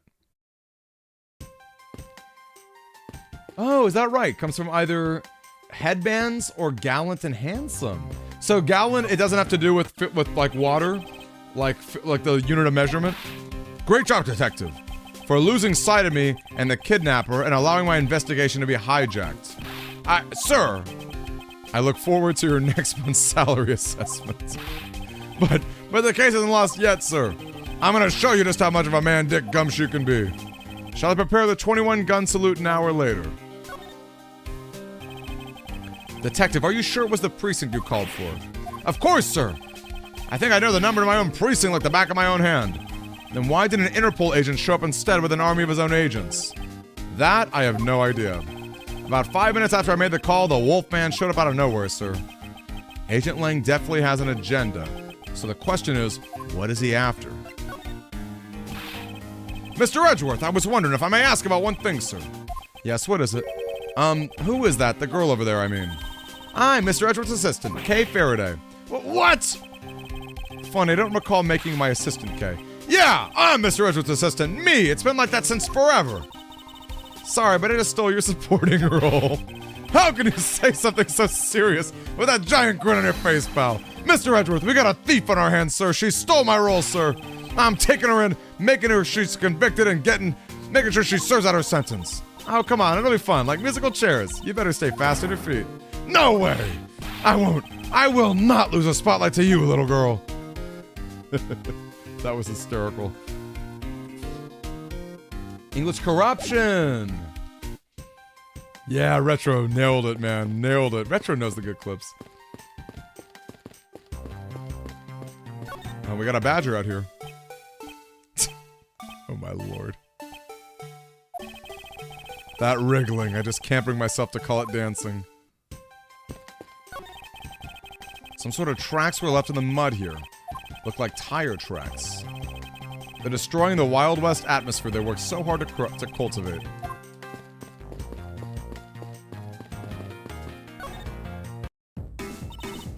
Man, I can't calmly do any steaming at all with that detective around.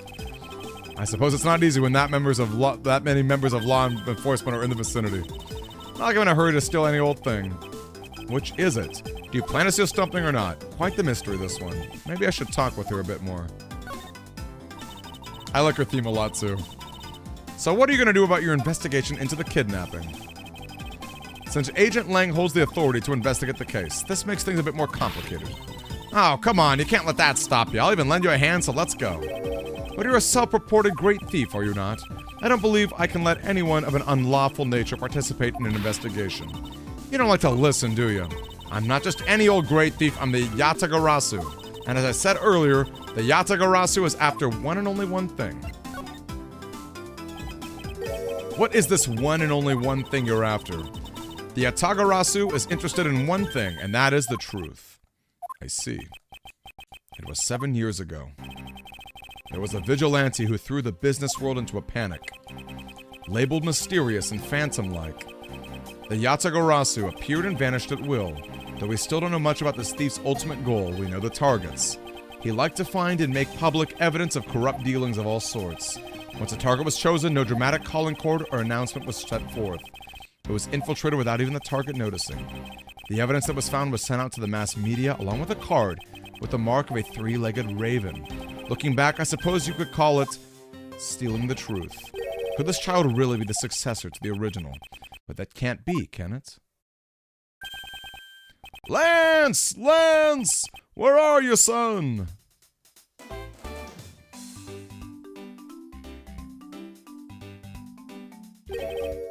Mr. Romano. Oh, Miles, my boy, I'm sorry to involve you in such an affair after you just returned. For you, Mr. Romano, I gladly offer my assistance. After all, I have you to thank for how well things turned in my life, thanks to my time abroad. I may not have been introduced to the law office if not for you, and had the chance to study the inner workings of another country's judicial system. No, no, no. Think nothing of it. As you know, Manfred and I go way back. I consider a beloved disciple of his to be like one of my own blood. If you ever want to go overseas again, you only need to ask. I can use my company's vast network to send you anywhere at any time. Who is the old man? He's the father of the currently kidnapped Lance Amano. Now then, have you found Lance yet, Miles? Please, I miss my poor boy dearly.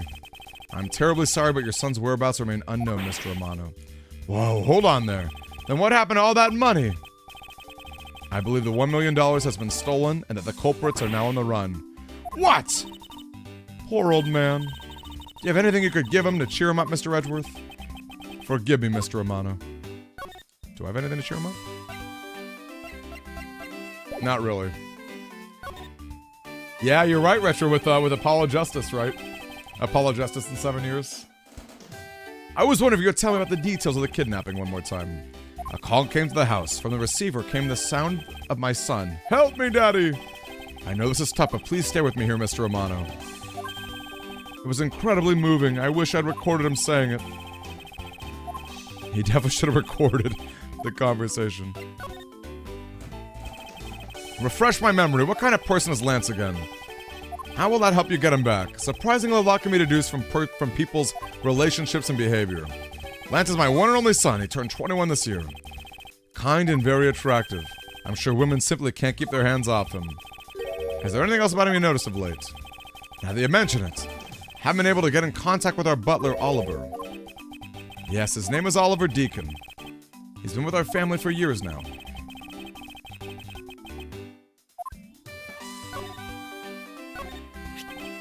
Ah, seeing that badge reminds me of Manfred. Now, he was one fine prosecutor, the best of the best. Yes, I can't disagree with you there. I sense you don't really want to talk about him. How I feel about him. It's hard for me to be truthful about that with another person. Your hard countenance. I don't know what you're thinking or feeling. But mark my words, I think you are Manfred's true successor. I really do.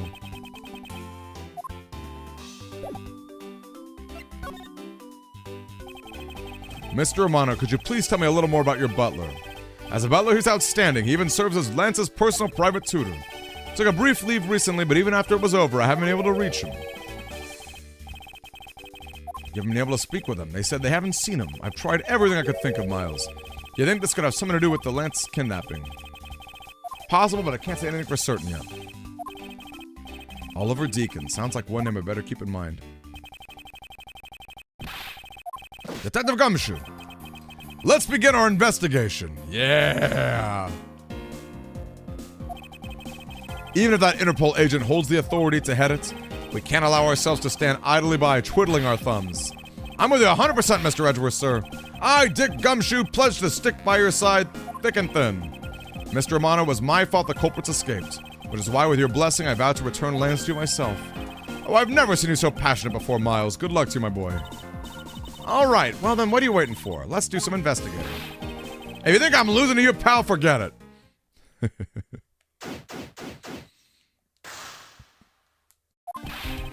So what should we examine first? Here, in fact, I might even just save it there. We'll save it there and call it a night. We've had a lot of good progress. Oh, it definitely takes a while to save. Hey, Majin Fu! Oh, you came just as I was ending, unfortunately. But yeah, Majin Fu, the Ace Attorney games are fun. This one's pretty different than the other ones.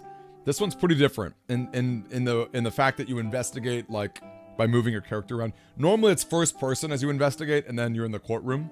But still pretty similar and really fun. Lots of fun stories, lots of fun characters.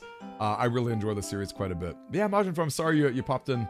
I didn't get to see too much of you today, but we're calling it a night pretty soon. In fact, by pretty soon, I mean right now. Good night to Retro, good night to Majin. Who else? Good night, Kirito. Who else am I missing? Good night, Lich King, of course. That was a fun 10-gallon hat. Good night, TCG Mikey. Good night, Outlaw. Good night, and Funny. Good night, Leon. Good night, Hedgehog. Good night, Seikai. Hope you guys have a great one. Tomorrow's going to be our last stream for a while. I'm basically taking the next week off as I go traveling to Costa Rica. Filming a lot of stuff. We're doing some good work, and we're trying our best to film, do some good stuff. Should be a lot of fun. Anyway, again, I hope you guys have a great one. I will catch you guys later tomorrow. Oh, and Zeta, of course, Zeta. Good night to you, my friend. I know you said not to comment because you wouldn't have the sound on. Yeah, thank you, Majin. Appreciate that, man. Again, tomorrow, we'll be at it. Good night to you, Chaos. Oh, good night, Mr. Fab. I'm so excited. I'm so excited, dude. So excited, Mr. Fab. All right. I will catch all of you later. See you tomorrow for our last stream in a bit. And I hope you guys have a wonderful rest of your evening. Happy almost Friday, you guys.